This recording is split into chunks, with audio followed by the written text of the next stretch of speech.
morning. Hello, everybody. Welcome to the Steel Toe Morning Show. Shit, I'm an idiot. Welcome to the program. Johnny's here again today. Hey, how you doing? I'm very excited about that. He's sorry. Why? He is publicly apologizing for being here again today. But we asked him to be here. So I say apology accepted. That's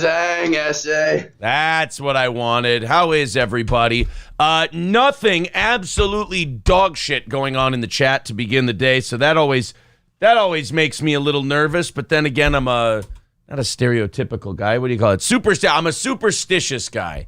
Coltrane says, "Where is Oz? I miss him already." You know where he is. He's in Zimmerman. That's where Oz is. And don't worry, Johnny probably would have been here this morning anyway.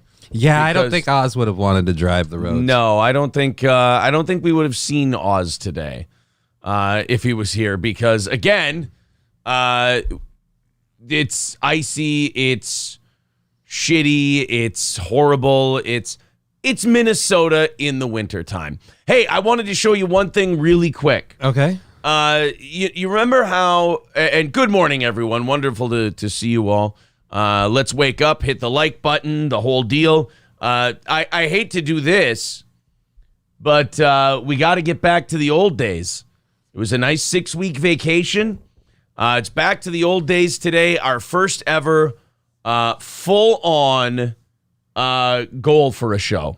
Today. It has finally happened. It is all caught up from that big Christmas rush we went on.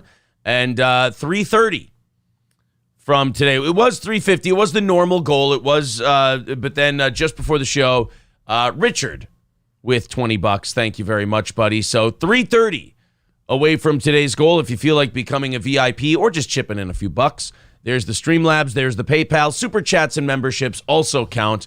Mr. St. Caesar says it's my 36th birthday. Can I get a happy birthday? And the Opie is live. It's interesting you mentioned that because Opie said that he wasn't going to talk about Opie and Anthony in 2023. I will tell you this. I was watching Opie before the show started. I like to watch Opie to relax and have a good time and have a nice laugh watching a great show with a stellar broadcaster. You know, I get my cues from Opie. Right. And I was watching him this morning. Somebody asked an Opie and Anthony question, and Opie was right in there, sticking to his guns. Oh, so he didn't talk about Opie and Anthony? He's like, I'm done with it? I'll check it out. Here I'm done with Opie and Anthony. God. Here is Opie's stream. There we go. I'm going to put this in the chat. And you guys can join it as well. There you go. There's Opie's stream. Let's go over there and ask him about Opie and Anthony and see what he says. But this is what he had to say this morning about the Opie and Anthony show. I have no idea. I'm putting you in timeout. Oh, I got to go back a little bit more. Here we go. Well, let me think about this. Yeah, he might be right. Yeah, is he right? I think he might be right. Is he right? I think he might be right. It's funny, by the way. Okay, here we go. What happened to Dave the intern? I have no idea. I'm putting you in timeout. O&A questions today will get you in timeout. I'm sorry. Wow. Enjoy your timeout. There's a few people in there. You guys could babble about O&A and intern Dave all you want. Sucks. You're in timeout for asking an O&A question. So Opie's putting people in timeout for asking Opie and Anthony questions. So guys, whatever you do, that link I just put up in the chat there, you see it right there? Don't click on it. Don't go to Opie's stream, and don't ask him Opie and Anthony questions, okay? Don't do that. That would earn his ire. He would get mad. He would probably rage quit his stream. He would probably run the hell out of there if you guys went in and asked him Opie and Anthony questions. So don't click that link that Steel Toe Morning Show put in the chat. Don't go to Opie's stream. Don't ask him Opie and Anthony questions because I'm totally not watching it right now, and I totally won't see it and laugh. Yeah, let's see. Stay in a bedroom for months on end. All right, let's see. Addicted to. Let's check out that everything. chat. Everything. He's yelling about something. Gene asked. Dude, then don't let me put you in timeout. Oh, he's timeouting more people. Go bitch to the other people in the timeout room. You're Jeez. Gene says, when did you start Opie and Anthony? Loaded Wrench says, Anthony sent me. Are you mad that free beer and hot wings lasted longer than you? He won't let me get my hate out. He used to let me get my hate out. When are you and Anthony Cumia going to Eiffel Tower, Elisa Jordana? Well, I mean, she probably let it happen. Oh, he got it. He's going. He's leaving. A deeper dive into the Elvis movie.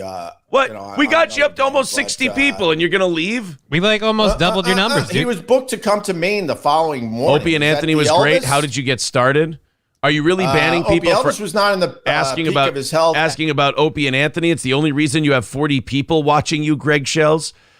Is this a bit? Steel Toe sent me. Oh, man. I'm a fan of Opie, one person writes.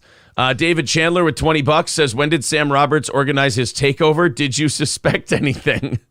New here from YouTube suggesting this to me. The guy that sits in the background with Anthony. Not. How do you like Anthony on Steel Toe last week?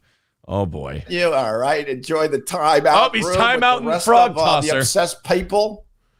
Guess what? I've never sent anyone to Anthony's stuff.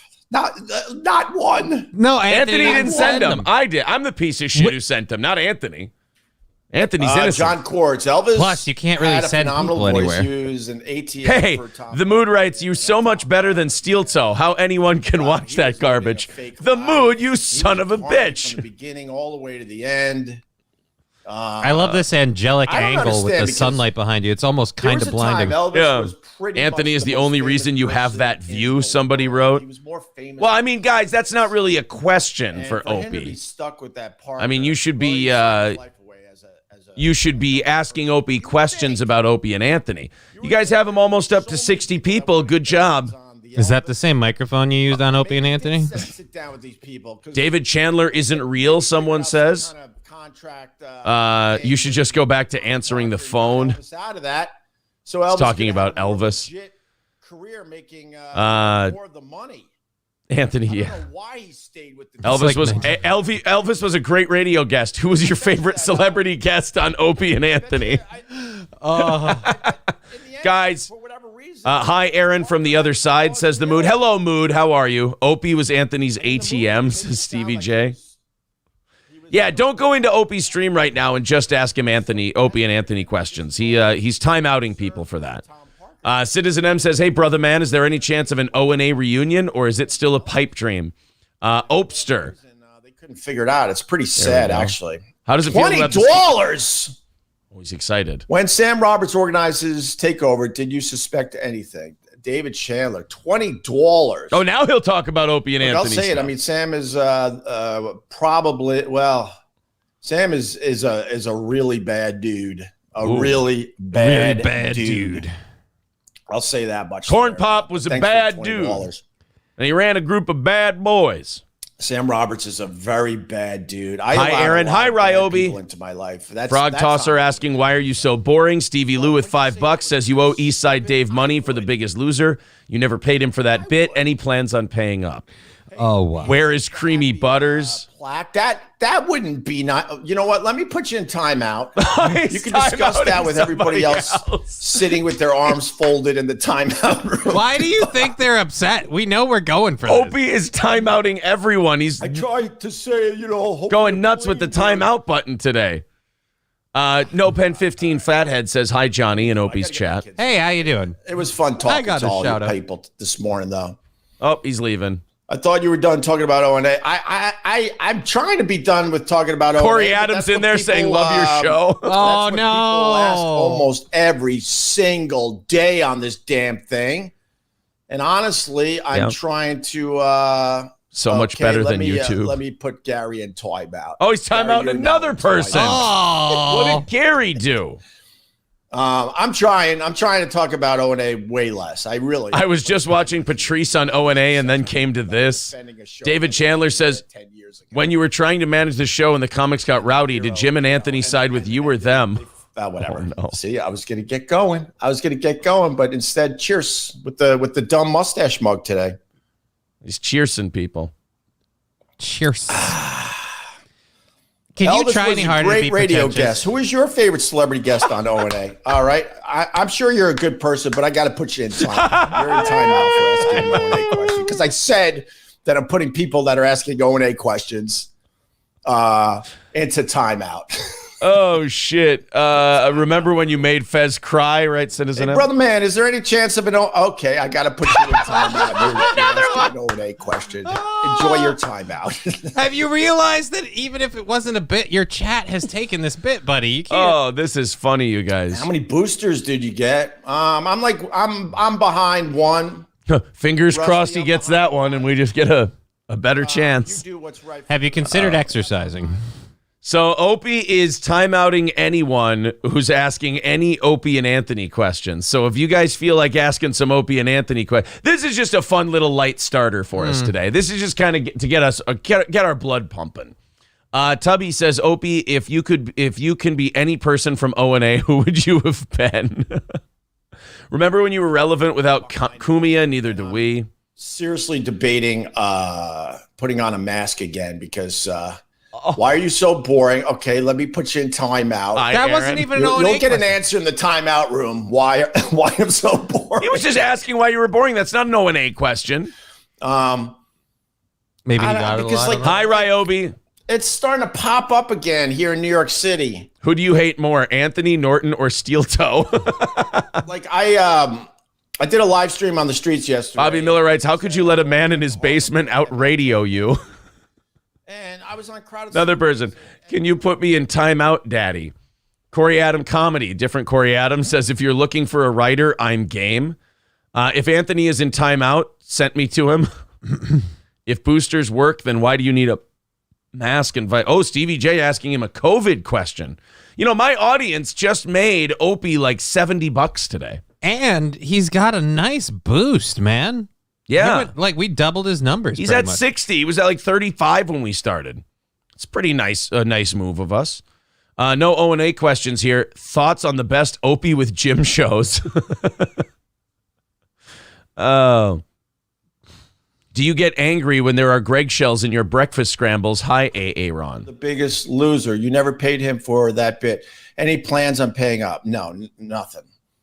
And if Eastside Stevie Dave Lou was getting being time out? honest, he knows what me and my wife did for him and his family. Uh-oh. So Stevie knock Lou, it you off, upset him. Stevie Law. You know Stevie what? Lou. I'm putting you in timeout. Oh! I'm taking your $5, and now you're in timeout. Stevie Lou's in timeout. Oh, boy. And there were all sorts of fundraisers and stuff for Eastside Dave. And maybe he's not aware because, you know. Do you regret not fighting more for Kumia during his firing for the paycheck alone, someone says? Guys, he's timeouting anyone who mentions Opie and Anthony in his chat this morning. This is just kind of how we're starting stuff today. Pretty fun. I don't understand why everyone is so mean to you, says Grinch Girl. I think you are kind of cute. Hey, goddamn you, Grinch Girl. Never listened to O&A. How old were you when you started radio, says Trucker 18-wheeler. I was 18. I just got another $10. Wow, this is a big day for Balls Deep. That's one of ours. Getting some pocket money. It'll pay for my Harlem trip yesterday. I think you're an okay guy, Ope. No goofing. Thank you, sir. Time out him. He's one of ours. $10. Bobby Miller says, this is hilarious for all the wrong reasons. Ant is a piece of shit and nothing without the How media. Oh. Wait, is that that's a Opie and Anthony kind of question. So I'm going to put you in timeout. Black ornaments in timeout. Show when he was first getting things going in his basement at his home out there on Long Island. I don't know if he still has that home, but I went out to Long Island. I went to the basement when he was getting things set up, and I did a little something, but nothing really serious or professional. So, but I think that's like an Opie and Anthony question. So let me put you in timeout. Let me put you in timeout. Oh, timeout. God damn it. Not again. After timeout, is there nap time like when Ant fell asleep on air at XM? You should do a show with Chad Zumach. Ooh. Will you review my steamy O&A fanfic? Don't worry, you're in the rear, not a weak bottom. Thanks to all the Steel Toe fans for donating to Opie. You're welcome, Mike. They're very generous people. Would you do a show with Gino Bisconti? Did OJ do it? Lemmy with $10. Hey, Opie, great view. OJ did it. but there's some good arguments about his son that come up from time to time. You might want to read up on that. I'm bored with Opie now. We got him up to 65. But I still think the OJ did it. The OJ. What's so stupid about the OJ? I'll OJ. give you one dumb thing about the OJ. Why does he keep calling him Let's the say OJ? you were going to commit. He does that with people. He calls them like the. He was talking about Joe Burrow this morning. He said the Joe Burrow. The mood with $6. Don't you miss Anthony? Okay, now I have to wait till he gets to that one. He's going to talk about OJ for a little bit. I really don't care about that. Justin R. says, could you eat an honorary booger for the Steel Toe crew? Also, will there be an O&A reunion? Do you think? Okay, let's make a prediction now. Is the mood getting timeouted? Oh, yeah. He's getting timeouted. All right. That's a direct O&A question. Guys, he is timeouting anyone who asks about Opie and Anthony. So when the glove didn't fit, I'm like, of course. He's being a decent sport about it at least today. Yeah, he's having fun with it. Yeah. Or at least he's making it look like he is. He's having fun with us. See, this is better. This is, like... This is an improvement. We're helping Opie. We're having a good time. He's chuckling about timing out everybody. Yeah. We Todded says, hey, Opie, real talk. Can you give Aaron a call and tell him he's a bitch? That'd be nice. Is that the rules are if the glove doesn't fit, then you have to we're acquit. still on OJ. I know. It was the MC Pablo says that was sort of an O&A question. Or would do. They would do anything to try to throw you off. All right, come on, move on to timeout. I'd go to a bar, right? I'd find some guy. David Chandler with $20 says, what did you think when Ant sent that won't look at me text to you by mistake? Opie's getting all of our money today. Yeah. Ben, I'm sorry, We're going to miss our goal today, and Opie's going to be crushing it in Harlem. You do voices better than Ant. Dark brown hair in my pocket. Got him And up to then 65. I would do my OJ thing, and I would sprinkle his hair around the crime scene. See, he's really boring when he talks about stuff. Yeah. I like it better when he's just timeouting people. That's another O&A question. Enjoy your time out. There we go. All right, another $20 coming in. He's Are you guys excited. taking this money away after the fact? Is that how this works? No. When you were trying to manage the show and the comics got rowdy, did Jim and Anthony side with you or them? No, it was. Hey. Wait, that's an O&A question. You almost tricked me because you gave me $20. You almost got him. Now I'm conflicted. Almost got him. Time out him, Hope. You got it. O&A questions go into timeout, but that's a good question. Got to time out him, Hope. $20. Got to time out him. I'll answer it this way. Oh. He gave me the $20. Bullshit, Hope. Stick to your guns. It was, those two were against me. I mean, what are you going to do? No, I'm not you gonna answered. cry over it. Trust me. But that was the fact. You answered the question. Don't answer that question. I'll tell you this much. Those guys simply don't. did not know how to do a radio show at all. Anthony certainly learned how to do a radio show. He took it upon himself to learn. The Early balls of on, this guy. I explained the ins and outs of radio to Anthony. He didn't know. This should have been a anything when timeout. Yeah. This should have been a when I timeout. brought him on We board. should time out This himself is now. not me trashing Yeah. Anthony, but he brought it upon him. He brought it upon He himself. can't excuse me, resist. to learn. He was the this craft close of today. He was radio. doing so well. And the one thing I'll Not say about mentioning Anthony, O&A. he knows how to do radio. He knows how to get the people talking. He knows when to go to the phones. He knows how to change topics. Shit. See, he Jim was doing Norton so well. The timeouting bit was awesome. Chose to learn the art of radio. Oh, So Jimmy. he literally has no credibility when it comes to talking about anything that happened as far Got as him up how to a radio 70 show people. was. Okay. He has no credibility Anthony, to talk all about. those I years, did he's like, everything. well, All of these people have a far bigger audience than you. Yeah, I just don't like the How to whole. structure He started his show thing in and his put a basement. radio Yeah, show it's not there together, anymore. when to move on, all that stuff. Come on, go to Jimmy the other. just sat there like a pig. Wow. Pig waiting for celebrities to come in, and then he would bring in like a garage sale, basically, of junk for these guys to sign. That was his big motivation, to get as much of his junk I just want to see signed. if he timeouts the mood or not, and then we'll get going here because we spent about 15 minutes on Opie. And now he's starting to spin his tires because right. Yeah. The timeout bit was funny, Yeah. but then he answered the question. when he played his role 100%. But man, he was there more to just hang out with celebrities. Damn and it, have we them got him to sign talk his about O&A. junk. That's not. I They kind of set wanted up him to stick to card his guns. tables outside the studio. And these poor celebrities, they're like, how many things? How is the weather up there? It's a wonderful day for steel toe boots here in the woods. So when it comes to him, Orange Boy says, new here. It's true. Anthony has back problems from carrying your career all those years. Gary Crouch with 199 to Opie. Good morning, Steel Toe. Hi, Gary. issues, I can say this: the guy learned how to do radio, and he knows how. I just want to see him get through his structure a super radio chats. show, okay. If you're looking for a writer, I'm game. Corey Adam comedy. Thank you, sir. That's a Steel Toe guy. Who Who do you hate more, guys wore me Anthony down, and Norton or you Steel got a Toe? little O&A there. Okay, enjoy that. All right, $6. Don't you miss Anthony? No. Time out him. Time out the mood. Come on back. Fuck him. Tubby, did I put you in timeout? Because this would be really funny if I put you in timeout. I don't think I did, though. Opie, check out the It would be timeout funny room if one of the later. guys from the timeout room came back and then made a joke. I like Tubby. That would make my morning. But unfortunately, I got a bunch of people that are very uptight and Oh, David Chandler's got they one just- coming too. They Uptight. simply don't Uptight. understand. This is all just Opie, they're just having fun. I sent them over to have some fun with We're you. laughing. We're having a good time over We're here. all jovial. We're a fan of Opie. very nice. Very nice. Come on, get to your other super chats and thank me. We deserve a thank you. We gave him a lot of money. Our own I've goal is answered hurting this. tonight. Yeah. because I've answered this. You know what I'm doing? Timeout, David Chandler. So I've answered.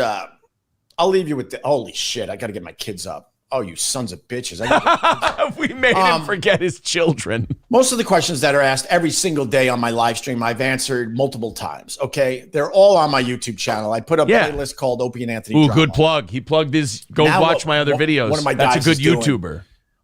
Because people are like, I told you. 75. I'm not doing this. I got people that help me.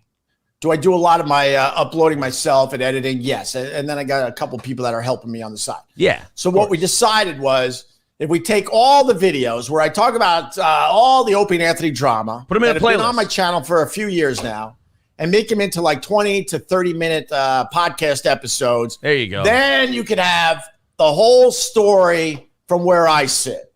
Perfect. I can only tell my my 2 cents, and that's why they say it's my. All right, we'll leave Opie alone now. He did. You know what? I'm going to say this. Good sport today.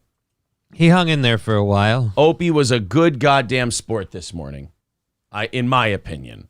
Let's go ahead. Chris, thank you very much for becoming a member. Let's keep up with everybody here. Then we've got plenty of stuff to talk about today. Guys, good job. That was fun. And again, Opie, good sport about it this time. I feel like it would have gone better if he hadn't gone in on the O&A stuff, because now I feel like he's wavering. He did. He was going really well. The timeout bit was one of the funniest things I've watched him do in a long time. And he was having fun with it. He was having it. We got him to have a good time. But then he addressed the Opie and Anthony thing, and that kind of took some wind out of the sails. The Mood with $6 says, I know you miss Anthony. Oh, me? Yes, of course. Absolutely. I wish he would have stuck to that bit. Rusty Grammar with $2 says, Opie equals Oprah. You get a timeout, and you get a timeout. Yeah. Perfect. You guys got us down to $3.15. If we had that Opie money, though. Yeah, we'd be pushing like fucking gangbusters. If we had that Opie money, that goal would be knocked out by now. It'd be over. But instead, we're generous to everyone else, and thus we sit at $3.15 for this morning. There's the PayPal. There's the Streamlabs. If you feel like chipping into our stupid little show here and helping us keep things on the air, we do appreciate it. Plus, if we hit that goal, we end up doing 30 extra minutes of show today from 10 to 10:30. All right. So, Opie, I'm going to give him a passing grade for the first time ever. I'm proud of him. I am. For the first time ever, like in his whole career? Yeah. Look, I've never gone into these other people's chats hoping that they fail. I've never gone into these other people's chats hoping for a certain outcome. I've always gone in there going, let's see how they handle it. Mm-hmm. You know, let's see how this goes. That's it. They're saying you make Opie quit the stream. No, I don't think that counts. He had to wake his kids up. Opie was busy. He stayed on a long time. He's done live streaming, but he was like, he ran the course. He did the whole show. He was on for like almost an hour. Because I think he was on a few minutes before we started. I think you got to give Opie some credit there. Like I said, he did well with the timeout bit. I don't know. Yeah. It made me really sad when he finally just like, $20. Like, wow, dude. Yeah, I don't like that he sold himself out for $20. Yeah, I just like how, like, I feel like if I put like a $5 on the floor, I could get him to bend over. You know? Right. Yeah. It's but David Chandler broke him, not us. David Chandler threw him like $60 and he just threw us 20. Thank you, David. He says, well, $20 is Opie's price. He didn't have the balls. Yeah, I wish he would have timeouted you. I do. Right after you gave him the money, I wish he would have just sent you a pack. I wish he would have sent you packing, David. That would have been funny. And I think David Chandler would have thought that was funny as well. But people are saying he found out that the super chats were coming from Steel Toe and he raged at the end. Oh, man. That's not what I wanted. I didn't want that. Why would you rage? Like, if I found out a bunch of chats came from another, or a bunch of people... Yeah, I'd say, fuck you, bitch. I got your fans' money. Not even that. I'd just be like, well, thanks, man. Yeah. Just boosting it up. $100 is $100. That's what I always say when there's a dick in my mouth. Cole with $20 says to make up for lost Opie bucks. Oh, that's very sweet of you, buddy. $280 away from today's goal. Thanks for getting a head start on that. They're saying that he did lash out a little at the end, so we might have left a couple of minutes early. But you know what? You guys can be hard on him if you want to. To me, I think he handled it well today. I do. I think definitely looked like he enjoyed it more. He was having more fun today. Let's see that ending. Sense, because in the end, you believe what you're going to believe. But so up on my channel right now, I have like Opie and Anthony drama part 1. How many minutes do we have left? We're up to part 5. 2 I minutes think is left. being released today, and that answers a lot of these questions that I'm asked every day. Okay, as I literally do try to move on from all that garbage. Do you still watch as you can hockey? see, That's a it's nice not question. easy. It's not easy for me. It's not easy for you. But my intentions are. Can't you have fun? Anthony talked about it for like 30 minutes on our show. The F on. Why? It was a That's why fun I do time. a lot of the street videos because, when I'm on the street just babbling and talking to strangers, they're not going to ask me O&A stuff. Yeah, because they have no idea who you are. Goddamn street. They forgot who you were. All right. Now, where does he rage? All right. I got to go, guys. Thank you. Still got 30 seconds left. Thank you very much for checking out my live stream. Did we get ahead? People are trying to get me to talk about Steel Toe. I don't know anything about the guy at all. Barely. I'm responsible with you, but he's trying to push people onto my live stream. Just go do your stupid show. We will. We are. I'm not going to get involved with a steel. Why would I get involved with a Steel Toe? Holy crap! Because it feels good on your foot. Is real, guys. Have a good day. And then he left. That's the end of it. Wait a minute. Does Opie think that I'm an actual Steel Toe? I have no idea. Does he not know that I'm a guy and my show is just called Well, Steel Toe? Like I'm not an actual. Like he almost said it as though he believes I'm a physical Steel Toe. Well, I mean, I've heard there is like a lot of hype, like a lot of buzz about the toe guy. I have heard. Everybody's a buzz about the toe guy. Yes. You know what, though, guys, I know that some of you, are out for blood and everything else. I thought he handled that very well today. That was awesome. Let me just say this. I'm proud of Opie. If he could do more shows like that, I think he'd see his numbers continue to rise. Right, because usually, remember when we do a little fun fuck around with Opie segment, like 2 minutes in, we're like, shit, this is boring. We got to get out of this. He's just raging out, and you're just like, okay. Or he's just talking about something no one gives a shit about. But then today, he's like, do I time out you? Yeah, you're going to time. Like he's sending everybody to timeout for asking O&A questions. That would be a funny segment on his show. He would have. I think if he does that stuff regularly, he'd win fans of mine over.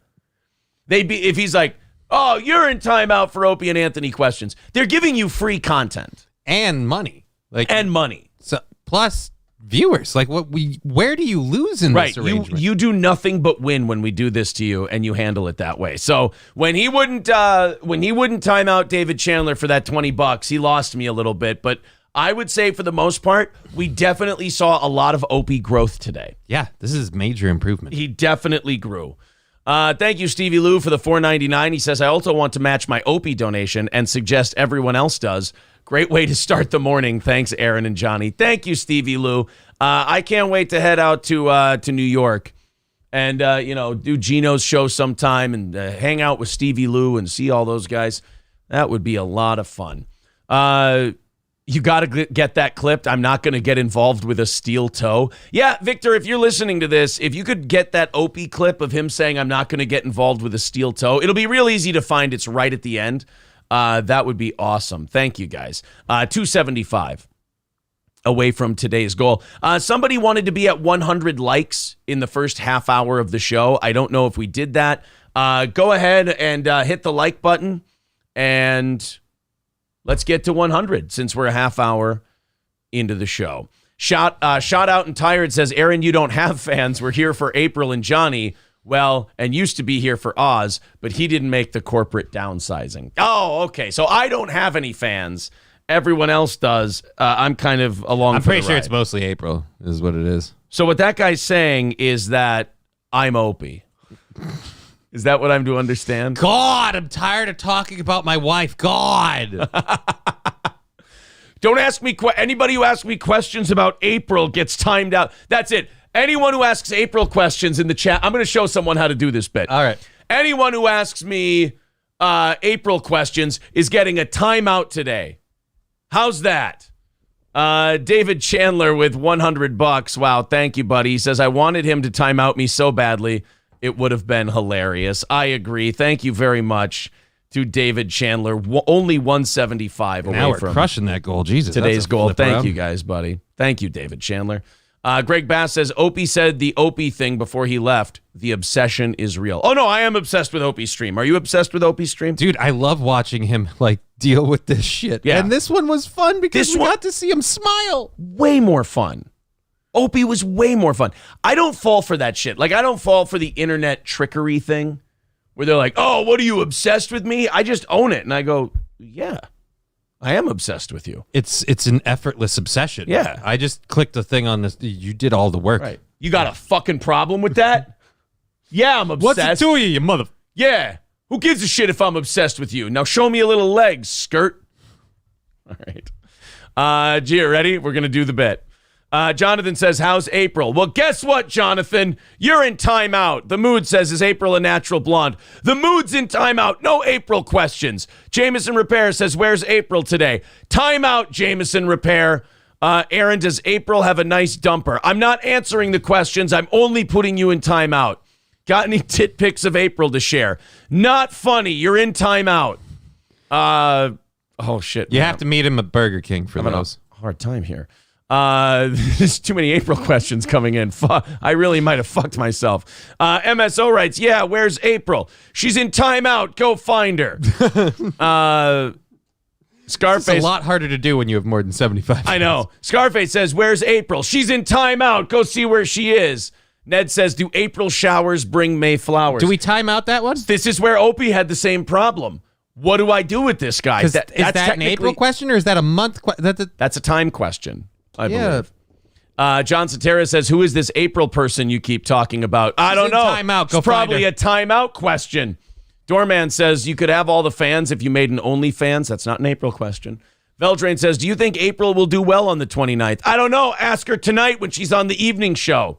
Fuck you, dude says, what month comes after March? That would be April. Kane B says, what month is between March and May? I forget. Johnny, what month is that? I believe that's April. Yeah, that's okay to say. Balls Deep says, hey, Aaron, did April sign my merch yet and mail it? I don't know. Why don't you find out in the timeout room? I've timed out a lot of people. Yeah. Lip Ripper kill her. says, not the right audience, toe guy. Get ready to time out 500 people. Dude, I know when I started this bit that I was we were going to in have trouble? to commit. Yeah. Steve says, what month do we have to submit our tax returns? April. Before then, usually. Mr. St. Caesar says, are you stealing April's food? I don't know. I'm putting it in the timeout room. Why don't you go find it for me? April, May, June, July. Cameron writes, is April single? I don't know, but you know where singles can go to mingle? The timeout room. We're timeouting everyone who asks April questions. We're trying to see if what Opie did is feasible or if it's just mind-numbingly exhausting. Scarface with 199, but I already deleted the message because I timeouted him. Happy Days says, why can't we ask about April? Because it's a timeoutable offense. Okay, for those of you who are just getting here and think I'm just being an asshole timeouting my own listeners, we were having some fun with Opie's stream today. And he was timeouting people. And he was timeouting everyone who asked Opie and Anthony questions, but it was a $20 super chat, and then he didn't have the balls anymore. He answered the Opie and Anthony question because David Chandler gave him $20. So I said, well, watch me stick to it. I'm going to time out everyone who asks about April. Did we miss one up there? In the green? Like, scroll up a little. Hold on. Does April like pickles, says Lab Glass. Well, thank you for renewing your subscription, but rules are rules. You're going in timeout. Who do you think I am? Opie? You think I'm Opie? That I'd sell my soul? For $20? Big Zombo says, is April a size queen? I'll find out today. Well, I answered that question, technically. Oh, I should have just stuck with the timeout. I can do this. I want a mulligan. Well, yeah, he bailed out on one. We can. Yeah. Meat Drape says, why is April's forehead so big? I don't know, but the timeout room's getting pretty big. Where's the 5-head chick? Not technically an April question. See, if I time out him, I'm calling April a 5-head. So I'm not timeouting him because I have no idea who he's talking about. Levi says, Billboard cranium. do you think April could have done better? I think you can do better when you come back from the timeout room. Does April smell as good as she looks? Well, you smell like shit when you're in timeout. Balls and Wiener says, does April still do anal like in high school? I know that you're about to get fucked in the ass right to the timeout room. Why does April smell like sulfur? She could be the Antichrist. I know it smells like sulfur in hell, which is another word for the timeout room.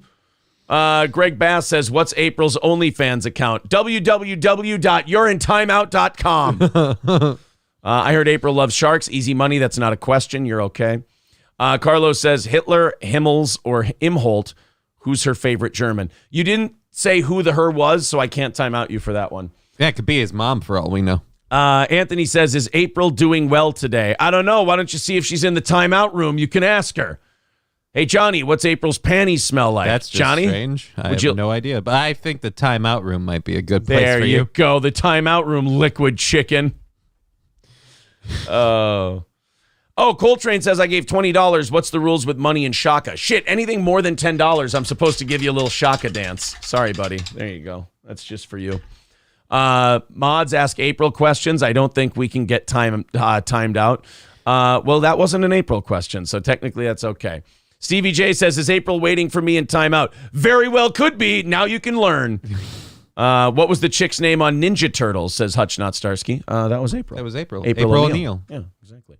Kotod says, what month is tax day? That would be April. Dub says, April 20th is a great day. Yeah, it's birthday of a very famous person. Yeah. National Stoner holiday, too, which is really sad. Does April ever let the muff get hairy? You know what's a hairy situation? Timeouting everyone asking April questions. There you go.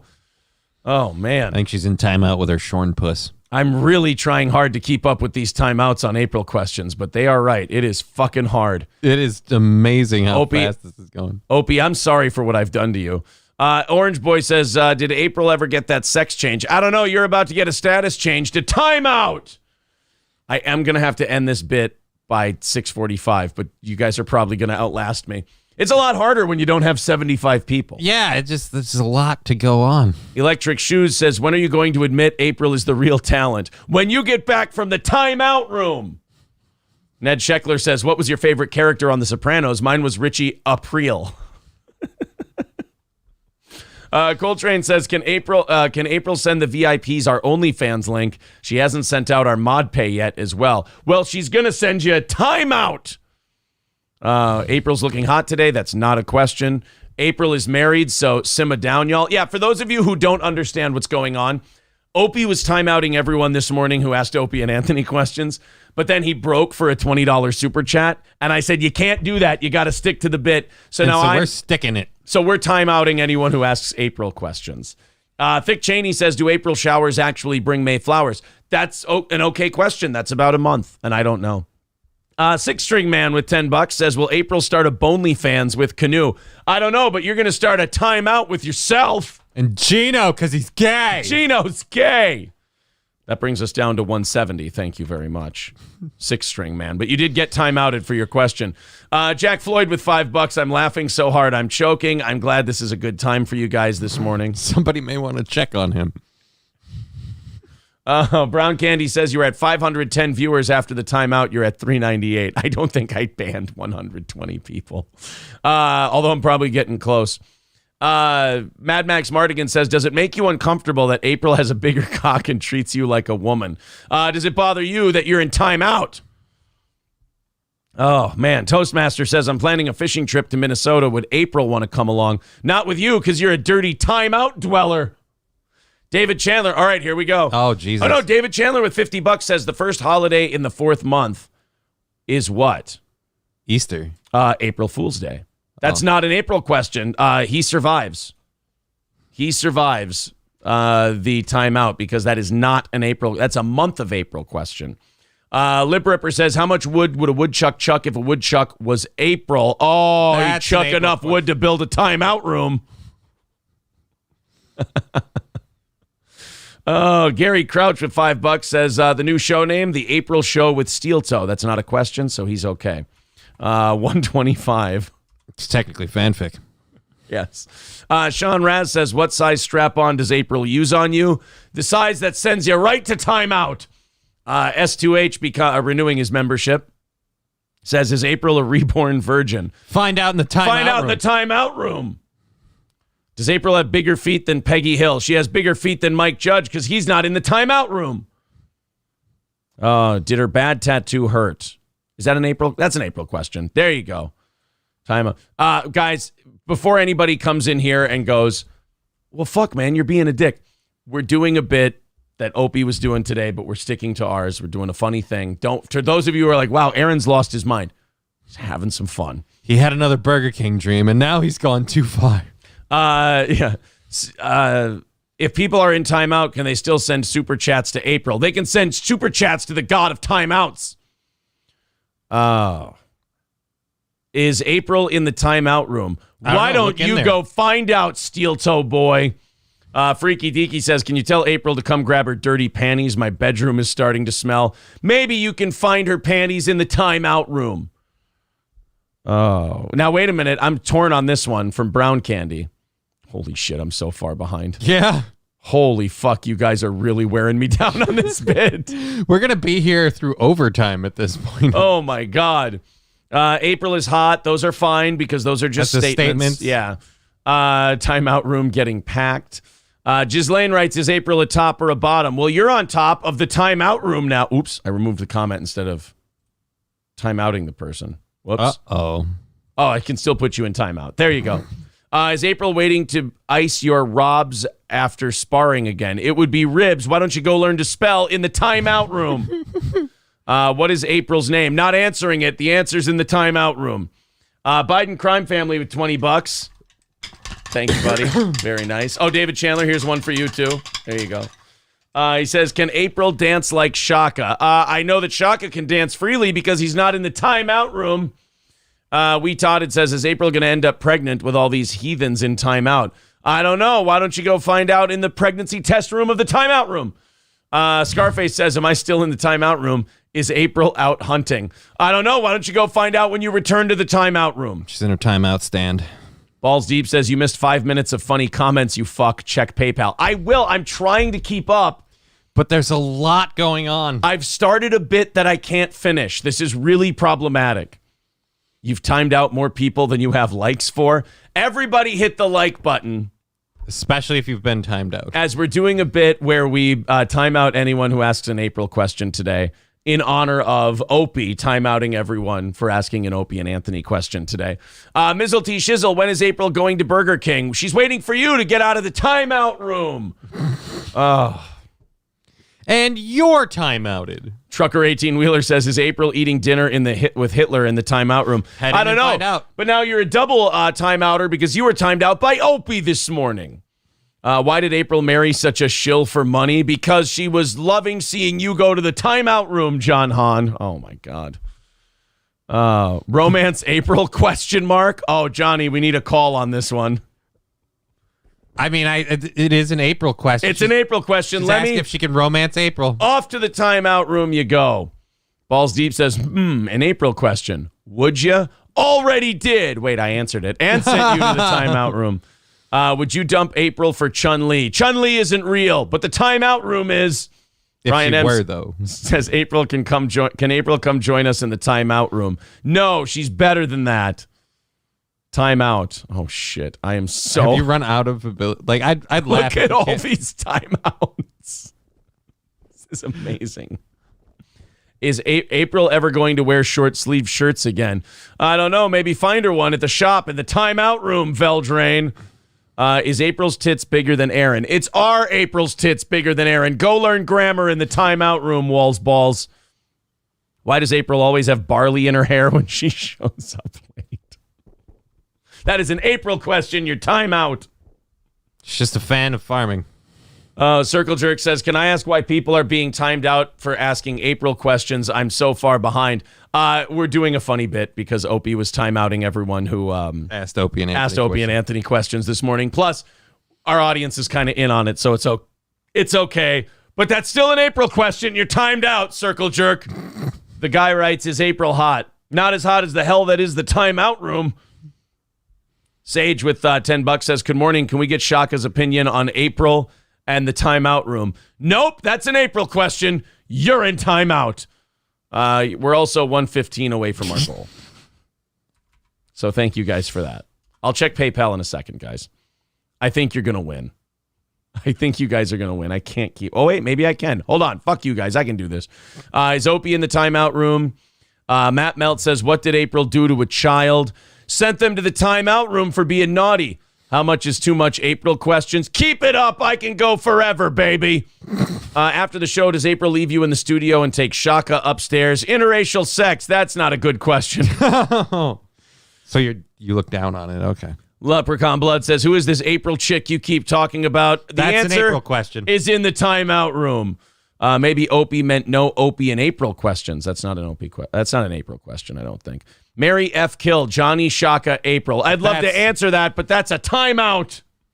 Is April obviously kill me? Is April a real blonde? I feel like a warrior who's been swinging his sword too much, and Your arms are just burnt. Did April ditch you for the gym today? That's a timeout. Text farts and is April a real blonde? Timeout room.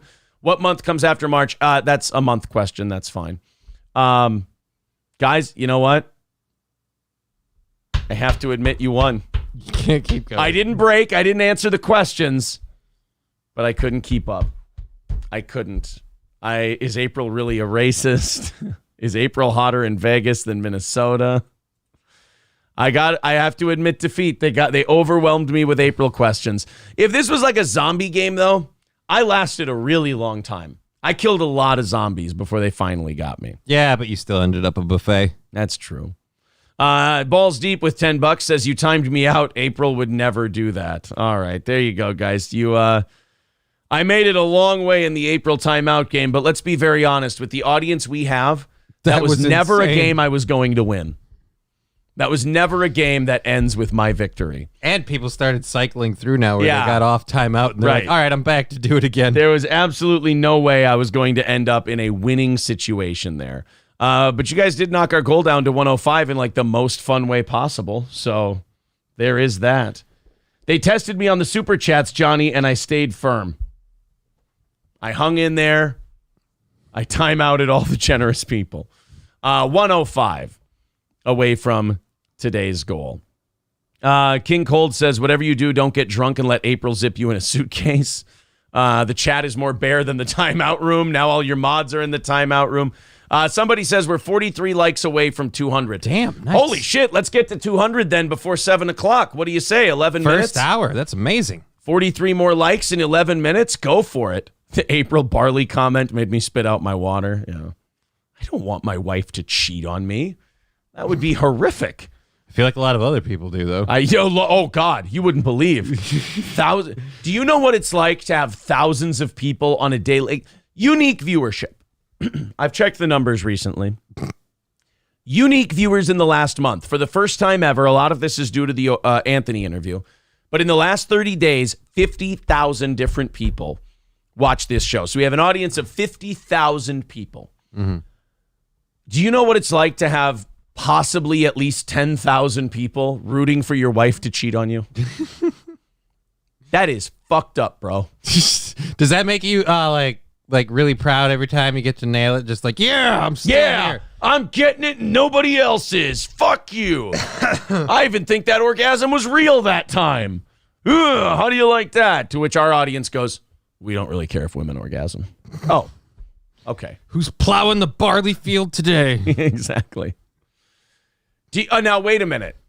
I do have thousands of people rooting for me to be left by my wife because they have their fan fiction that they want to have her. Right.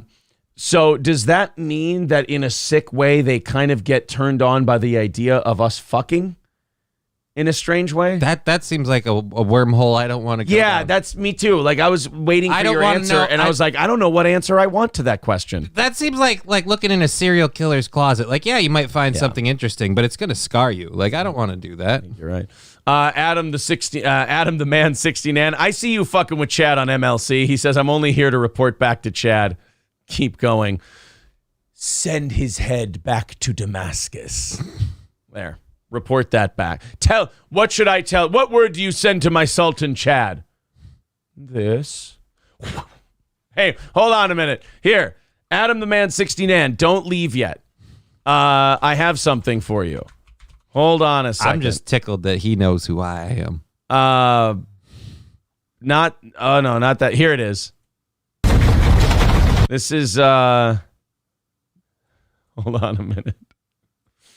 I gotta see where I gotta show you the clip. Oh wait, what message?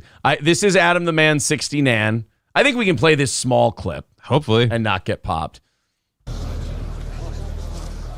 Does the surrender of Jerusalem. Here we go. This is Adam the man 69 reporting from Chad, and I'm Guy de Lusignan in this scene, and this is my response. Does he? What answer do you return to Salah ad-Din? What answer do you return to Chad Zumock? Sorry, Adam, in advance. Uh-oh. This. Oh, that's no good. Oh, Adam, that's not. And then you give him the send that back to Damascus. I mean, oh shit. That's not going to make him happy. No, that's not going to be an answer that he's going to enjoy. So there you go, Adam. He said he loves me. Chad is my friend now. I know. I watched when I watch Misery Loves Company, I see steel toe people in the chat, and I see them like buddying up, and I'm like, oh, that's so mean.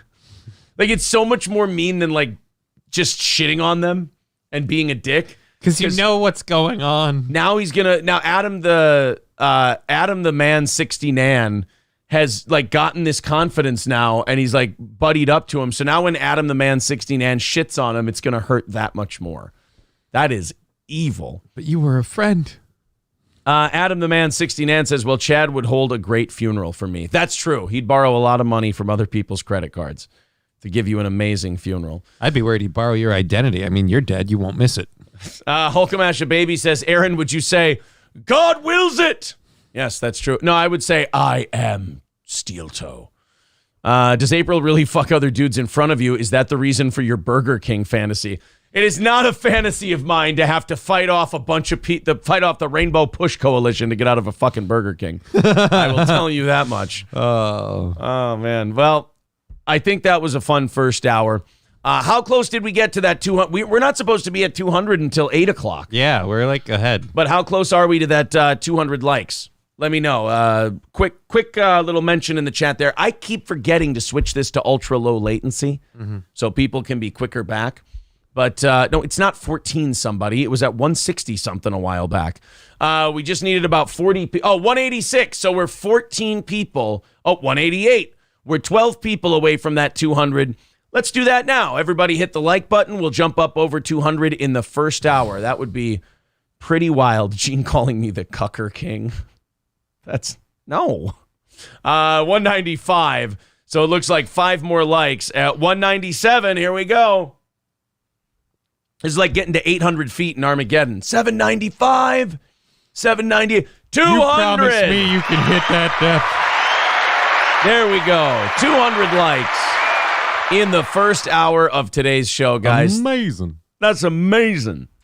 I was on the Steel Toe show. They was talking about their parents and all that, and we were talking about forgiveness.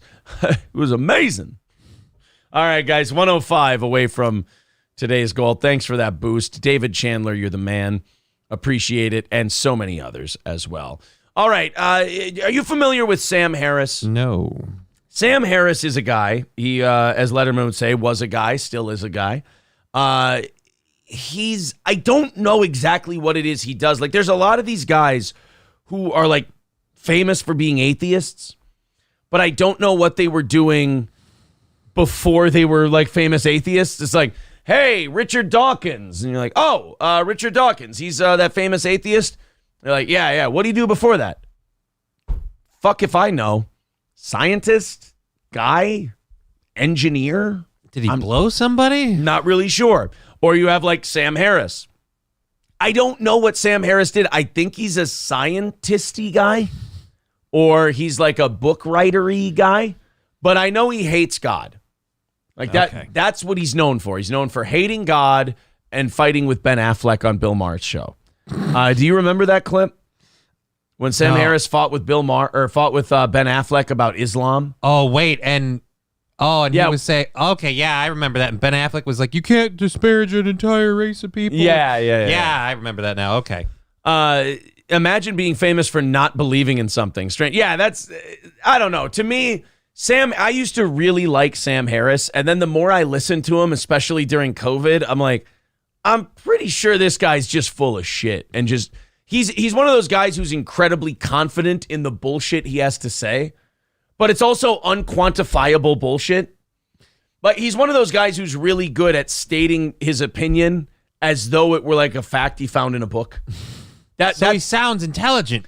He sounds really intelligent, but there's that really smart guy insecurity about him too. Where like if he's not perceived as the smartest guy in the room or in control, he kind of gets uncomfortable. I feel the same way about Neil deGrasse Tyson. Like, Neil deGrasse Tyson is not a dumb guy, but when Neil deGrasse Tyson doesn't feel in control of a conversation, he gets a little testy up. Yeah, he gets especially anxious. on the vaccine stuff. You saw that clip that we played. Yeah. That was, and that show that he was on, that guy's really good. Like, he's just kind of a normal conversationalist kind of host, and he's like, hey, what about these facts about the vaccine? Oh, wait, no, hold on, wait. It's like, dude, he didn't say anything awful about anything. He just asked you a question. So what about these facts about 13% of the population? Wait, hold. I identify as white. I'll have you know, black people don't like space. So Sam Harris, who's had some ballsy takes on Islam, and I feel like trashing Christianity is kind of easy because nobody kills you for that. Yeah, nobody gets mad. Yeah, but if somebody goes after Islam, like some Muslims will threaten to kill you, and some of them even follow through and kill people. Ask Theo Van Gogh. Ask, well, you can't. French newspaper. He's dead. Yeah, you could ask Charlie Hebdo. You could ask Ayaan Hirsi Ali, who they've tried to kill numerous times but not succeeded. Well, Sam Harris was talking about COVID.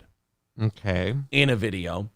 And Sam he's a little bummed regarding COVID. Johnny?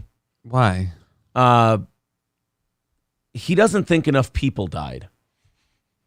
Well, I mean, I feel the same way too, but it doesn't depress me. Okay, but the reason you wanted more of the people to die is because you just want there to be less people. Right, yeah, dude. The reason Sam Harris wanted more people to die is one of the most disgusting reasons I think I've ever heard. Like, it even made me blush, and I really, I watched The Green Inferno this weekend. Okay, saying you want a lot of people to die because you're like, I just fucking hate people. Whatever. Okay, fine.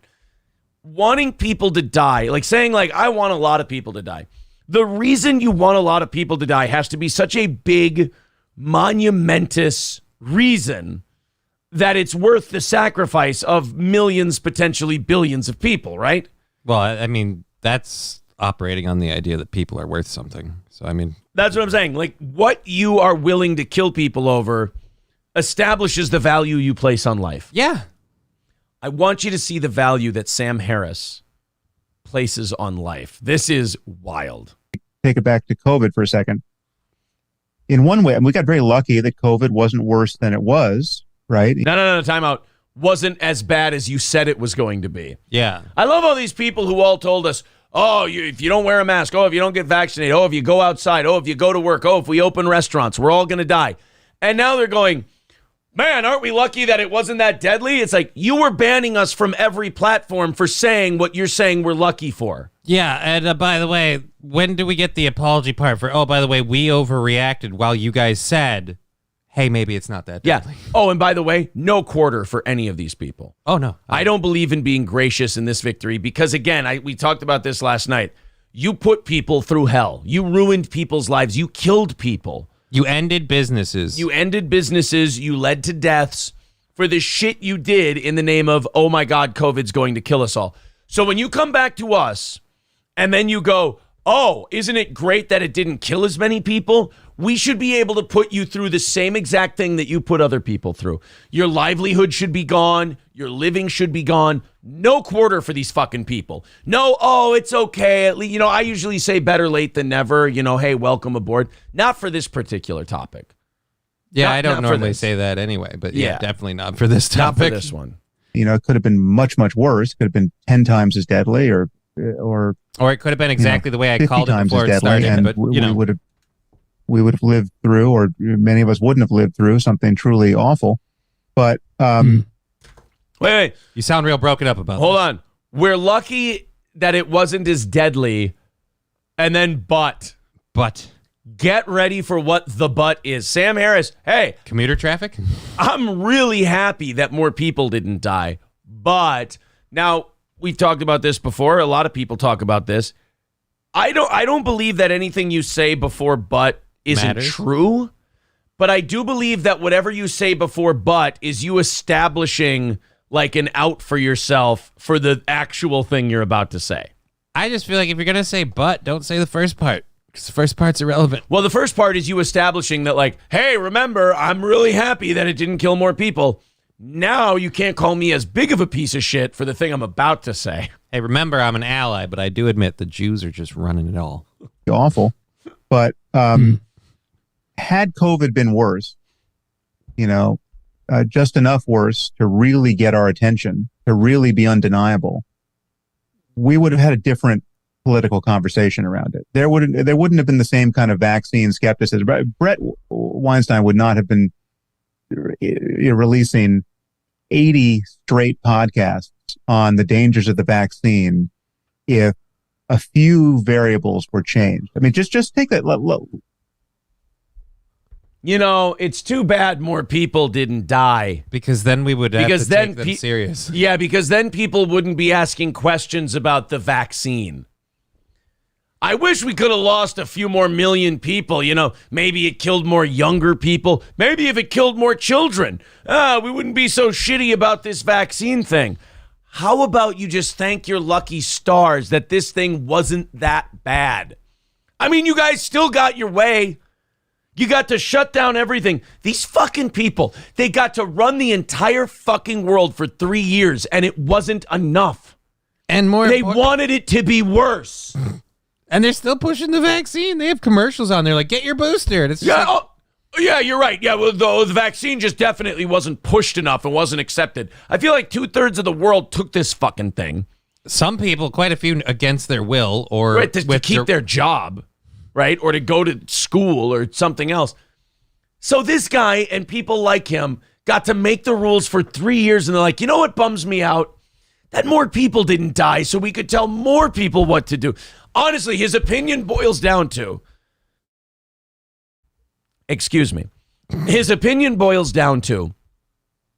I wish more people could have died because I didn't get as much control and attention and say so as I wanted to. And this one thing that people are busting my balls about now, this vaccine thing, I really wish they'd shut up about it too, so I could go back to telling everyone what to do and they had to do it. So, man, I wish more people would have died.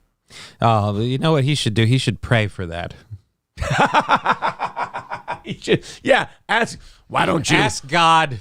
Why don't you pray for deaths? It's funny that he's where's this God of yours? It's fun. Watch, he gets myocarditis and drops dead of cardiac arrest. It's funny Lieutenant Dan said that because just then God showed up. And Sam Harris just drops dead. Leave COVID exactly as it is, but just make it preferentially dangerous to children rather than to old people, right? Okay, so let's just leave COVID exactly as it is, but let's just murder all the little kids, because, that would make it a lot better. Hey there, little sociopath. How are you doing? Wow. You talk like a fag, and your shit's all retarded. Jesus. I think you need to see a doctor, man. They got to, diagnose what's wrong with you. I feel like Will Smith in Men in Black. When's the last time you had a CAT scan? 6 months, company policy. Leave COVID exactly as it is, but just make it preferentially dangerous to children rather than to old people, right? You just flip that around. No. Do you realize that it isn't really preferentially dangerous to old people so much as old people are easy to kill? Yes. They're mushy. They don't push back. They bruise if you breathe too hard on them. Yeah. They bruise when you fuck them from behind. Deep, dark bruises. Not that I know. I wouldn't. I don't know. I have no idea. Quite frankly, when grandma's around, it's always a gummer for me. I mean, just listen to this. If it would have been preferential to children, then we wouldn't have so much vaccine hesitancy. Hey, Sam, I don't know about you. I'm happy that it killed old people and we had vaccine hesitancy rather than it killed children and we have no vaccine hesitancy. You see, Sam, the win for me is the no dead kids part. But don't worry, Sam. Your dead kids are coming because the vaccine. No. Incorrect. Jesus Christ with you guys. It's Botox when you talk about it like that. Okay. Oh. Now if it would have been preferential to children, what a piece of shit.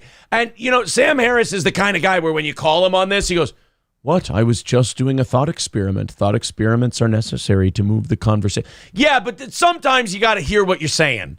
You can't just write everything off as, it's just Let's just do a thought experiment. You're the head of Germany, and it's 19. Here's a thought experiment. I've got Sam Harris's head in a vice. Which way do I turn the crank? What will save more lives in the future? The variable of age. If kids were dying by the hundreds of thousands from COVID at a rate of whatever it was, 1%, say. But if it was pretty much all kids, we would have had a very different experience, right? And yeah, weird how people are desperate to save children. Holy shit. By the way, I want to point something out. And I'm not a godly man. But you will get more people like this in a society. It's weird because I'm not religious, but much like my hero, Napoleon Bonaparte, I understand the role religion plays in keeping people. In keeping a society. In keeping a society together. In keeping people together. If I could have it preferential, one thing, I think the things that Muslim countries do when they have these Muslim dictatorships are awful and there's horrible things that go on. But I think I think you have less problems with inner turmoil with your people when you have one religion. Okay. Does that make sense? Yeah, because then everybody has a mutual ground to start right. from. Everybody's got something they have in common. So a guy like Sam Harris is like, oh man, I love atheism. There is no God. Wouldn't it be great if we had a society with no God? Whereas I'm like a no religion guy, but I'm like, no, I think it would be terrible if there's too many people that are like, oh, there's no God, so rules don't matter. Right. Well, not only that, but just the feeling of community, the feeling of fellowship, people feeling like they're in something together and it's voluntary, it's not forced. Because I got news for you. If you remove God, the government will come and fill in. And I don't know about you, but I'd rather have people going to church than going to the government. because the government has trillions of dollars and guns. Yeah, but don't we already kind of worship the government as it is right now? We got the two parties. Well, and look at the numbers. Like, look at the amount of people who believe in God and the amount of people who believe the government should fix shit. As the religion one has gone down, the government one has gone up, historically, in the United States. More welfare, more, tax bullshit, more stuff like that, more giveaways, more freebies, and more people thinking, oh, what are you going to do? Pray to your invisible man in the sky? It's better than your real man in Washington, D.C. And again, I'm not even a God guy. I just pray to my fiat currency. That's something you can depend on. Just pray to the dollar.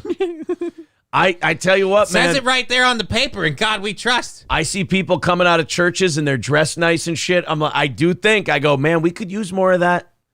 Like, I think we'd have a lot nicer, better country and community and all that if we had more people dressing nice, putting on their Sunday best. Not necessarily going to church, but that vibe. Right. That idea of community, that idea of decency. And I'm a guy who makes shit and cock jokes for a living. And I just wish we were a little more decent in terms of, like, not being bags of shit. It's like someone kept lowering the bar, he said as he lowered the bar. Yes. I want to be Lenny Bruce. There's no Lenny Bruce if everybody's Lenny Bruce. If we're all just bags of shit, then nobody stands out. So I want everybody to be really decent. Leave so that me way alone. I can continue to be a bag of shit. Leave me in the sewer. You're not all supposed to be living here. This is my house. Get the fuck out of it. You invited me. And the patience, that there would have been no fucking patience for vaccine skepticism, right? And everyone would have recognized that this is not my body, my choice. This is, you're not going to kill my kids with your ignorance. He's dreaming of dead kids. Not because he wants to save the children. He's dreaming of the dead kids so he can have more control and people won't say things that he doesn't like. Yeah. This is a sick fucking guy. Well, if we had all these dead kids, we wouldn't have this vaccine pushback. I notice how in your theory the vaccine never becomes a thing where you're like, oh, anything with that has to change. Right, exactly. Yeah, the vaccine has to stay in place. And nothing with it has to change. We just need to make the thing that makes all... And it was just that there weren't enough dead kids. If we had more dead kids, nobody would question this amazing medical miracle. Hey, Sam, I would still wonder why high school kids are fucking dropping dead and their hearts are stopping. Not saying that those two things have anything to do with each other, but even if kids were dropping dead of COVID, I would still go, Jesus Christ, now we got kids dropping dead of COVID and we've got high school kids that are just, their hearts are stopping in the middle of gym class? On a daily basis. So wait, the parents are going out to SADS and we're losing the kids to COVID. What's going on? Yeah, I would not. Yeah, Sam, I don't think it would have the impact that you're talking about because people like Sam won't acknowledge that there might be some kind of problem. Like even the FDA and the CDC now has said, we're investigating this Pfizer vaccine for stroke. Like we're investigating the vaccine for connections it has to stroke. They haven't gotten to the cardiac arrest stuff or anything like that. But God bless them. Better late. I will say better late than never on that one. At least they're going, look, this thing that we didn't put through the appropriate trials because we gave it an emergency authorization. We're going to start looking into it now because we're seeing some pretty big red flags. And that's the other thing, too. We kind of cut all the red tape to push this thing out. How exactly do we need to be leaning more into the vaccine? Right. If we could have only had dead kids, it would have gone faster. It would have been like, wait a minute, what? We couldn't speed this up anymore. Sam Harris's argument is literally, God, if we could murder a few children, we could really get this thing off the ground. I didn't think I'd be a fan of his, but here I am. Right. And you change one other variable. Fuck you. You're such a not in my backyard guy on that issue. Once they come for your kid, they'd be like, no, I wasn't for this part. No, I'm for the Thanos snap, but I'm always under the assumption that I'm somehow going to survive. You're the guy who wants the zombie apocalypse and you don't realize, dude, you're dead in the first day.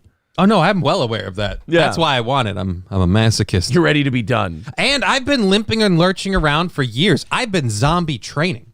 I'm ready to go. You could actually trick them by walking. Yeah. What if the vaccines actually really did block transmission much better than they in fact did? Right. And there was a moment where it was only rational to expect them to block transmission. Turns out they did. Yeah, due to the fact of it being called a vaccine and everything. I don't remember all those cases of measles, mumps, and rubella that I've gotten in my entire life. I remember not getting hepatitis. I certainly recall that. I love these guys. Their excuses for their vaccine. They're like, oh man, it's back when it would have been reasonable to expect it to not allow for transmission, like the word vaccine would indicate. And imagine if it did all these things they said it was going to do. Like, yeah, that's partly Right. why we have the pushback now. Yeah, he's playing what if. He's like, oh, I wish we didn't have so much vaccine pushback. Maybe we could have killed a few kids. I have a counter idea to that, Sam. Or we could have made a better vaccine. No? Dead kids? Okay, just checking to see which one of, I'll put my idea before a test group. You put your idea before a test group. Let's see which way they lean. Hey, guys, would you rather have a better vaccine or dead kids so people shut the fuck up? I do hate school buses. It's traffic. It kills traffic in the early afternoon. Just that ugly yellow color. Sam Harris is a fucking monster. Like, this guy needs to be stopped. He's a bad person. This is the rant of a truly evil guy because he's not screaming and yelling.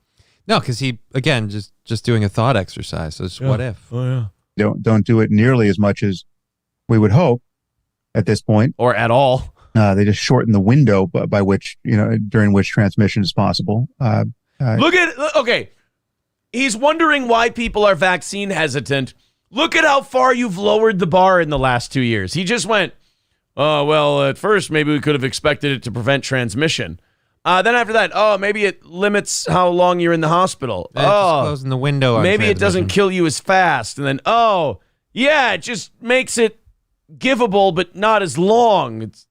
Wow, that sounds great. And then how many months until we find out that that's not even true? And again, this is also what we can have, like I said, we found out the COVID thing, not that huge a deal for most people. Right. But he wishes more dead kids would be a case of COVID. This is just a guy who doesn't want to buy presents for someone's birthday. Somebody has a lot of nieces and nephews. My sister won't stop popping them out the goddamn hole. If they're even doing that now, I don't know. But let's say the vaccines really did block transmission, but then nothing else was, all of the other mishigas about how, untested they are and how dangerous they yet might be and the spike protein and blah, blah, blah. Leave all that in place. Just give me a little more transmission blockage and give me kids being preferentially killed or injured by this disease. So is there a world where what he just said, like, it's not illegal because we have free speech, but can we just all as a community decide, okay, we need to lock this guy in irons and throw him in a castle? Yeah, I feel like at a certain point, someone should be watching you all the time. Now there are plenty of tards out there living really kick-ass lives. And he has a problem with that. It says on your chart that you're fucked up. Yes. The obscenity of much of what was said, much of what was said about COVID at the time at which it was said, the conspiracy thinking, the platforming of people who were obviously unwell and unbalanced. Yeah. I mean, they're all unwell and unbalanced. They're not rational and calm like the guy wishing that millions of children would die so that his vaccine wasn't talked about poorly. Oh, and by the way, regardless of how rational and balanced they were right. Let's just ignore that part outwardly. These irrational, imbalanced people who said shit that was 1,000% correct. And I'm just saying, this virus broke some people. It just broke them. If we lived in a world where it just, it went after kids like a like a Hollywood producer. It went after kids like Pee Wee Herman and Hey, Pee Wee Herman jacked off in a movie theater. Oh, wait. You didn't go after kids, you son of a bitch. You take that back. I take that back? You look in that camera, apologize to Paul Rubens. Paul Rubens. Yeah. I loved him in the superhero movie. Was he fantastic? No. That was the Smash Mouth one. Yeah. The Smash Mouth. Yeah, the preview had Smash Mouth in it. Yeah. Professionally and mentally around vaccines and their skepticism. The patience for that would have been non-existent. right? And so in some sense we got unlucky at how Because we didn't lose benign enough this was. kids. We got unlucky. And I was an asshole at the beginning of the pandemic when they were banning my kids from going to school, and I went, I better see some fucking body bags. And then, of course, I didn't get them. Mm-hmm. I got a. They go, oh, here's the body bags. Like, that is an 87-year-old. That was dead next week, no matter what. And they're like, no, that's a COVID death. Like, bullshit. That's a God death. Like, that's the Lord did that. No, we know that's a COVID death because he was perfectly healthy until we put this sick lady with COVID into his hospital. No. We totally know that this 90-year-old died of COVID. How do you know that? We gave it to him. We gave it to him. So it was and how mysterious it could yet seem, because you could run the argument, well, did he die from COVID or with COVID? He was 80. Which, by the way, one of the CDC doctors now wrote in the Washington Post this week. We need to have that conversation? We need to have that conversation. It looks like we might have fucked up. More people died with COVID than from COVID. Yeah. Our bad. Oh, you mean the thing that we all watched the local news and went, yeah, it sounds like people aren't dying from this. They're dying with like other comorbidities. Like something that was clearly laid out. That's why this was definite. Like, to me, I hope this was like some kind of tinfoil hat psyop and they were just trying to control people, because otherwise I have to look at our medical and scientific community and go, the shit that I saw on the news and could deduce things from, you didn't pick up until 3 years later. I have a hard time believing you didn't do that on purpose. Well, there was money in it for him. That's true. Years old, right? Yeah. That was the situation we were in. I'm saying that there are changes in the real world that could have happened and could yet happen that would have been immensely clarifying, right? And like there dead just would have been no less. I'm just asking questions routine would have not gotten anyone anywhere. Yeah, I mean, those people are full of shit, those just asking questions people. Forget the fact that they've been nailing it for the last couple of years. And, just asking questions is such a bullshit thing. Hey, wouldn't it have been great if more children died from this thing? I'm just asking questions. Look, if we could just change some of the facts so that the vaccine was way more effective and that maybe the virus was way more deadly, I feel like people would have realized that this was very serious. I love that Sam Harris's whole thing, like in the little mind exercise that he's doing, he can change any reality he wants. He has the reality stone. Mm-hmm. And he's going, you know what reality? I kill a bunch of kids so people didn't ask questions about the vaccine. I'm like, motherfucker, you've got the reality stone. Just make the vaccine work right. Or never have the COVID. Or no COVID, right. How about I wish there was never COVID and then we wouldn't have all this vaccine talk. There you go. Now we don't have to kill millions of children. Isn't that great? In the middle of this interview, Sam got a text from his sister that said, you're not coming over anymore. I'm worried you're going to murder my children. Worth going. Right. And that's, I think part of what we're talking about here is, his psychopathy. Part of what we're talking about here is just rounding up all the children. Yes. Part of what we're talking about here, I believe, is prosecutable in the world court. Part of what we're talking about here is motivating parents by threatening the thing they care most about. I believe what we're talking about here is the plot of the next Avengers movie. Sam Harris can be the bad guy. Respect to Trump and with respect to COVID are just contingent facts of these, unique situations, which had they been a little bit different, but they weren't. We wouldn't have fragmented in the same way, right? You dial up the risk of COVID, or if COVID just had been, just made you physically ugly, right? Like if COVID, like you are on the inside. If we only could have had a COVID that made people look on the outside what my insides look like, I think people would be, I'd be drinking the vaccine. Are you kidding? If I had to look, Sam Harris's insides look like the mutant in the 300. Oh, that's rough. It was monkeypox. The one with the right? back. And you had pustules on your face. Yeah. Right? I certainly didn't mean Michael Fassbender. He was a dish. Hey, I didn't mean fucking, who was it? Eric Bana was in that movie too? Wasn't he? Or no, I think he was he might have been in the second one. I'm not talking about Gerard Butler, that's Studley. That's certainly not who I'm discussing. Xerxes was pretty hot. Xerxes was whatever he was. It's Pat. Pat comes with the Persian Empire. I carry a sports sack. Yeah. Okay, that's different than the hypothetical experience we all had of is it a cold? Is it a flu? Is it COVID? Who knows? You know. Yeah, you know how a disease isn't that bad? You mix it up for a cold. It's all, than the hypothetical experience we all had. No, the actual experience we all had. This is the actual experience. People went, fuck, I don't feel good.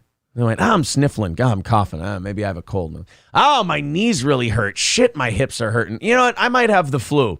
And then you go and you get a test and you go, oh, so I feel like I have the flu, but the official designation is this thing. I wonder how much, if we hadn't tested anybody for COVID, let's just say people got sick and they went to the doctor, like sick people do. Mm-hmm. Here's a thought experiment that doesn't involve slaughtering billions of kids, Sam. Oh, that's not going to make them. Let's say we never, ever tested for COVID. Would we have lost that many more people, do you think? Because not that many more. We would lost a few more because people would be mingling and mixing more without being cautious. Like, people made that argument, though. Like, they said that thing, like, if you have to test for something to find out you have it, like, how bad is it really? I feel like a lot of the people, I'm going to go out on a limb. I'm going to say the majority of people who died who had COVID would have gotten killed from a flu or a cold or a sinus infection or something like that. Oh, yeah. They would have gotten killed by something else. In some cases, they were already dying of cancer. Just COVID finished them off first. Yeah, so, like, I mean, again, I don't want to do too many thought experiments because, the king of thought experiments, old why didn't we kill more kids guy, is kind of got me beat, but just a thought. I mean, grandma might have lived another year, so at least we got that. Right. Like, I'm not saying I wish for those things because those are pictures of a worse suffering for people. But is it just me or does it kind of make it sound like he's wishing for these things? I almost think explicitly from the beginning, you're like, if we could have done this, if it could have gone this way. These seem like desires, not a thought experiment. Like when I say if the Vikings would have ran a play to the first down marker rather than like a Hail Mary pass on that 4th and 8, the Vikings could have still maybe won that game. I'm saying that because I wish that were the case. And he's saying the kid thing like I'm saying the Vikings thing. That's all. Had those things been in place, I just don't think we would have witnessed the same kind of shattering of our society around this particular variable. You guys shattered it. We didn't shatter it. We were the ones begging for things to stay the same. We were the ones going, don't close shit down. Don't shut stuff down. It's going to break our sense of community. You're going to lock people in their homes. It's not good. It's going to lead to drug overdoses, depression deaths. It's going to kill family business. Kids are going to fall behind in school, and all that shit happened. And now you're sitting here going, oh, the fracturing of our society. That Sam Harris and his buddies took a vase, a beautiful ancient vase, and they broke it on the ground. And then they went, isn't it so sad? Did it have to come to that broken vase on the ground? That was a beautiful vase when it was intact. I don't know, cocksucker, you broke it. You broke it, you sack of shit. And yeah, but I should have thrown it on a baby's face. Then you guys would have taken the vase more seriously. Again, so I pivot back to the possibility that if we could get a more normal Republican candidate who was not not at the center of a personality cult built on misinformation. Wait. You're saying, is he referencing Trump? Yeah. Who sucked that vaccine's dick harder and is still sucking that vaccine's dick harder than Donald Trump? Yeah, but people don't like Trump, so now we can use him as the boogeyman. Sam, you and Donald Trump are like this on the vaccine. You guys are all in together. In fact, he talks more highly about it than you did because you need to murder kids to, pump up the vaccine a little bit. Trump doesn't. He was pumping it up just because he wanted to open shit up. Yeah. And he's like, the vaccine's here. We're good. Wow, Sam, you are a lost puppy. There could be a swing back to something more recognizable that doesn't seem like a social emergency. I grant you that I do feel like we are in the presence of a social emergency. It's just the question is, could something other than talking about it be the process by which we overcome it? Like murdering children. Okay. I do feel like we're in a social emergency. Yeah, the one you made out of nothing. Like, Sam Harris seems like the kind of guy who would call them younglings so he doesn't feel so terrible about he murdered the younglings. saying that he fucking killed children. Oh, my God. What are you doing, Sam? It's Order 66. I have no choice. Yes, I did execute Order 66. Sorry, I have to sneeze in little kids' mouths now. Sam Harris wills it. Skeezy says Sam Harris is the new high priest of the Branch Davidians. Bumbaclo calling him Sam Mengele. Yeah. Enough of this NWO commie bastard. I mean, he really is a frightening son of a bitch. Like, the ease with which he says this shit is alarming. How many people usually just root for kids to die? I mean, like, I'm always, like, making the joke about the Thanos supporter thing, and, you know, yeah, I'm sure we could use a population decrease, but I'm not like, yeah, let's just round up all the kids. Just put them down. Yes. I'm sorry, Skeezy. He says Sam Harris is the new high priest of the Branch Covidians. Okay, Branch Davidians. Well, I was kind of hoping for the other one, and maybe it would end the same. It's if Sam Harris was the head of it. Thank you to Lab Glass. Says $10. Here's a little shaka dance for you. I said over $10, but I've been laxing on that. Stingy on the shaka today. Says thanks a lot, Aaron. I'm going to church now because of this douche. I get it. I understand. When I was visited the shore of Kenya, I was instructed to take a pill for malaria. In close to 12 hours, I felt like crap. Hope it was worth it, says Dub. I mean, malaria is rather nasty. Unless you want weight loss, that's amazing. Oh, yeah, if you're fat, get some malaria in you. Tin Man Taylor says, your point of if we didn't test for COVID, would we even know? If you look at the U.S. death rate in 2012, which decreased from 2011 to 732.8 per 100,000, the U.S. death rate in 2020, which was 715.2. I'm too stupid to know if that made my argument or didn't. No, that's making your argument. The U.S. death rate has been decreasing since 2012, pretty much. Oh, okay. Fair enough. Is Aaron doing a conspiracy theory bit? I don't know how anyone could say that I'm a conspiracy theorist when the counter is Sam Harris saying, hey, wouldn't it have been great if more kids died so that people wouldn't be asking so many questions about, you know, all the people who seem to be getting sick who have also had a certain medical procedure done in the last few years? People wouldn't be worried about Botox. I don't know. I'm the kind of guy who's really glad we have people wondering and asking questions about this stuff rather than a bunch of children dying from a horrible disease. You'd think all of these people would be in favor. I mean, I heard for the last 3 years, trust the science, trust the science. Well, we're getting new facts. Trust the science. I mean, and the facts all seem to line up on those crazy conspiracy theorist people's side. This would be like if you were investigating 9/11. You found out, you're like, oh yeah, it's George W. Bush had a guy that he paid direct money to fly planes into the towers. You're like, holy shit! Oh my God. And then you'd have people who were still sucking status dick who were like, no, it was probably still Muslim extremists.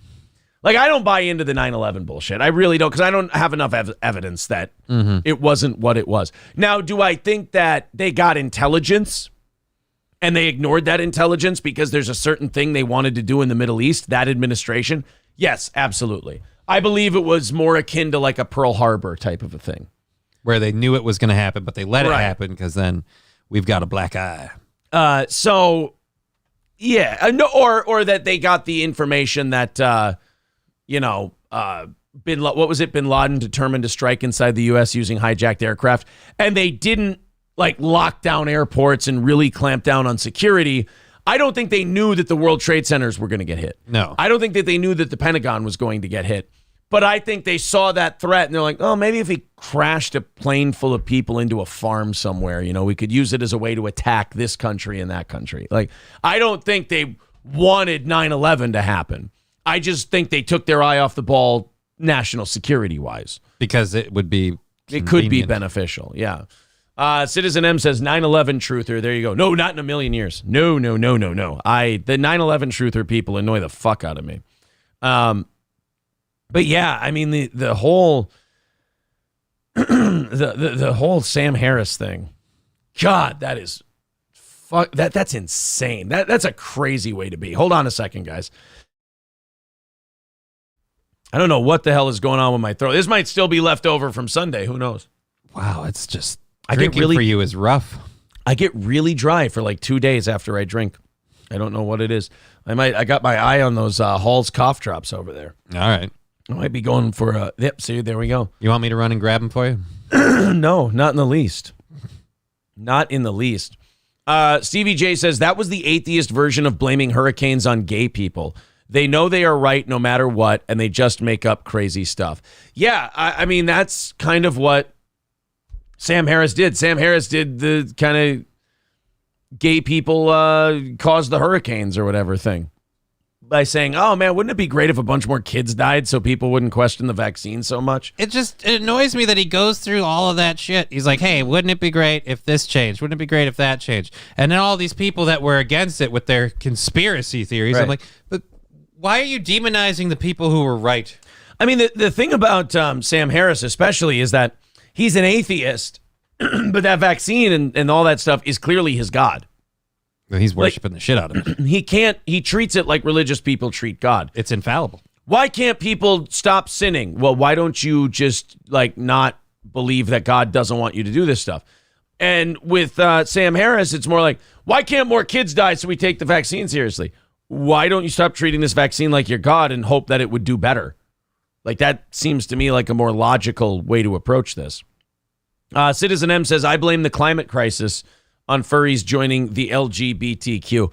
I blame a lot of the climate crisis on wealthy billionaires buying land right where hurricanes and storms happen. And then we get to pump up the number of the amount. We've had the biggest storms we've ever had. But yeah, because they measure it in property damage and property value. And more of these wealthy cunts are building expensive houses. So if you have these giant storms and they wipe out one mansion, it's like, oh my God, that one was $5 million more damaging than the last storm. Must be climate change. It can't be the real estate boom. No, we can't talk about that. And it can't be people profiting off of, areas getting wiped out and be like, hey, I'll buy it cheap and sell it high. There you go. We got a lot of stuff to talk about today. You know what I want to know? What? Because I haven't checked up on it lately, and this is kind of local. I'm going a little local here. But Minnesota has a $17 billion surplus. And Not for long. Right. The problem in Minnesota is that we have a Democratic House, Democratic Senate, Democratic governor. Our Democratic governor, God bless him, and I say that unironically, Tim Walz, is actually the most Republican guy out of the three, because he's the one who's going, guys, people have been dealing with inflation and all this other shit. We have to cut them checks. Like he's telling the legislature, we have to just send checks out to people. We have to give them a little buffer for their budgets. Couple grand per person, $3,000 or $4,000 per household. We got to do that, you guys. We got to give some of that surplus back. But his Democratic cronies in the House and Senate are like, no, we should give it to education. We should they don't want to fucking give it back. They're talking about reparations in St. Paul. Are they? Well, that's a city thing. They can do that all they want. Thing. Okay. Yeah, they can do that all they want. That's fine. I just won't live there. Minnesota surplus. I want to see what the news is. Give it back, spend it, or both. What will lawmakers do? And you know what else pisses me off about our government? So we're in session right now, and I think we're in session till like March. These assholes will wait until the last minute. Oh, yeah. Like, they're playing with people's money. It's our money. We'd like it back. But they won't do anything about it. They'll sit on this $17.6 billion, and they're like, well, we'll negotiate with each other up until the last minute. Meanwhile, you got people who are like, man, it's after Christmas time. I sure could use a little boost, or at least you guys could tell me if we're going to get a little boost. That would be nice. While you sit there passing it back and forth, taking little cuts off the top. Right, exactly. Social Security tax elimination to be considered by lawmakers. Yeah, I mean, if you want to eliminate the the state income tax, that would be nice. You could do that too. To debut spending plan for children. Giving Democrats $17 billion to spend is like giving a chimp a machine gun. Again, it's not that we gave it to them. They took it from us and they didn't need it. And again, like you said, that needs to come back. Yeah. Well, April's Parents Hobby Farm says all the checks are going to do is inflate the local markets. They need to cut income taxes. Yeah, but when the government spends that money on different stuff, that increases inflation too. The 17.6 billion is already out there. We're not printing it. We're not putting new money in. This is money that's already out there. So the idea that it's going to raise inflation, maybe temporarily, because people all might rush to one thing, but whether they spend that 17.6 billion on just handing people money, or they spend that money on education, or they spend it, if the government spends it or if we spend it, it's going to have the same impact on markets, just maybe in different places, if that makes sense. But no, I agree with you. If they want to take $17 billion and say we're spending that to pay for eliminating the state income tax. All right. Cool. I think most people could do with an extra, 7 to 10% in their paycheck. That'd be all right. Where's the right time for me to buy a house, says Brown Candy.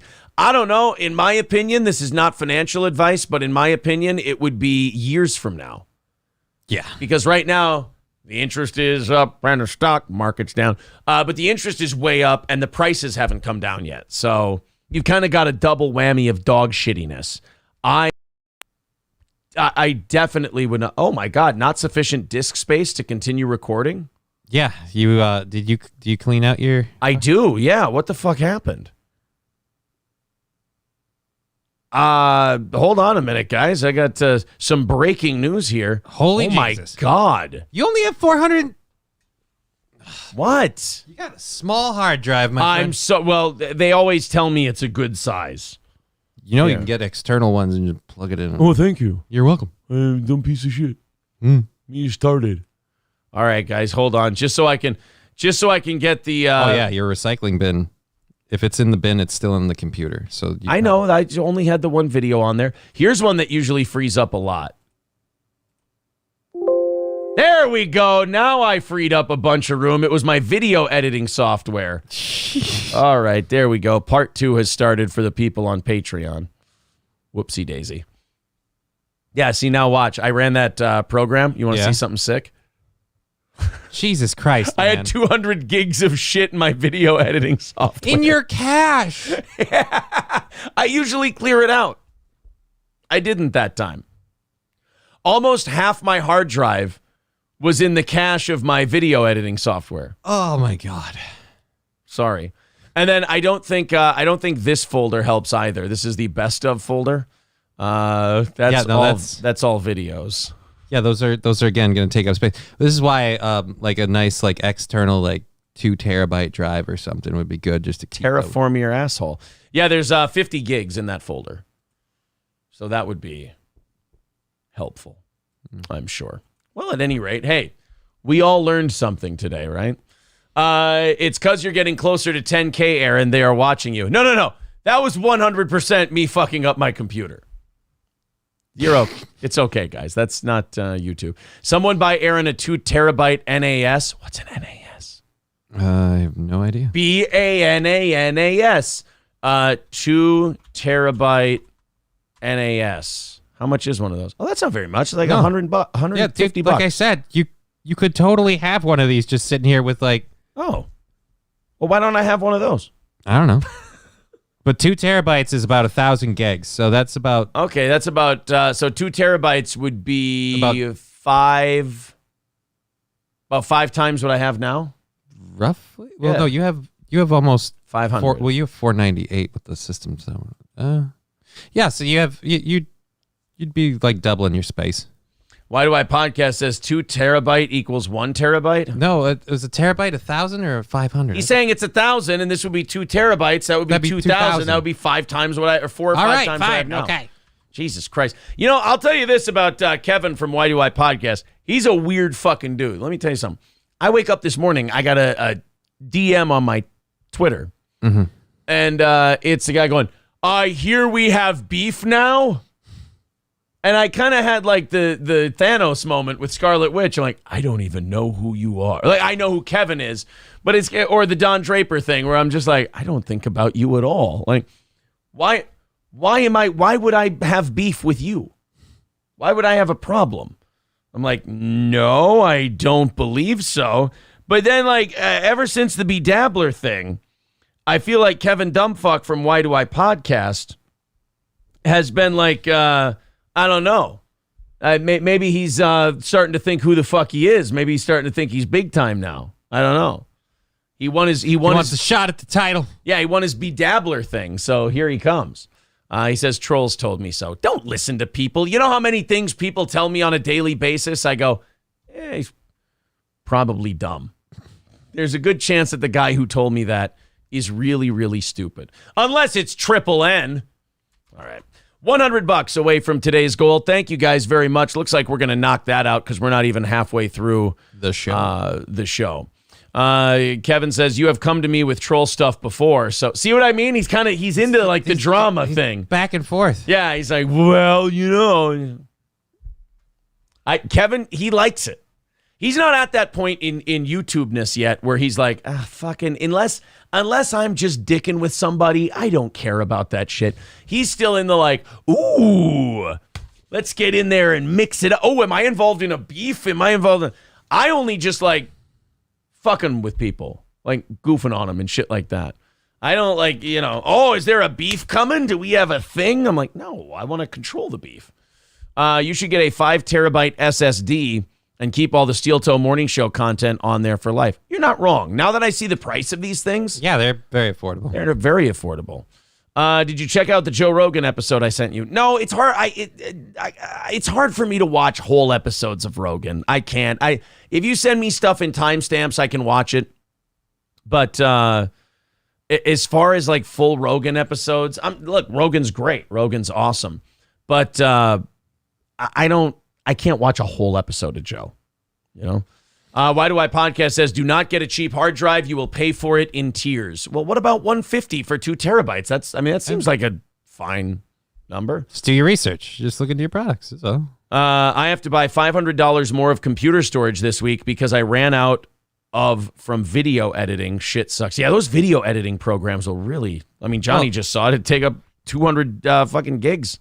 What is it? Like a 3.5 hour video is like, I don't know, 7 or 8 gigs, I think. Damn. Each one. So you're doing 4 hours of time. So you're probably running like 10 or 12 gigs per show. Oh, shit. Coltrane says 5 terabyte external is around $100. Oh, okay. All right, guys. I have to, I can't remember where I wanted to go from that. Oh, yeah, the checks, the walls checks and shit. I don't have any updates on that, so they're taking their sweet-ass time on that whole deal.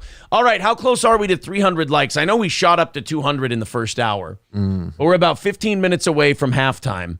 Where are we at via like? Where are we at on the likes thing? Everybody just smash the old like button. Oh, subscribe, by the way. You know how our goal at the end of the month was to get to 8,000 subs? I think we're going to get there a lot earlier than we intended. We are at 7,950. So we are getting there awfully quick. All right, 250 likes. Everyone hit the like button. We'll get to 300 before 8 o'clock. Spaghetti Tooth John says April was kicking Carl's ass last night, not Kevin's. I don't know if you saw it, but the chat and myself were trying to egg April on to talk shit about Carl from Who Are These Podcasts. April has no problem with Carl. It started with people going, hey, why wasn't April on Who Are These Podcasts with you this weekend? Because Carl hates her. Yeah, and then we just go, well, Carl clearly doesn't like her. And I don't know about you, April, but if Carl didn't like me, I'd say, fuck Carl. He's a dork. He's a nerd. I hate that guy. So, no, don't worry. There is no... The lack of sense of humor from some portions of the internet makes it impossible to have fun sometimes. You guys get what we're doing, right? Yeah, you understand that I wouldn't be on a guy's show on Saturday and then talking about what a piece of shit he is. Actually, you know what? Does kind of sound like something I do. 271. That's how many likes we have now. 271. Keep hitting that like button. We'll get to 300 by the end of the hour. Thanks, guys. This was very funny. So the Tamils or Tamilians or whatever they are in Sri Lanka have been protesting. They've always feel like the Sri Lankan government has treated them unfairly. They've always felt like they're getting a raw deal, treated like second-class citizens.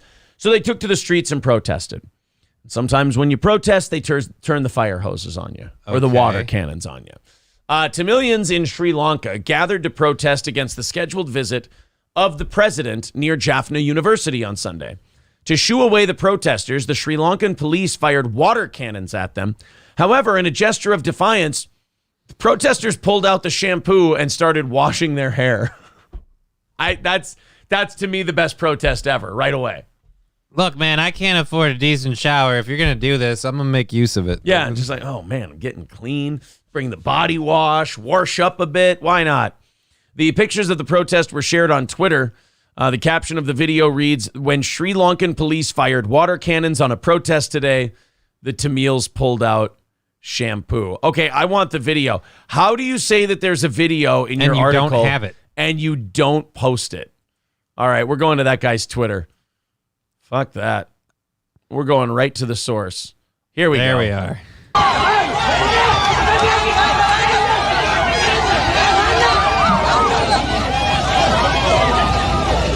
I mean, technically, that's got to be scary as shit if you're the cops, because you look at how many people are out there protesting. Yeah, you are outnumbered. You got those little phalanx riot shields to protect you. It's like, if these people really decide they want to rip my throat out, and they could kind of do it. I mean, the shield only works as long as you can hold on to it. Right, exactly.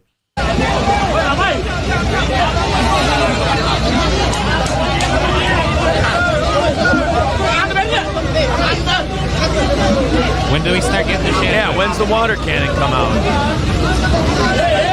That's a super soaker, not a water cannon. What are we having, a water fight? Capture the flag? The fuck is this? Is that a piss bucket? That would be funny if they were throwing piss on them. All right, so there's that protest. You call that a water cannon? Yeah. Jesus, you guys are poor. Kind of gay, guys. Here we go. Here we go. Now we got some pictures. We got some water cannons. This guy jerking himself off. You got a white guy talking. Oh, where's the video of the water cannon shit and the shampoo? That's not it. All those protesters using Head and Shoulders. They don't have dandruff. Yeah, the most dandruff-free protest you've ever seen. Well, come on. Dickbags. I wanted to see. You can't report to me the stories about the Tamilian protesters shampooing and then not show me the shampooing. What the hell? By the way, easy to use external hard drive. No more storage excuses. Don't ship it to me. I would. Oh, he bought me a $31 thing. Well, that's very nice of you. That's a very sweet thing for you to do. But I would have, if we would have waited until we got off the air today, I would have definitely looked into getting one. We're going to have to, raise the goal, though, for that, because we need tips. No, God damn it, no. That is not the case. Where's the videos? You can't tell me that Sri Lankan protesters are washing their hair in the water cannons and then cock block us on the videos. God, Sri Lankans don't know how to protest. This is where American Gen Zers on TikTok really have figured it out. Their protests may be gay and the causes may be stupid, but at least they're pulling out the cameras and they're documenting everything. I mean, yeah, but they also think that posting on Twitter makes a difference. Look, like I said, cunts, the whole lot of them. But at least they know to film everything. I mean, you got to document it in case something really cool happens. And then you have an article and you go, oh, this is what happened. And they go, oh, we just scroll down and there'll be a video. Then you won't have a smart ass show like ours telling you that you're a bunch of cunts who don't know how to protest properly because we want to see the washing the hair and the water cannons thing. If you're a narcissistic cunt, I suppose, huh? You got to film yourself, Yeah. all the time. Exactly. Especially while a bunch of kids die. Right. The market is saturated with narcissistic cunts in protesting, so you're going to have to do the same thing. You have to respond to market forces. I don't make the rules, okay? Are you saying Warsh unironically now? No, that was ironic. I'm not going to say Warsh. Like, it's serious. That would be gay. I'd be Opie if I did that. And we freak out over a dude using a hose on a stinky homeless lady in San Francisco. Yeah. Remember that guy was took a little garden hose and he was just spraying down the homeless person? What a great time for that homeless person to grab some shampoo and finally get a shower in. He was even offered, too. He's telling her, like, oh, you can go down here. You can do this. She's, I just want to sit here. He's like, all right, well, I'm going to wash you off. Yeah. I have a question. If you would have put that homeless person in a bathtub and that guy would have sprayed the hose on him and then that person would have washed their hair and body, when they're done, can you see through that water? No. You think it's just black? Yeah. Ugh. I think it literally looks like tar that they're gonna pour out on a parking lot. Like it just thickens. Like the viscosity goes up. Like it just Okay. becomes gloopy. Ugh, and there's bugs in it. That would be a weird ASMR thing for me, is to watch a YouTube video of like, I don't want to see a naked homeless person, but like a homeless person's shower or bath water, and just watch the water go from clear to disgustingly black by the time it's done.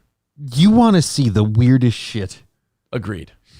Yes, that is accurate. I don't know why that would do anything for me, but here, apparently, homeless person bath water. Yeah, it looks like I'm the sickest motherfucker in the world. Oh, whoa. Oh, no. We got a homeless man takes a shower on the New York City train. How did he get the inflatable tub in there? Louisiana worker fired after dumping water on homeless woman in freezing weather.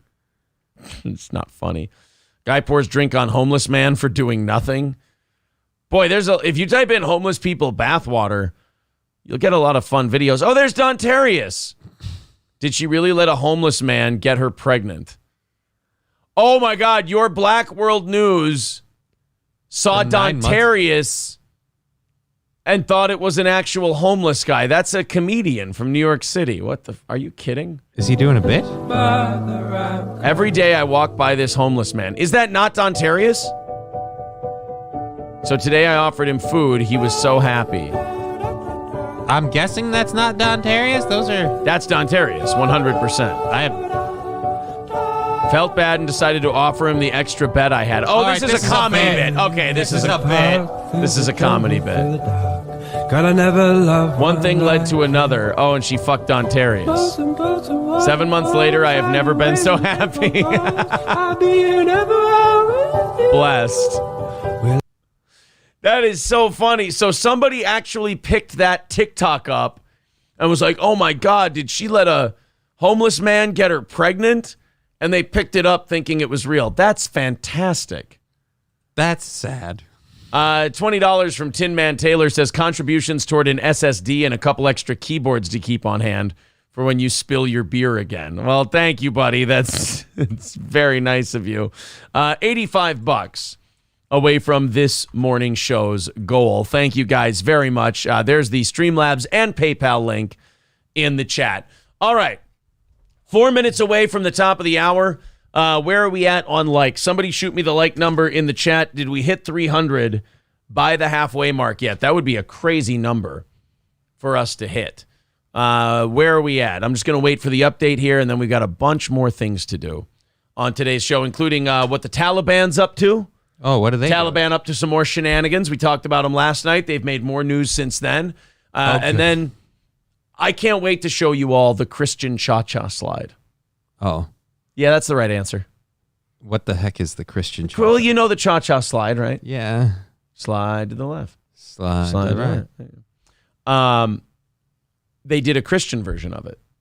And they had Christian people dancing to it. I swear to God, for the first 30 seconds, I thought it was a bit. I thought they were doing to the left. I thought they Fight were doing demon. Slide to the right. Oh, blasphemy, Satan. Oh, have you seen it? No. Because that was pretty close. You're fucking kidding. It's going to be good. Oh, geez. You're going to really enjoy it. The Christian cha-cha slide. Oh, by the way, thank you, Tin Man Taylor. Shaka says thank you as well. Shaka, really enjoying when we hit the goal. I love hanging out with Mr. Johnny and Mr. Aaron for an extra half hour every day. Here we go. Shaka making an appearance. All right, they said we're at 295 for likes, and we're 2 minutes away from the halfway point. Hit the like button, subscribe to the channel, and let's see if we knock out that 300 before the end of the show. Bumbaclo says Dontarius is also Salvo's wife's boyfriend. I wish more people knew who Salvo Pancakes was, because this motherfucker is in the middle of a public meltdown. Like, he's posting pictures on Twitter. Oh, we hit 300. Very good, guys. Thank you. So this Salvo Pancakes is like posting pictures to Twitter of like his bloody knuckles and a hole in his wall. He's like, yeah, I did that. And he's like, he posted a picture of him and he looks gaunt and pale and he just looks shot to shit. And this Salvo Pancakes guy, they found out. Isn't he the pissing thing? He's the pissing guy. Yeah. And he has a wife, And he's this reaction commentary YouTuber who wants to be Red Bar. Like, he is baby Red Bar to a T.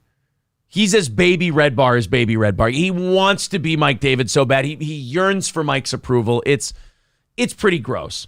Well, I don't think Mike's going to be bringing Salvo up that much anymore.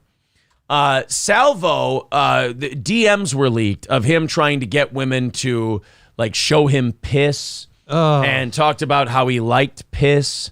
And he was trying to fuck other girls. His wife allegedly fucking other dudes. Salvo kind of into that whole thing. Like, all of this shit in DMs has come out that Salvo is a complete freak. Like a complete creep, which is fine. Do whatever you want. Whatever you're into, I'm not here to judge. But you can't have a show on YouTube where you're going to stand in judgment of everyone else while you're potentially, I don't know, bathing in piss, watching your wife fuck dudes, fucking other chicks, trying to get pussy on the side, using your show and your Discord and your DMs. I mean, he's trying to do the thing where he says it doesn't affect him, but then he's just having a public meltdown about it. Looks like it's affecting you, buddy. It looks like it's affecting him pretty bad. Salvo probably just needs to be done. Like, he just needs to either go away or he needs to be honest. He needs to come out, do his show, say, yeah, this is what I'm into. I'm the piss guy. I'm a piss guy. Welcome to the new golden hour. Yeah, the new golden hour with Salvo Pancakes. Yeah, maybe they could kick D'Elia off. Yeah. And they could get Salvo Pancakes on there. He could work with Brendan Schaub. They're both the same level of funny, and they're both the same level of self-aware. It might actually work.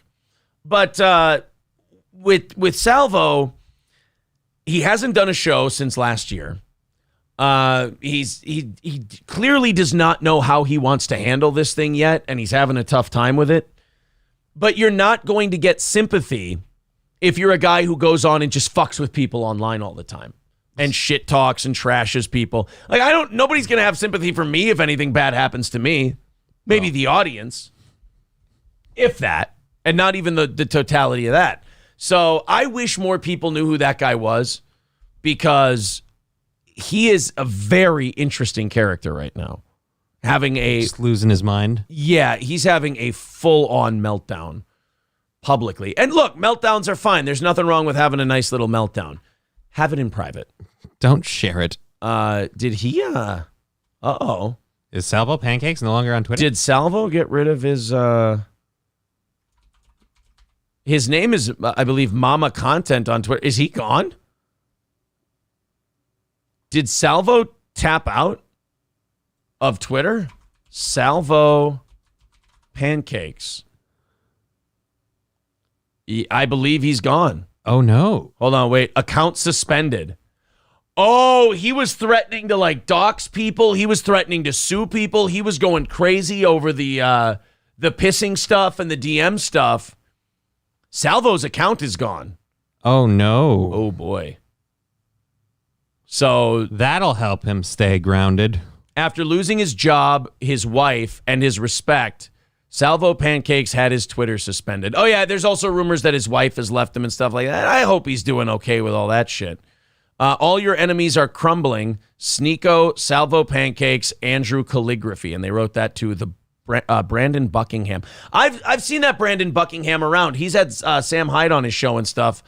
I'd like to talk to somebody who knows stuff about this Salvo Pancakes thing. It's not ready for our show. I'm not ready to bring it to our show in any kind of big, fuck on him kind of way.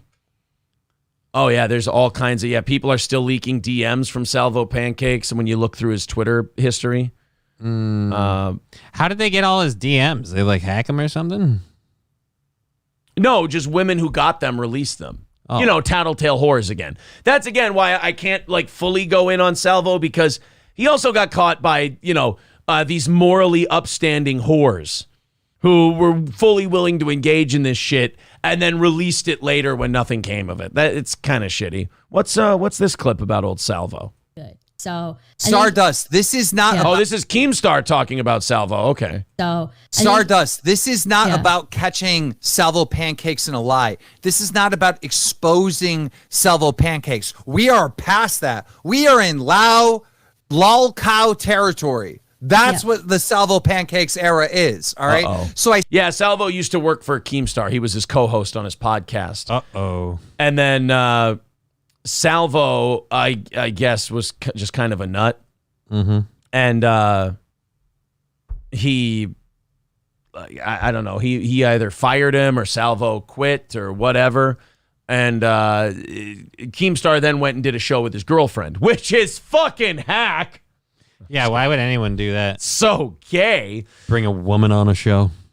Richard says Pod Awful has a video on his channel. Salvo did an interview with some guy the other day talking about all this. Yeah, it's I'll look more into it, but I'm kind of yammering and I'm a stuttering, muttering prick about all this because I'm not exactly sure where all this has gone, but he's a fucking weirdo and he's losing it. Citizen M says he yearns for Mike's approval. It's gross. He tries really hard to be Mike. He yearns for Mike's approval. I think someone made that joke in the chat too. Yeah, I know. I stole it. I stole it from my own audience. Sorry, guys. Okay, let's continue on. Under the Taliban, the mannequins in women's dress shops across the capital of Kabul are a haunting sight. Their heads are cloaked in cloth sacks or wrapped in black plastic bags. The hooded mannequins are one symbol of the Taliban's puritanical rule over Afghanistan, but in a way, they are a small show of resistance and creativity by Kabul's dress merchants. So, for the last 20 years, you got to kind of appreciate the culture shock that Afghanistan's gone through. 22 years ago, they've been living under Taliban rule for a decade or so. And then for the next 20 years, so the next generation grew up with a Western country being in control, a Western puppet government being in control. Women can go to school. You know, women, there are a whole generation of women went kindergarten through college. Didn't learn a damn thing, but they went. Absolutely. Couldn't learn how to drive. Am I right? But yeah, they could drive. They could go to school. They could go to the store without a chaperone. All of this stuff. Didn't have to wear the hijab or anything like that if they didn't want to. And then all of a sudden, that's all pulled out from under them. And now it's right back to the Taliban shit again. So now you've got all these merchants and all these store owners who had mannequins with sexy dresses on, all kinds of Western shit. Taliban comes through and says, nope, got to cover it up.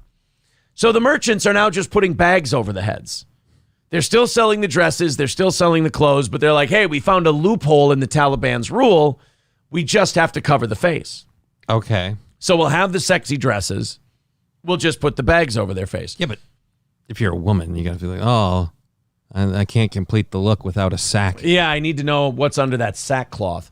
But to me, a couple of things. Number one, the fact that your country is run by such fucked up people that it's a priority to get hoods on mannequins is troubling. Well, lest you be driven sexually insane. Yes, unless you just start whacking off constantly to the faces of mannequins. Honestly, when I think of a mannequin face, all I think is the lunch meat in Breakfast Club being thrown on the mannequin face. The other part about this is the Taliban don't seem like loophole-friendly people. Yeah, I feel like they don't like it when someone, finds wiggle room. Yeah, so I don't think if you take like the Kabul mannequin thing and you go, oh, I'm just going to put a cloth over their head. Ha ha, gotcha, Taliban. They'll still shoot you because they don't like your face and you're being a smartass. Yeah, I feel like... I don't think this is going to last very long. And are those like exposed arms on the mannequin? Right. Why do we got to cover her face, but we got all this shoulder meat out there? Well, they think that they're getting around the Taliban's rules on women and sexuality. How about the fact that your country's fucked if you're just having this conversation about what coverage a mannequin needs? I mean, I don't want to disparage too much about them. They do have a few good, like no driving. I could go with that. Right. I mean, look, they that's how they tempt you. That's how the Taliban. That's how they get you. That's like the that's like the free casino and free buffet and free dining offers in Las Vegas. They send you to go to a timeshare presentation. You're like, oh, that sounds pretty good, and then they're like, yeah, this is all horseshit, and we're not going to let you leave. You fuck. They got me in here. God damn it. Same thing with the Taliban. They're like, hey, we're not going to let women drive. It's like, oh, okay, I'll listen to your pitch. I'm on board. All right. You'll never see their tits again. Oh, come on. Can I get out of here? Nope, you've committed to the time. Fuck. You were halfway to the right solution. You guys were so close, and then you had to turn all gay on me and shit. Started based, went gay. You guys are confusing. Initially, the Taliban, get this, the Taliban wanted the mannequins to be outright beheaded. I can't imagine why anyone thinks these people are like behind the times or archaic. No. You know? And, I don't like this mannequin. Cut its head off. And first of all, Taliban, you can just throw it away. You're not like, it doesn't do anything to the mannequin for you to chop its head off. I mean, to me, that's very the definition of this seems like it's more for you than it is for anything else. Just haven't had a chance to get a good head whack in. I need to. Do you think decapitate something? Do you think they have like a whole ritual around it? Like they're going to do the whole mannequin beheading like they would a human one? I would hope so. Ugh. You got to follow through. He's hacking away at it with a machete. The store owner goes, "Hey, dude." He just screws it off. Twist it off. Just turn it to the left. Just a quarter turn and pop. Like, dude, it's done. Not a big deal. Not long after they seized power in August of 2021, the Taliban Ministry of Vice and Virtue decreed that all mannequins must be removed from shop windows or their heads taken off. They based their order on a strict interpretation of Islam that forbids statues and images of the human form since they could be worshipped as idols, though it also meshes with the Taliban's campaign to force women out of the public eye. Some clothes sellers complied, but others pushed back. Yeah, I'm sure those are going to just be met with, leniency. The only pushback the Taliban likes is when it's a goat doing it. The only kind of pushback they enjoy. That was bad. You see, they fuck them. Oh, yeah. That's what the horns are for. Yes. Grabbing. They complained they'd be unable to display their clothes properly or have to damage valuable mannequins. The Taliban had to amend their order and allowed the shop owners to cover the mannequin's head instead. This is a softer, kinder Taliban we're seeing. Well, we don't want to put these guys out a whole bunch of money. How about we just cover her face? God, they just love beheading shit. I know. Just like the mannequins aren't even real. Like it just... Hey, my son has the flu. What do you suggest? We could chop his head off. No, I'm not chopping my kid's head. God, you guys it's your first answer for everything, isn't it? I mean, he sprained his ankle the other day. I hope he's going to... Have you tried decapitation? Whoa! Oh, God. Heavy. I have a splitting headache. No. Just walking up to you with the machine. We could do it now.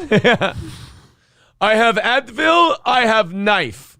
Which one would you say? The knife can work. You won't feel a thing for a while. Either way, 2 of these and call me in the morning. Yes.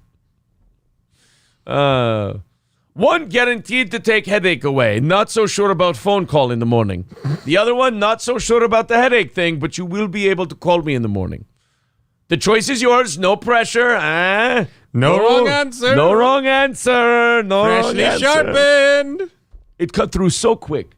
I beheaded 3 dogs on my way here. It works very well. I didn't even have to. Did it for shits. Yes. I wasn't even testing the blade. I knew how sharp it was. I was cutting tin cans like it was a ginsu. The variety of solutions they came up with are on display in a middle-class commercial street lined with dress shops in a northern part of Kabul. The store windows and showrooms are lined with mannequins in evening gowns and dresses, bursting with color and decoration, and probably Taliban semen, all in various types of head covering. You know what might have happened with the Taliban is they watched the last 20 years and they were like, oh, some of this Western shit, like it generates revenue. Like it makes income. Like we can make some dough on this. So then when they took over, they're like, look, we got to enforce a strict code of Islam. But God, I want these guys making us money. That's pretty nice. Look, we got to inflict a strict code, but is there any way we can also suck out the money at the same time? The Taliban just needs a push. Like if the Taliban just had a mafia or something, it could really kind of shove them forward about 80 or 90 years. Look, this whole Taliban thing, I'm just saying, like, if we could change it so it only affected children. Sam, come on. God, that Sam Harris just does not stop, does he? All right, somebody got us the videos of the Sri Lankan protesters. Okay. All right, these might be a little better. Let's like 4 different videos. 4 different videos. Let's check them out. Boy, if only they had those barriers at the Capitol on January 6th. Ah, if only they had those in St. Paul. You're right. Minneapolis. Oh, Minneapolis. That's right. Chicago. New York. Atlanta. But I mean, what are we going to do? Get a bunch of wood and nail it together? But look at this. I mean, they had like the WWE railing on January 6th. Yeah. They were like, hey, don't you get through that thing that they used to whip Shawn Michaels into every week. And, they had a whole, 4 or 5 security guards at it. Yeah. Like this. I mean, this is hardcore. They ain't getting through this shit. That's what you got to have on January 6th. If only the Capitol would have had the same security that a Sri Lankan street protest has, they might never have stormed the Capitol. Hey, we're not a bougie country like Sri Lanka. Yeah. All right, easy here, homie. All right, we have someone here to help us with our protest. He's going to be our new protest leader. He says he is very much into the Sri Lankan struggle. Here is my new friend, Ray Epps. No, don't let him. Don't. It's not. I know We're going to the Capitol. No, Fed. And here's my friend, Baked Alaska. Don't bring him in. He's going to rat on everybody.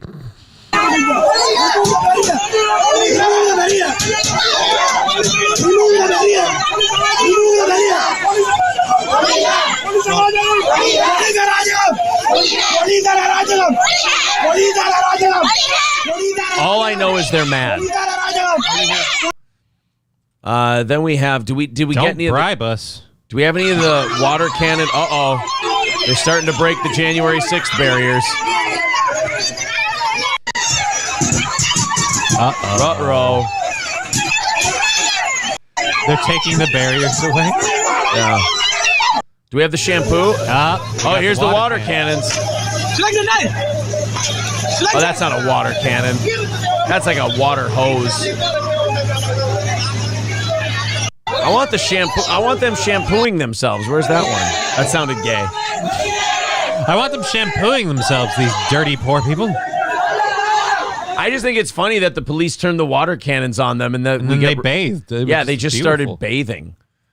That it's just that a good, would clean be fun. protest.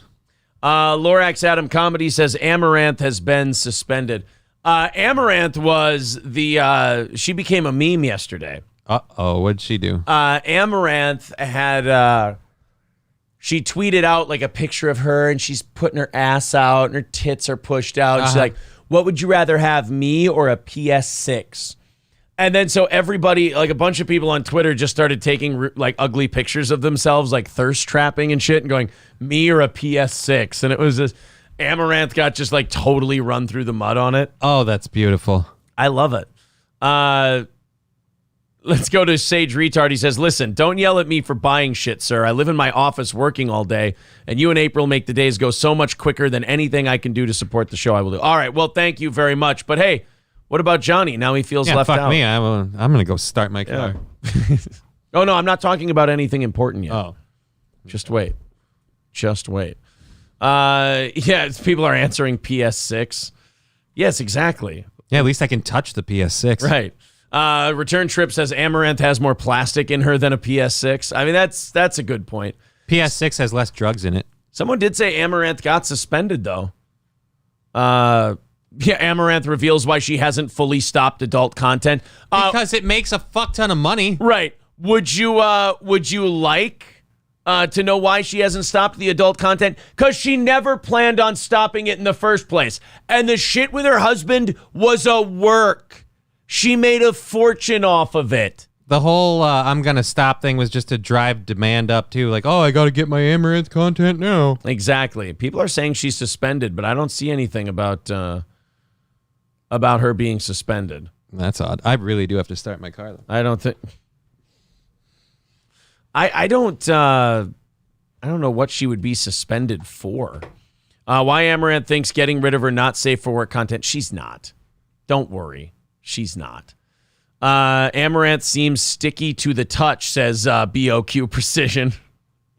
Her OnlyFans pics are out there. Her beehole needs cleaning. Oh, no. Say it ain't so. I don't want to know that anybody has a pooey butthole.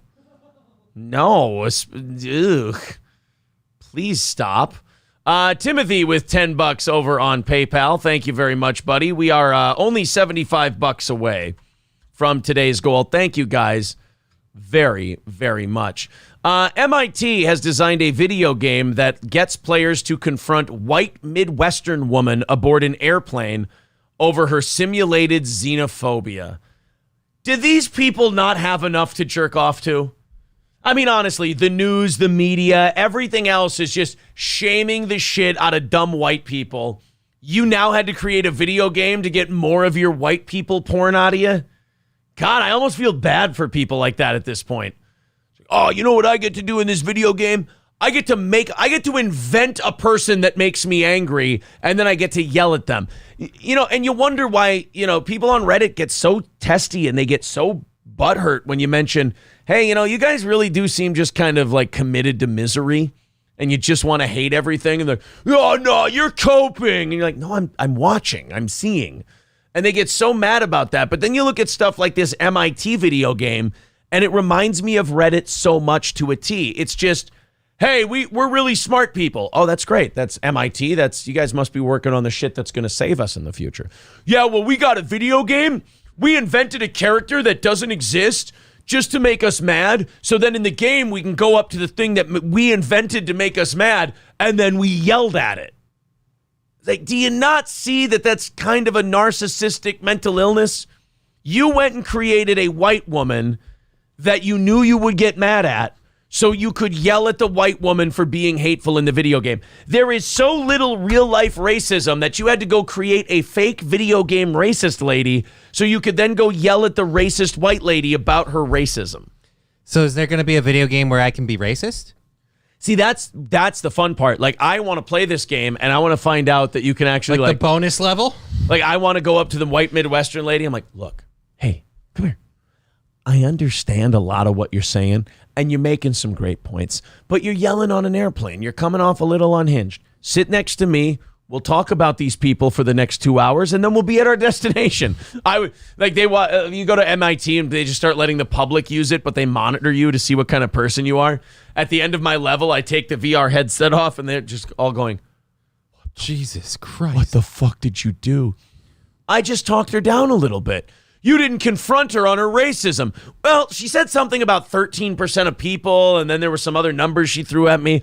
I wasn't really prepared to counter her. Look, she was clutching her purse pretty hard, but we were on a Spirit Airlines. Yeah, I mean, I even told her, I said, maybe if you don't clutch your purse so hard, just take your wallet out and put it in your front pocket. You'll be more, incognito.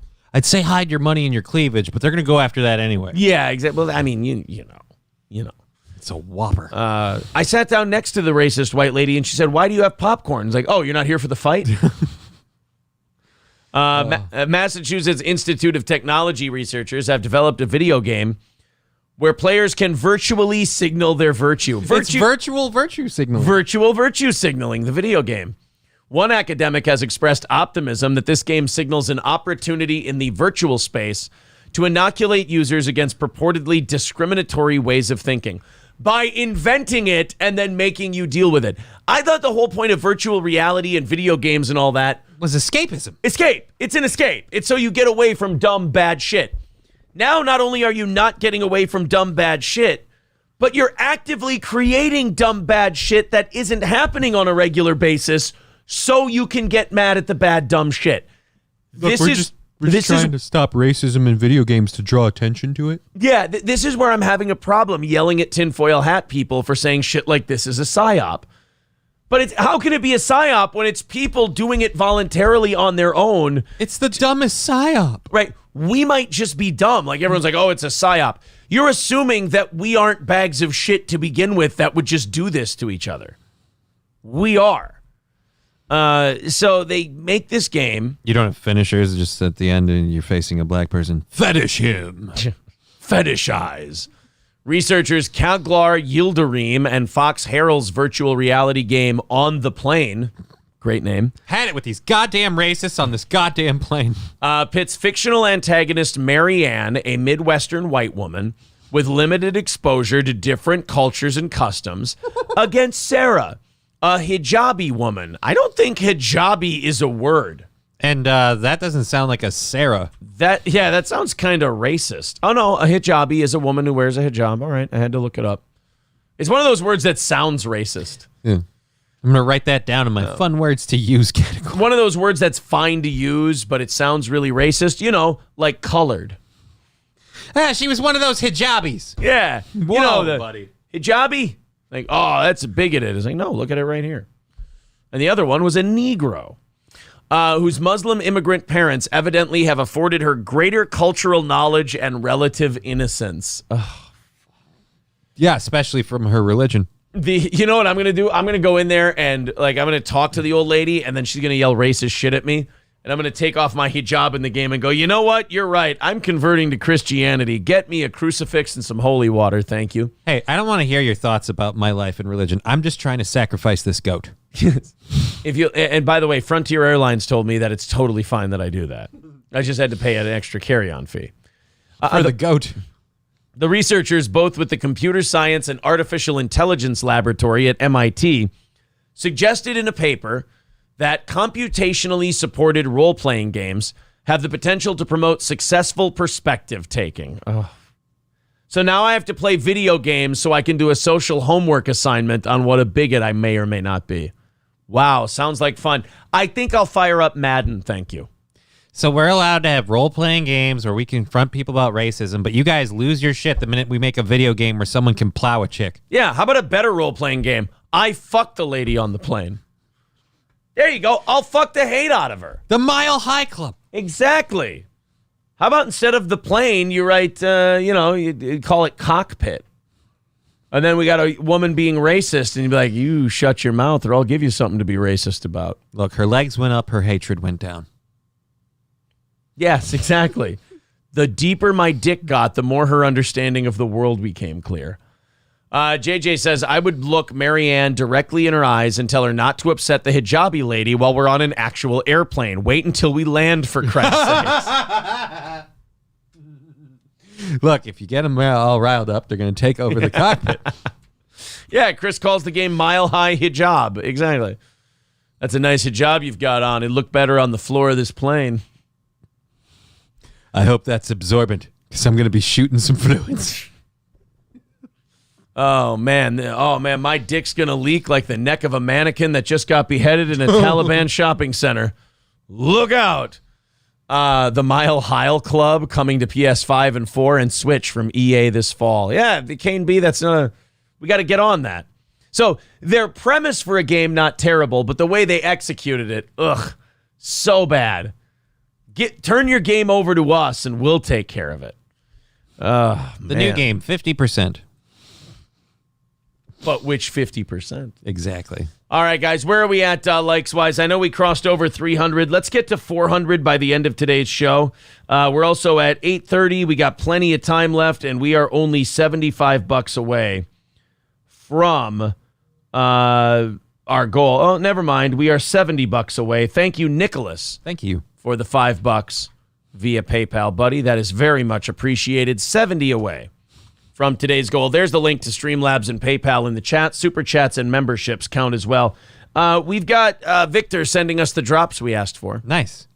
We could load those up real quick. Yeah. Before we get on to the next segment we're going to do is the Christian Cha-Cha slide. Oh, dear Lord. And I'm going to make sure I got all our house cleaning done before we get to the Christian Cha-Cha slide. So I do want to remind you folks that coming up this Saturday is the Steel Toe Comedy Show at Partners Pub in Sartell. Guys, if you want to put the Eventbrite link up in the chat, that would be great.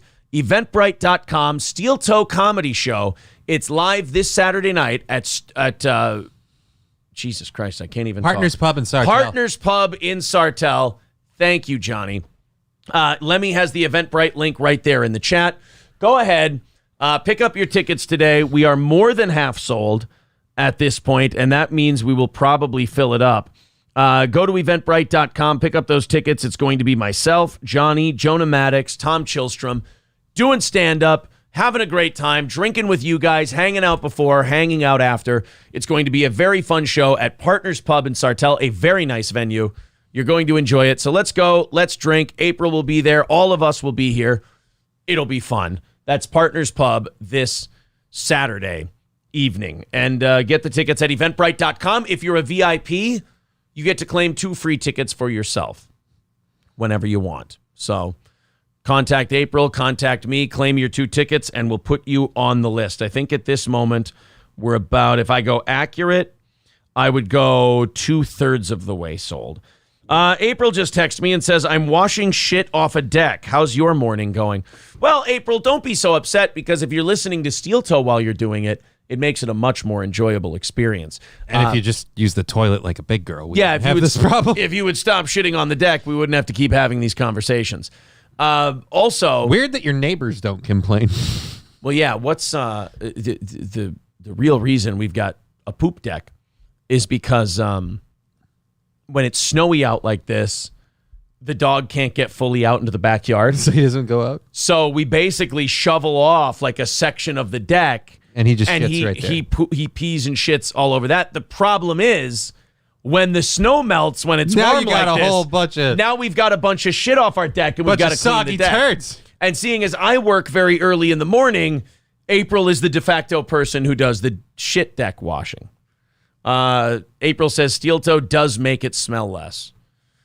Well, God bless. April, real quick, housekeeping issue in the chat here. Jim after the show today, and then maybe pick up. Oh no, we have to eat. Damn it! I was gonna say we'd go to the meat market. We could go to Von Hansen's and pick up something. Maybe we could pick up some sides from Von Hansen's, but we got a bunch of meat and stuff that we got to eat in the fridge. Fuck. I hate that when you have too much stuff. Like when you have enough leftovers in the fridge where it's irresponsible not to eat it and to go add more food. Yeah, you're just like, oh, now I'm just adding more food to the thing. I can stop and get something on the way home. Yeah, but you have so much shit at home. Why don't you just go home and make a fucking We'll get sandwich? some like potatoes and snacks and stuff from Von Hansen's, and then we'll make that with our meat, if you will. Hey, I haven't seen any comments on it, and I really liked it, so I'm going to kind of neg people a little bit here and be an asshole. I really like the shirt I picked up this weekend. My Death Row Records shirt. Yeah, that's actually you guys, I didn't notice. Is this good? It looks nice. Is this good? Oh, April says I ate the whole fridge. Hangs nicely off the tits. Thank you. I was hoping that this shirt would exaggerate my tits a bit. I learned it from Amaranth. I like my Death Row shirt. I will admit, April and I did have to go into a Spencer's to get this shirt.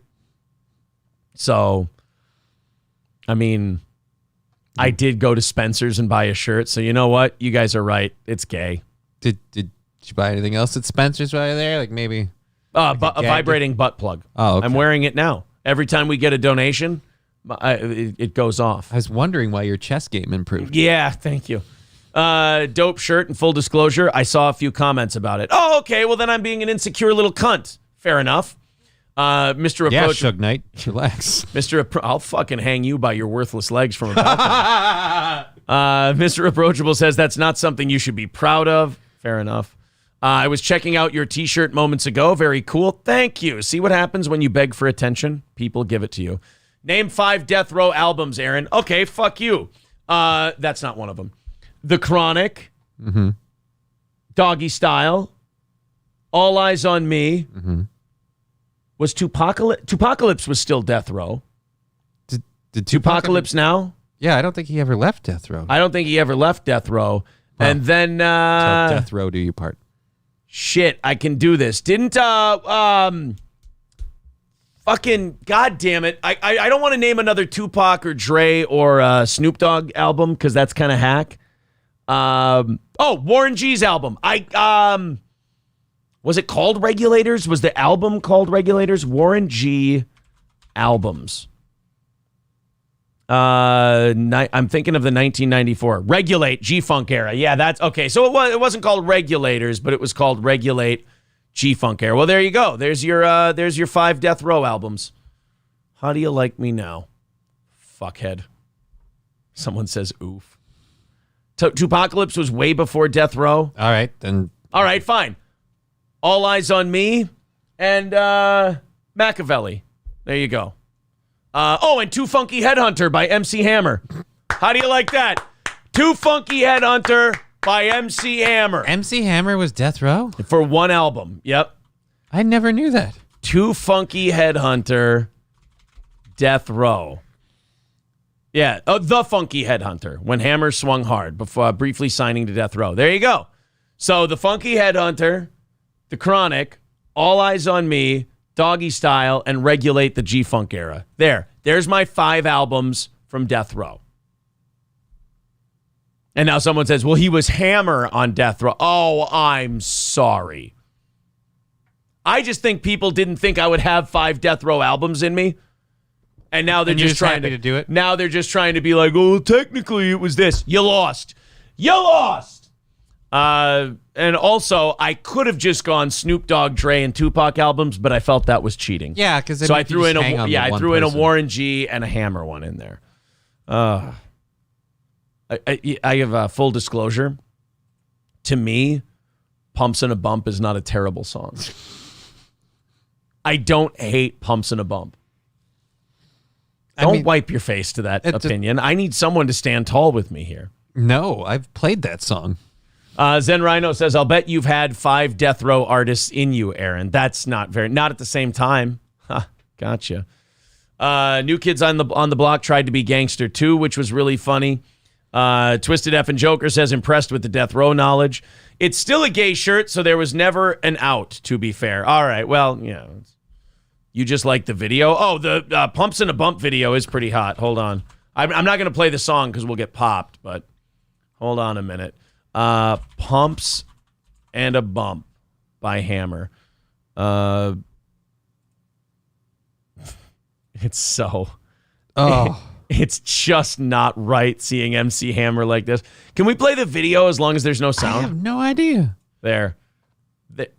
Is that Dion? Fucking Dion is in the video. Get the shit out of here. Or Hammer just looked like Dion. Yeah, there's Hammer. That does not look right. This is weird. That just doesn't look like that should be MC Hammer. That beard is weird. His beard is weird. Oh, yeah, here we go. There you go. Oh, now you got your Pumps and a Bump video. These girls look like they'd key your car and stab you in the neck. Yeah, but you still would. Oh, Hammer in Atlanta Falcons jerseys and black stocking caps. There's his A's shit.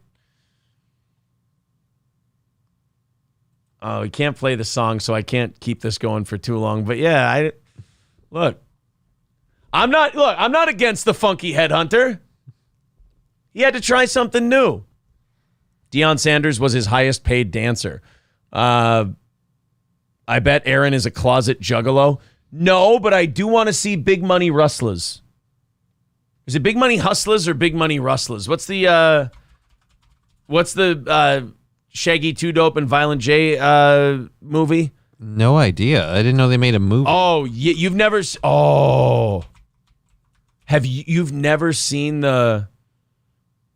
Oh my God, the full movie's on YouTube. Yeah, I got it. Big Money Rustlers trailer. All right, here you go. We played this a couple times on the show. This was the ICP movie. Citizens of Mudbug. The small town Mudbug. in the wicked Wild West.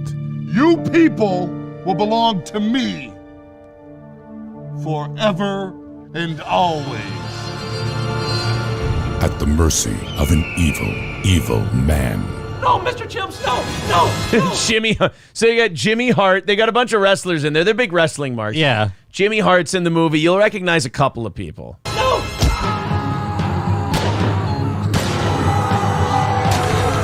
A little Tombstone, a little Casino. Give me my motherfucking money. Oh my God. For a hero. Who's gonna shake? Oh, here he comes. Brings you to these parts, stranger? I ain't no stranger to these parts. I've been gone a long, long time. But I'm back now. I'm gonna clean this town up. Y'all listen up now, and you listen good. There's a new sheriff in town. And his name is Sheriff Sugarwolf. Sheriff Sugarwolf.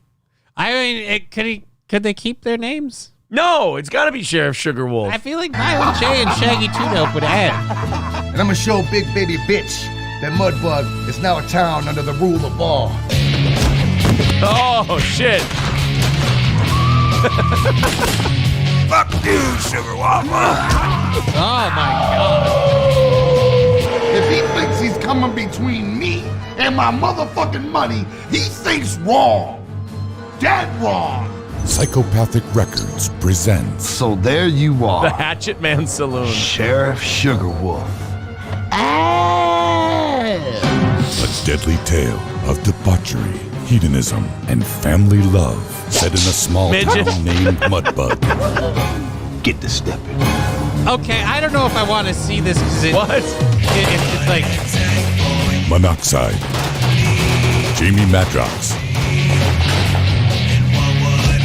Shaggy Tudo. And Violent J. Star in Big Money Rustlers. You don't think this is a good movie? I think it's A Paul Andreessen film. gonna be something that you can't unsee. I have been wanting to see that movie for a long time. It's just openly on YouTube. You can watch it whenever you want, and I haven't gotten into it yet. You know what we need to do? We need to do a watch along with this movie one night on the show. Yeah. Like maybe because I feel like you could really rip that apart as you go. April and I watch Big Money Rustlers on an evening show. That could be a lot of fun. Oh, you know what? Gives us something to do one night. Maybe Wednesday. Maybe Wednesday we do Big Money Rustlers night. I don't know. We'll see. You got to drink Faygo while you watch it. Oh, yes. You're right. Oh, my God. So many options here with this Big Money Rustlers. All right. Let's talk about this gun show that's coming up. The Minnesota Weapons Collectors Association Gun and Knife Show, January 28th and 29th at the Mayo Civic Center in Rochester. Go to nwca.org for more details and to find out how you can be a part of it. $10 per person per day, and 12 and under get in free with an adult. No loaded firearms are allowed. All firearms must be checked. You can buy, sell, and trade firearms, weapons, vintage sporting collectibles, and so much more. So bring the stuff you've got to this show. You can sell it, you can trade it, whatever you want to do. Gun and Knife Show from the Minnesota Weapons Collectors Association, January 28th and 29th. That's a Saturday and Sunday from 9 to 5 on Saturday, 9 to 3 on Sunday at the Mayo Civic Center in Rochester, Minnesota. Be sure to check out that gun show in a couple of weeks here. And Midland Armory in downtown Foley. Speaking of a place where you can get firearms right now, it's Midland Armory in Foley, Minnesota. But for the rest of you, MidlandArmory.com will do. Handguns, rifles, shotguns, lower receivers, optics, knives, parts and gear, suppressors, magazines, you name it. They've got all of it at Midland Armory in downtown Foley. MidlandArmory.com. Derek and Tracy do a great job of answering all the questions you have, no matter where you are. They can send the gun to an FFL dealer near you, or if you have an FFL license, they can send it right to your door. If you got accessories and things like that, they can mail it right to you. Use the promo code SteelToe. You'll get a lot off of your order. You get a big savings with that SteelToe promo code at Midland Armory in downtown Foley or MidlandArmory.com. All right. Time for the Christian Cha-Cha Slide. Oh, Jesus. I've been putting it off far too long. I watched this last night, and I swear to God, I thought at first, I'm like, oh, they're doing a bit like the Sex Offender Shuffle. Remember that thing? Mm-hmm. Where it's obviously actors, and they're doing a comedy sketch. This is so Christian that it makes you feel like it's a bit. Like they are so into the shit they're doing. Like usually if you see a church group doing like a parody thing, you can tell everyone in there was forced to do it. Yeah. The guy in charge of this is so fucking into his Christian Cha-Cha Slide that you would think that this guy's faking it. He's worked himself into a shoot. Right. Nobody could be this excited about something like this. Here we go. I'm guessing this is going to make me an atheist. I pulled something right here. You pulled your tit meat. I pulled my tit meat. You're going to go, uh-oh, heart attack coming. I know. That's what I was worried about at first. The wrong side. No, it's my left side. Your heart's not on your left side. Heart's on your right side? Yeah, it's right here. Really? Right there. And this is too high to be your heart. Mm-hmm. Oh my God, I thought my whole life your heart was on your left side. No. That's why all my... No, you put your right hand over your heart over here. No, they put my tubes in my chest to get straight into my heart. It's on this side. Holy shit, am I the dumbest motherfucker on the face of the earth? Or you have a really, really, really weird, like, rare condition where your heart's on the other side. It is an incredibly rare abnormality, but there is birth defects where it's on the I other always side. thought it was center left. The heart is in the middle, but it leans to one side. Yeah, it's kind of more on the right. Zen Rhino says, now your heart is definitely on your left side, Johnny. That's why you put your right hand over your heart. I don't know. They put mine What side is your heart on? You're gaslighting the shit out of me. Your heart is roughly the size of a fist and sits in the middle of your chest, slightly to the left. It's the muscle at the center of your circulation system. So if I'm feeling something over here, that's way too far over and up. Yeah, no, you're probably fine. But I got a peck thing. I got a peck thing going on right now. But they put all the tubes in my heart. They put them on this side because they said it was closer. So I don't get it. Wow. Johnny's the weird. Maybe I am. You didn't know your whole life. I'm the weird one. One of us was going to feel stupid for the last 30 some years at the end of this conversation. Yeah, it makes sense. It'd be me. I guess so. Somebody says, Aaron, the feeling you're getting is just gayness. Oh, okay. So yeah, if I was feeling pain right here in my titty, that might be my heart. But it's up here. It's my pec. All right, let's watch the Christian cha-cha slide. You're not going to be able to unsee this. Yeah, I don't think so. Oh, no. You see what I mean about this? You think this is a bit because the Rick Moranis guy in charge is so into it? Yeah. And why are there black people here? Black people should not be taking part in this. It's too gay for black people to want to be a part of the I just wanted them slide. to do some dancing that wasn't destructive. I actually got some charges dropped for them, so they decided to help me out. I bought them food. Thanks, Josh. Yeah, it's Josh from yesterday. Look at that. Hey, y'all, this right here is the Bible Slide featuring the Freedom Band. And this time, we're about to get holy, holy, holy, holy, holy. Do you see why I thought this was a bit at first? Yeah. But this he's in, right? Like, this is real. Somebody definitely tried to find Jesus in that man when he was a young boy. Holy, holy, holy. Shit. Everybody clap your hands. Clap, clap, clap, clap your hands. Clap, clap, clap, clap your hands. Do me a favor. Sound whiter when you do this song, please. I love the cultural appropriation happening here in the name of the Lord. Yes, with a black man right behind him. You're way too confident doing this with a black guy there to judge you right over your shoulder. That's too much confidence for one man to have. And by the way, aren't you late to find the Keymaster? How are you supposed to bring Gozar back to Earth? I mean, he is just full of the Holy Spirit. All right, By Holy Spirit, you mean another man's cum. About to have some spiritual milk. To the left. Oh, I don't want his spiritual milk. Oh. The milk is spoiled. We're not going to have spiritual milk. Please, somebody stop this man. He's going to molest someone. And this is my body that you eat, but suck on it until the spiritual milk comes out. All right, we about to have some spiritual milk. To the left. Take a step of faith. Pray once this time. Oh, God. On the devil, let's stomp. On temptation, let's stomp. Bible slide real smooth. Something tells me you don't get a lot Now of temptation. praise and shout. Remember how we used to think that the cha-cha slide was really lame and awful? Yeah. It looks like a fucking Death Row Records album at this point. I mean, I don't know. Maybe I'm just jaded because every time I've had to do that song, the people were always drunk, dancing poorly, and it was just painful to watch. But this is somehow worse because they're sober. I feel like even God would be mad at you for doing this. He's like, that's not how I want to be praised. Praise me properly. To the right. Take a step of faith. Jump out the boat. Why? Right foot, let's go. Left foot, let's go. Bible slide now, y'all. Now it's time to get holy. Oh, no. Get right now. To the left. Take it to the grave. What the? Why are we dying in this? This dance is supposed to be a happy dance. I mean, we're not supposed to die. Oh, is he going to resurrect now, y'all? He's going to come up 3 days later. Yeah, you got to stay there. For the Christian cha-cha slide, you take it to the grave. And you got to wait 3 days. You got to wait 3 days. Now, resurrect. Watch, he's going to fucking say that, too. Oh, no. If he says resurrect now, y'all, I'm throwing the televisions out the window. And see it resurrect. Damn it. Now you've made me out to be a liar in the face of God.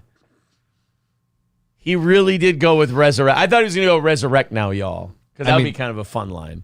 This guy's even shitty at writing his parody lyrics. Come alive this time. Right fist, 2 pumps. Left fist, 2 pumps. Imagine it's an anus. Pastor, 2 pumps. Altar boy, 3 pumps.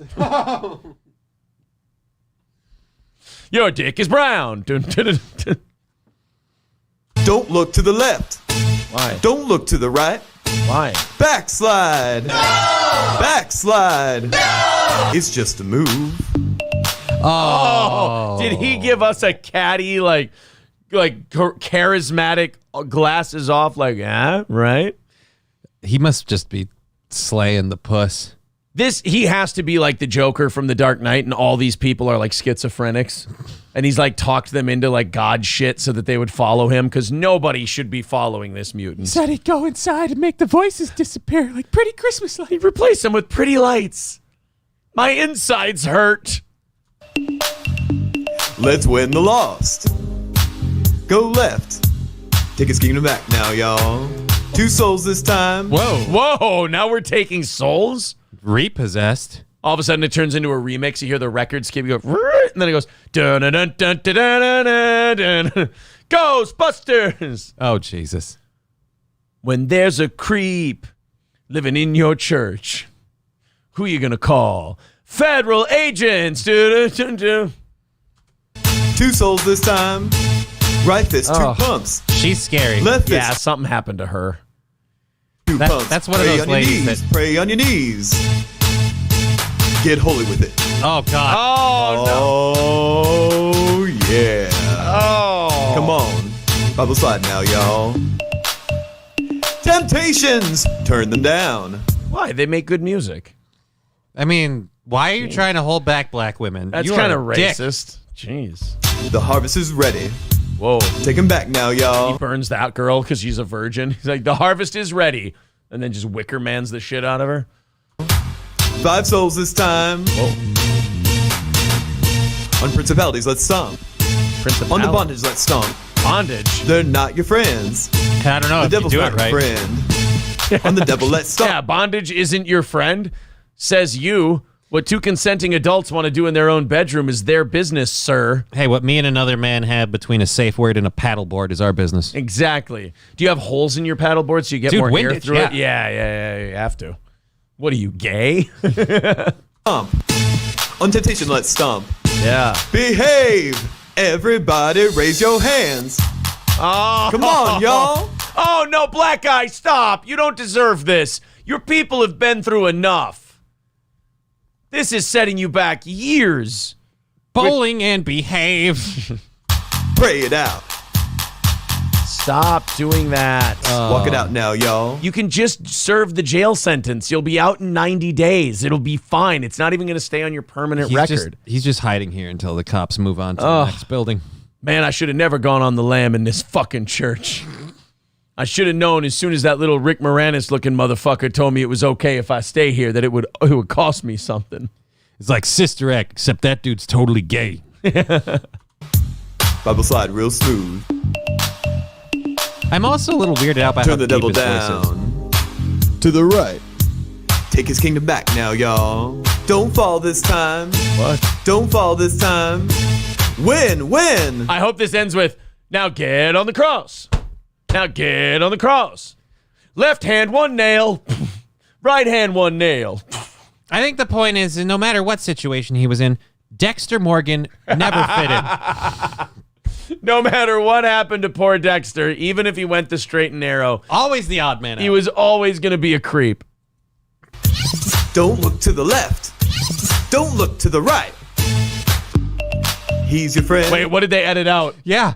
What the I need to know. That's the most interesting part of the Christian cha-cha slide. What did you find that was not right for YouTube? Yeah, and how is it that somehow the other 3.5 minutes were? The Jesus Christ is my N-word song is more holy than this. He's your friend. He's coming back again. Don't be fooled now, y'all.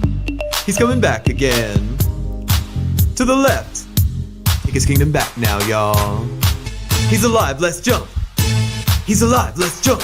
No, he's trying to wake up. And if you stomp on him, he's going to die. Yeah, stop stomping on him, making all that goddamn noise. It'd be funny if like this church was rented from a business and all of a sudden you just heard a broom just going, shut the fuck up there. We're trying to sell carpeting.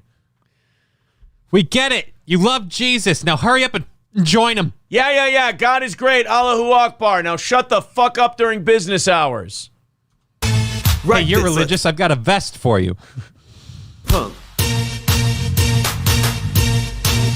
He finally caught on that he does not know what's going on. His kingdom come. His will be done. Don't slide to the right. Why? Don't slide to the left. Why? Take his people back now, y'all. Bible slide now. Turn the devil down. Jesus wins every round. Stand firm now. I mean, I know one round he lost. Well, the Bible says we lose. All right, stop with all the cha-cha slide, preacher. Ain't nothing but cha-cha slide now. G-man. G for godless. G for government. What's that noise? 3 more cha-cha slides, and he will close the book on this wicked, wicked world. Shoot me. Shoot me. Shoot me. Here's how Red State ends if this guy's in charge. Shoot me. Shoot me. Okay. It just blows his head off. And then these people in the background go, oh, thank you. Are we free to go now? Yeah, go ahead. I don't get why the black guy in the blue Adidas hoodie, like why he stopped and looked completely confused. Right. Like, for a brief moment, the hypnosis wore off, and he's like, what the f am I doing here with all these crazy white people? Yeah. Where is that part? Don't slide to the right. Is it before this? To the left. Oh, yeah, it's the fist pumping. He's alive. Let's jump. Right fist. Let's pump. Yeah, like right there. To me, that's the perfect that's how this should have ended. They're all pumping their fists, and he's like, wait a minute, what the we doing? What are we doing? We was kangs, y'all. We was kangs, and we don't need to be crawling around for this midgety white man.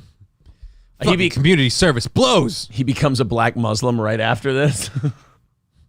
So there you go, guys. There's your Christian cha-cha slide. How good was it? Allah's my prophet. Is that? That's where I end on this one now. Okay. It's driven me to God, just not the one he wanted. Damn. Tim the Ancient says, couldn't they have committed to the concept a little and not dressed exactly like Ned Flanders?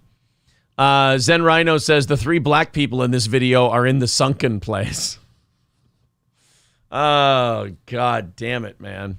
Nail to the left. Nail to the right. Crucify real smooth. Yeah, the mood's converting to Islam. Climb off that cross. We need the wood. Dun, dun, dun, dun, dun, dun. I've never prayed for nukes so hard, says Crack Rock Calhoun. Well, how about just a tactical one in that church? God is dead, and this is proof. Omega Dread's gaming channel just saying Buddha bless. Okay, so a lot of people are converting after watching that. I'm a Rastafarian after seeing that video. Speaking of Rastafarians, I didn't have this for the show because I'm sure it would get us popped. Mm-hmm. I forgot. You remember the movie? It was Claire Forlani, Anthony Hopkins, and Brad Pitt. It was Meet Joe Black. Oh, yeah, dude. Do you remember that movie? Yeah, I remember that movie. I love that movie. I do. I remember loving that movie, too. I did not remember the most cringe part of Meet Joe Black. Remember when Brad Pitt's character speaks Jamaican patois to that old woman? Old lady? Yeah. Everything going to be Irie. It's all bad. It's so terrible. It's because, I get it. He's deaf, so he speaks every language and every accent and everything else. But, oh, man, I get the that point was they were hard. trying to make, but they did do it poorly. It was really bad. See, now, like, we can't watch it on the show, but we can play the audio.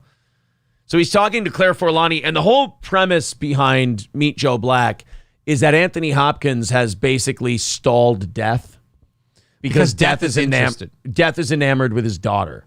Not just his daughter. That happens over time. But Death's kind of interested in seeing the world for a little bit. Oh, being a human. Yeah, that's right. He wants to see it as a human for a while. And so he just wants to check it out for a bit.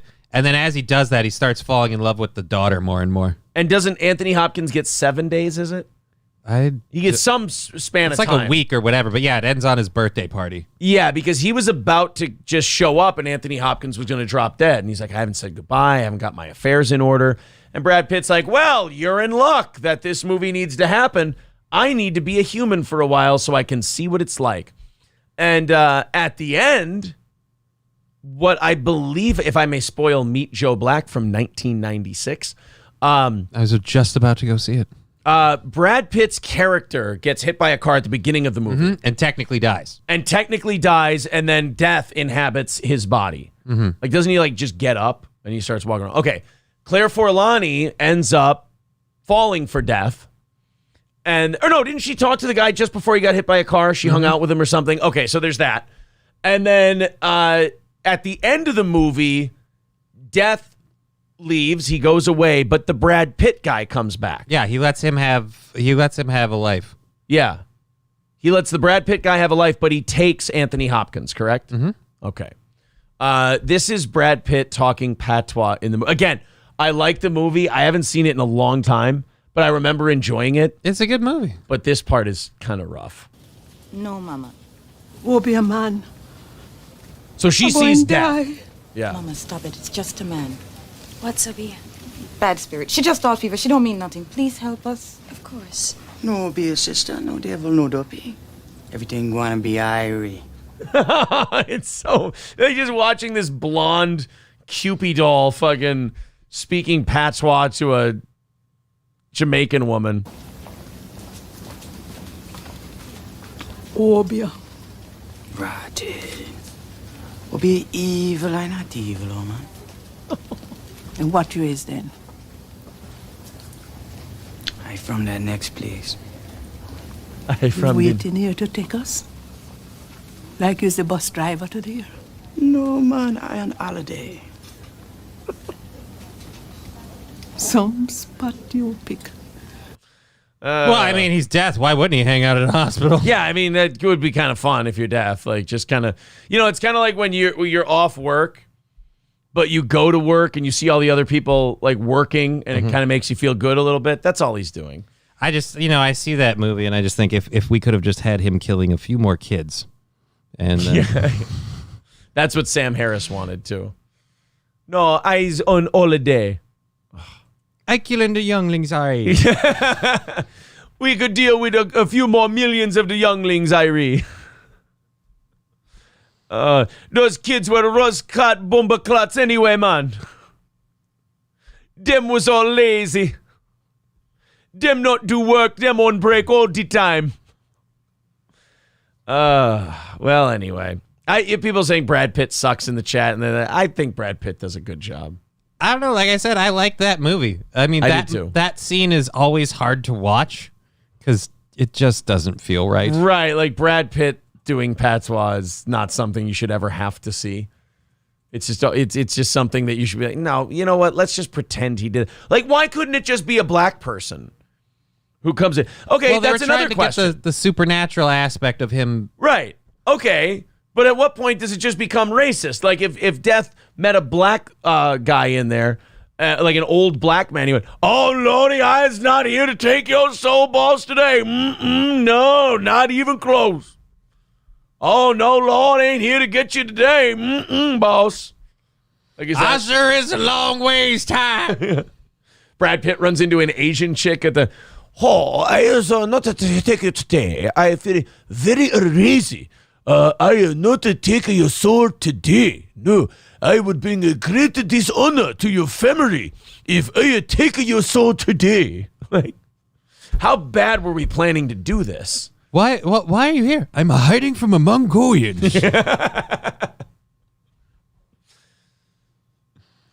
Are you here to take me? No. You just start speaking Bushman click languages. Oh, shit. They're saying Shaka is death. Oh, yeah. Oh, Lordy, I isn't here to claim any souls today. Nuh-uh. Just on vacation, taking me a little break. That's it. I ain't going to take nobody's soul today. Everybody goes home safe to their family. Death is on a break. There you go.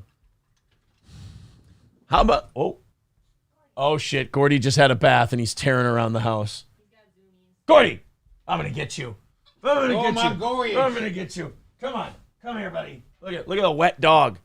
We got a wet dog over here. He doesn't even look wet. He just looks hyper. Yeah. He's a little damp. Oh, no, he's damp. He's moist. Look at him. Did you just have a bath because your feet smelled like shit from walking in your own poop? Yeah? Were you walking in your own shit?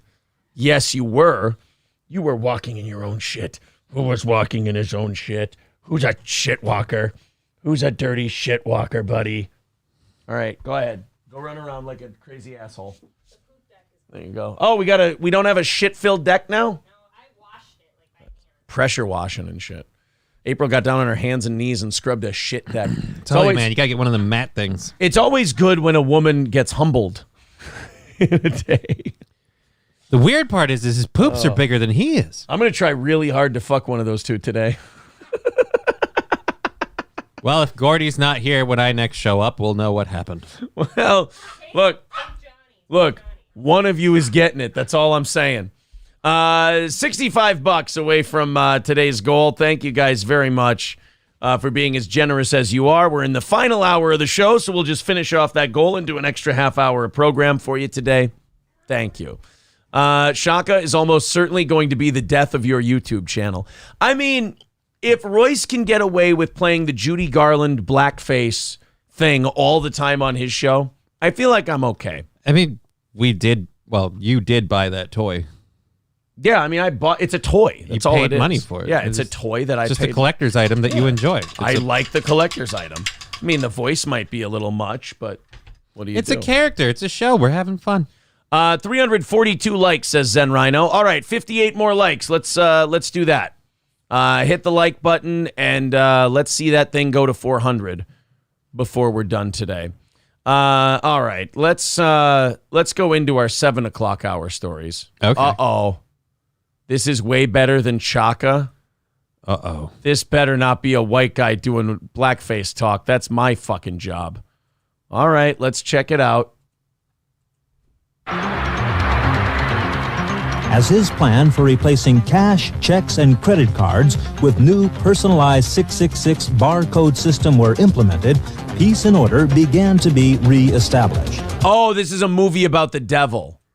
Oh. Okay, so this is about like 666 and all that shit. So this guy's the Antichrist. Okay. So this is like a Meet Joe Black thing where he gets to talk in whatever voice. Now, in tonight's program, our great world leader unveils stage 2 of his plan for the perfect world. The amazing new 666 biochip implant, guaranteeing you physical health and spiritual well-being at the punch of a computer. See, now that's a little on the nose for me for a movie. Like, as if you pitched a 666 thing to people, they'd be like, oh, yeah, it's totally fine. Yeah, I can't imagine what that might be symbolic of at all. Yeah. Computer key, plus the guarantee I don't know what movie this is. Security within the new 666 world order. Watch out for 666. What? Watch out for 666. What the fuck is this? In a vision of the future. What did you send me? Who sent me this, by the way? This was great. Okay, the Gravy Show sent me this. I saw in a vivid dream. If I get popped for this dog shit song, I'm going to be very upset.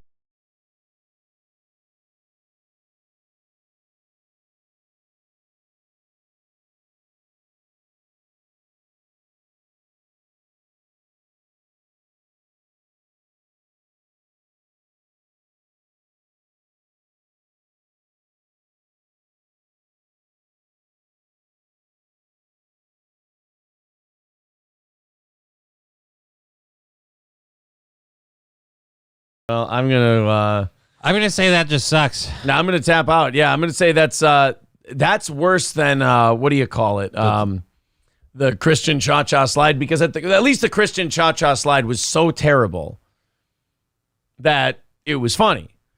That was just kind of gay. Yeah.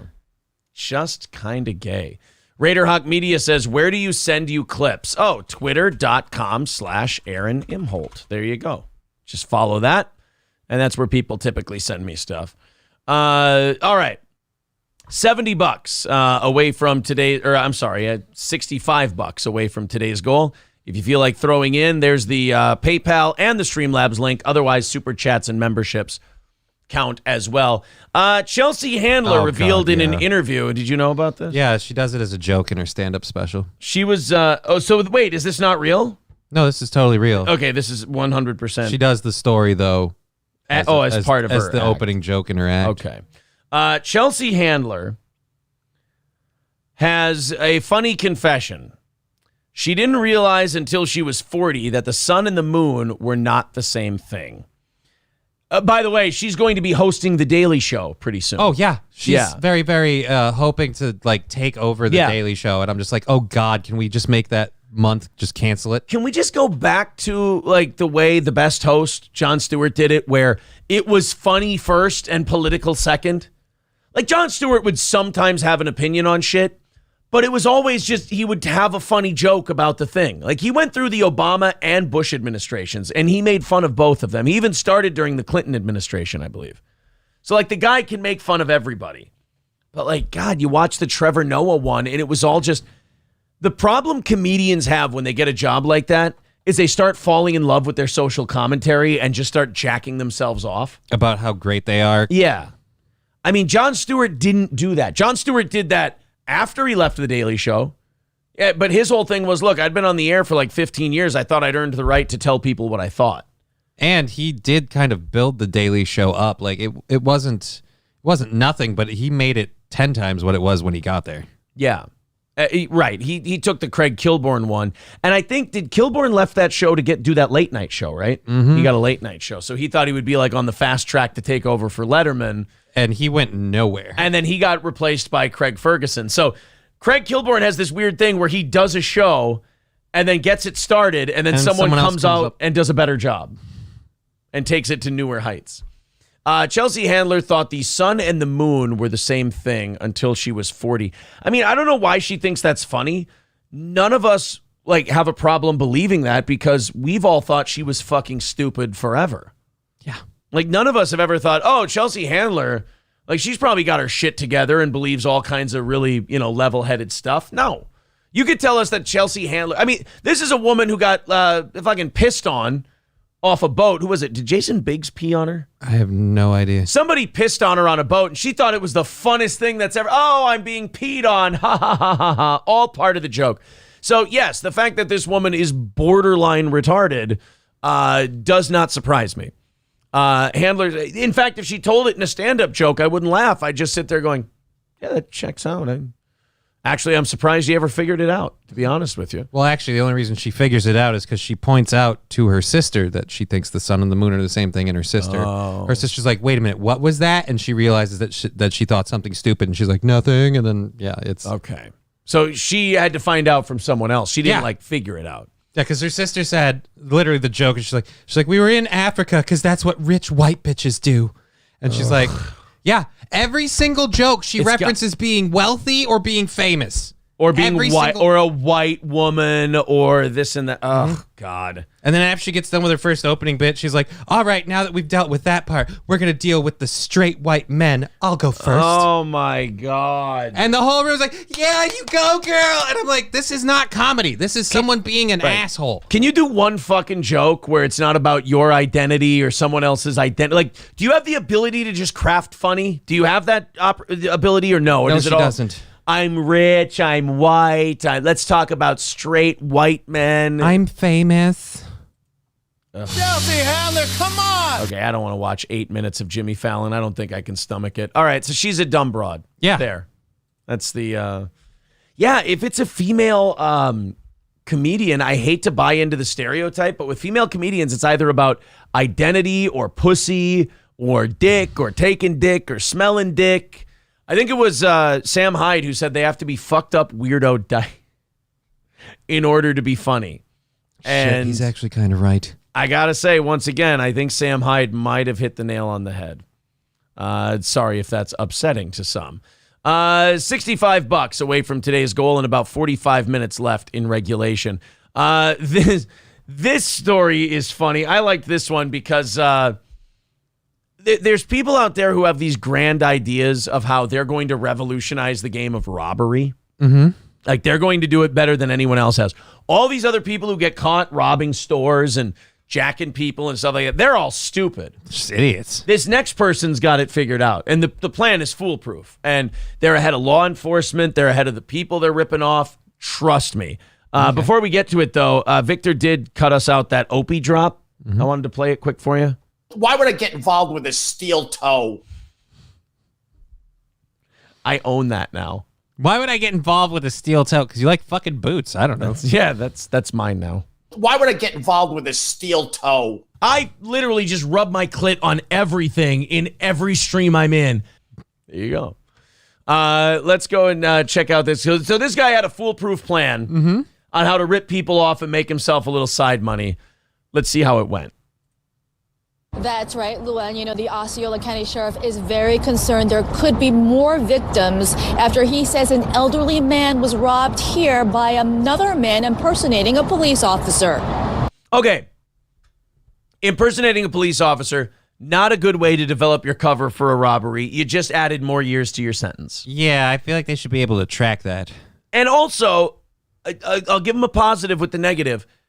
Choosing an elderly person, good target. Oh, yeah. That's a very good target. However, if you're the old man, I don't like this idea that just because you're old, you get an excuse as to when you act like a fucking idiot and get hustled. You've been around a long time. You should know when shit's going down. So if a guy pretends to be a police officer and shakes you down for your gold jewelry, you know that's not what police officers do. You know cops don't sounds like it makes sense. They don't take your jewelry from you. Just like the county jail won't call you pretending to be your grandkids and ask you for Target gift cards for bail. You deserve to have your money taken. Look, if you don't want your son sodomized in the sober tank, you better send me some money on Cash App. Exactly. Yeah. Oh, yeah. That's another one that old people get ripped off and they go, they said to send me money on Cash App. Then it's a scam. You're being hustled. And if you you gave money to it, I hope you never get that money back. And I hope that money was supposed to go to something very important, like your blood pressure medication. Like, I really hope you had that earmarked for something really, really crucial to you, because that's the only way you're going to learn a lesson at 72 years old, is by fucking up and getting nothing back. He had identified himself as a police officer with a badge or some type of credential, and he had some lights on the truck. 51-year-old James Davis is accused of ripping off an elderly man by pretending he was a law enforcement officer. It all went down at the 7-Eleven in Kissimmee. Sheriff Marcos Lopez explains. You know, a place that never has cameras. Right, A yeah. gas station. Okay, another bad strike against that guy. Place has cameras all over the place. Number 2, a cop is not going to go to you at a 7-Eleven and just demand all your jewelry. Stop it. You're old. You're not mentally retarded. Asked the old man to go around the building to kind of get out of camera sight, you know, because that's what these criminals do. And then he convinces himself. Right. Exactly. So if you're the old man, you go around back out of view of the cameras. Well, that sounds like something a criminal would do, not a police officer. I have probably the lowest amount of patience for elderly scam victims of anybody in the country. I mean, Grandpa just wanted to, protect and serve, and so that guy needed the jewelry. I thought I was going to be able to suck his dick, and I haven't been able to be myself sexually my whole life due to social constraints. Somehow to get his jewelry. It's potentially either involved in stolen property. He says Davis took off with the victim's 2 gold rings, a necklace, and bracelet worth $30,000. However, okay, so why are you wearing $30,000 worth of jewelry? Well, I was just going to say we know what kind of elderly Florida man this is. Anybody want to take a guess? What are you saying? You think he maybe moved down from New York or something? I mean, if you're that guy, you certainly hope not, because then he might have friends that... Usually your people are a little more insightful when it comes to financial scammery than the average bear. I'm just saying, a guy who gives you 2 rings and a necklace and you rack up 30 grand worth of gold because of it, and, I put 2 and 2 together, you're in the state of Florida. I'm just saying that guy probably doesn't own many Kanye records. That's all. However, the suspect was caught on surveillance with his truck that had the lights. Deputies later tracked down Davis in a mobile home and told deputies, admitted to being there. However, he says he never took the jewelry. He never presented himself as an officer. But Sheriff Lopez doesn't believe. So what? You guys just had a conversation? Look, I was there, but I never took the guy's stuff. Why would you think? Yeah, I never told him I was a cop and took his jewelry. Well, so his story is you said you were a cop and you stole his jewelry, which is clearly missing. Your story is what? You just said hi to him and had a little talk? How do you know this fellow? Yeah. Leave him. He's concerned there could be more victims. So if there's anyone out there that could have potentially been a victim by this individual, please call the sheriff's office right away. So now a bunch of 73-year-olds are going to be calling the sheriff's office going, "Oh, I gave my necklace away to a police officer because I believed that he needed it for something I'd done wrong. I gave my necklace to a police officer and he promised me a good throttling. I'd like the necklace or the promised throttling. I either need the dick or the jewelry. One of the two. And I'll be honest with you, either will suffice." Brian M. with $65 over on PayPal says, "Just because you have been extra good today." Oh, well, thank you, buddy. That's very nice. We have now hit today's goal, and we are on to Tuesday evening. So congratulations, guys. You're ahead again. There you go.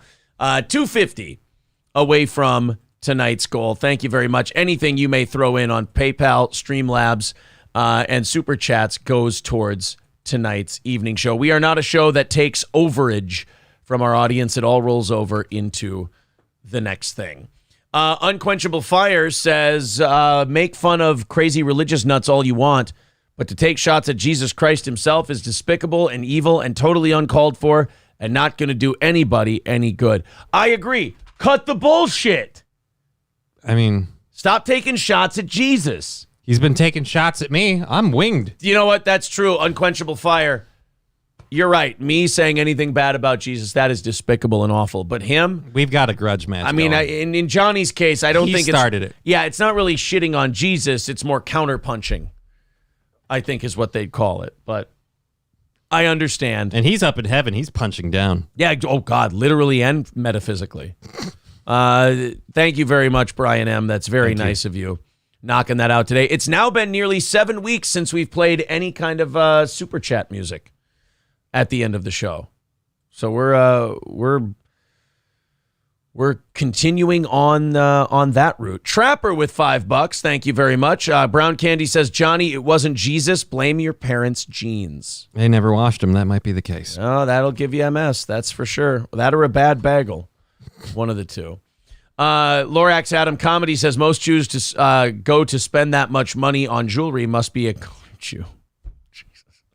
Thank you, Trapper, for the $5, and thank you, Trapper 11, for becoming renewing your Yeehaw Club membership. Those memberships help us a ton. Thank you, everyone. Okay, the Jesus MS thing kind of threw me for a second, so I wasn't ready to go on to our next thing. But remember yesterday, TMZ wanted us to believe that like Britney Spears had some kind of meltdown at a restaurant. And then you and I watched it and we're like, it just looked like she was sitting there. Yeah, I mean, she was being a little maybe more rambunctious than the average restaurant patron, but it doesn't seem like she was like screaming and yelling and throwing a fit at everyone. And then they said her husband walked out on the meal. And then we watched one of her Instagram videos and she clearly a bit psycho, but no more psycho than she normally is. Yeah, she's regular levels of Britney. Exactly. Well, her husband responded to it yesterday. He had some things to say about the restaurant incident. Well, not so much things to say as TMZ accosted him in a parking lot and then asked him about it. You and Britney, the other night, we saw the video from the restaurant. Yeah. Like, what happened? Can you elaborate a little bit? People gets a little bit too excited to see my wife. So everybody's filming, everybody's doing their thing, but you know how it is. Fame comes with the territory, and I went to get the car to get the hell out of there, and people just thought I left, but that didn't happen. So that's it. So this whole thing was a giant nothing burger of they went out, they didn't like the attention they got, they went home, and they break it down. Yeah. You know what's shitty about TMZ and what's really disgusting about that prick Harvey Levine is that they created the story. Mm-hmm. There was no story there. So they created the story and are now forcing the Sam Asghari to respond to the story that they invented. Hey, Sam, you know you guys went out for dinner and people bugged the shit out of you so you got the truck so you guys could leave? Yeah. We reported that Britney was having a total meltdown even though there was no proof of that. Would you like to respond to the accusations that she had a meltdown? And he's like, but I thought you guys were the ones who implied that there was a meltdown. Yes, indeed we did. Well, if you guys implied it and now you're asking me to comment, aren't you just creating the story around so that me? I can respond to the thing you invented? Yes, absolutely. That's what we're doing. Now, would you care? Like, that's the thing about Harvey and TMZ that gets me is the shamelessness of it all. Is that they're like, hey, guys, I got an idea. Let's just say that Britney went nuts at a restaurant, even though she probably didn't. And, writing those things about her are obviously going to, make people talk. And then the next day, we can then accost her husband in a parking lot, and then we can get an exclusive interview with him, and then we'll get more views on both things. Like, nobody at TMZ ever raises their hand and goes, excuse me, are we the baddies? Yeah, exactly. We have our hats have skulls on them. They never raise their hand and go, hey, aren't we just making shit up to force people to respond and creating clicks and likes out of thin air? They slap a badge on them. They're like, you are the TMZ Employee of the Month. And they're like, no, I wasn't saying it like it's a good thing. I feel that's borderline evil and it fucks with people's lives. What are you, a goy? Get the fuck out of here. We don't need you here at TMZ. That's not the kind of can-do attitude we need here at TMZ. Look, we're about free speech, just expressing opinions and thoughts. Unless you're Kanye West, then we have to stop you. Right, then we have to try and act. And then if anyone doesn't drop you, we have to put swastikas next to their logo until they agree to drop you. Because being a giant human piece of shit is only the thing that Hitler does. I mean, TMZ never, ever. That was the worst thing in that whole Kanye deal was when Adidas wasn't dropping Kanye. And then TMZ went, oh yeah, Adidas, you side with Kanye? Here's a big swastika on the thumbnail of our story. And then we're going to talk about the history you had with Nazi Germany. That's funny. TMZ didn't seem real militant, justice-seeking about Adidas's dealings with Nazi Germany for the last, 20 years that TMZ has existed. Mm-hmm. And they haven't seemed real concerned with it after Kanye was dumped by Adidas. I'm starting to think it may have been manipulative behavior to try and get Adidas to be guilted into doing something that TMZ wanted them to do. But that's preposterous. I mean, that's like, conspiracy talk. What are you saying? There's like a secret cabal of people? No, I would never say that. In fact, I would never say it's right. Preposterous. Exactly. I wouldn't even say who it was if people were making that up. Harvey Levine would have nothing to do with anything like that. I mean, what's going on under those hats? I mean, that may have been manipulative behavior by TMZ. They may have guilted Adidas and manipulated them and tried to control them by smearing their name in the public. And the fact that a guy named Harvey Levine is the head of TMZ, it's just a coincidence. They just had to report the news that day. That's all. They're the media. They found out that day. Imagine if you're poor Harvey Levine. Your whole life. You've been wearing Adidas. You've been a fan. Then you find out these are responsible for Hitler. Quite frankly, Johnny, Harvey's the real victim here. Oh, God.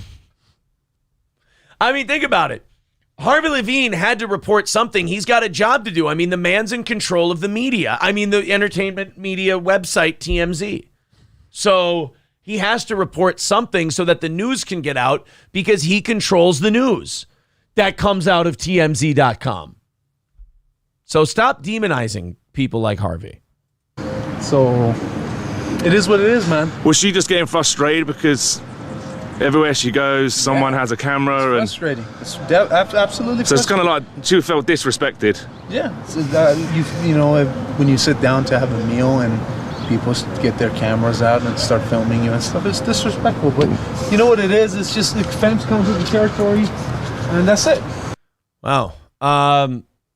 That's I've never really heard this guy speak or anything. I like him. I mean, doesn't seem to be anything wrong with him. God bless him. He's taken on a hell of a patient there and his wife. I mean, he gets on the exchange, he gets money, but yeah.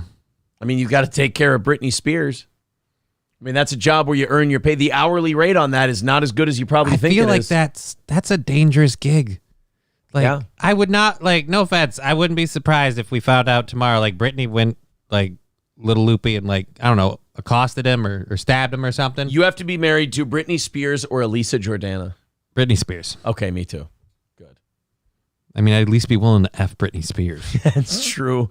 Oh, I'd just be worried you'd touch Elisa's face and it would just rub off and Skeletor would show up. I'm just if you see her with the lights on, you start melting like in the Raiders of the Lost Ark. Or Temple of Doom when she's around. Cover your heart! She needs to steal one. She doesn't have one of her own. Speaking of Elisa Jordana, is Andy Dick in more Yeah, I saw a thing about Trouble. Andy Dick on there a minute ago. When was the Andy Dick? When was this video though? Hold on a minute, because this is that says 116. Oh no, this is the Britney Spears story though. Okay. So I don't know if I want to see when the Andy Dick one is, because I don't want to play an old one of the guy.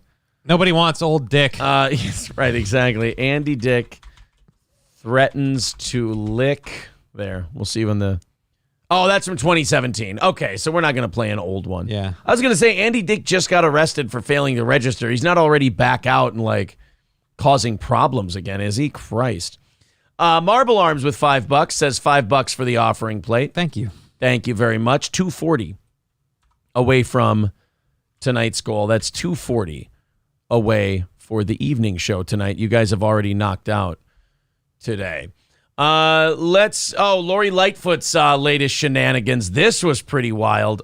Lori Lightfoot was telling teachers to give her students extra credit if they helped her win re-election. This is an actual thing. And by the way, it just seems so on brand for a Chicago politician.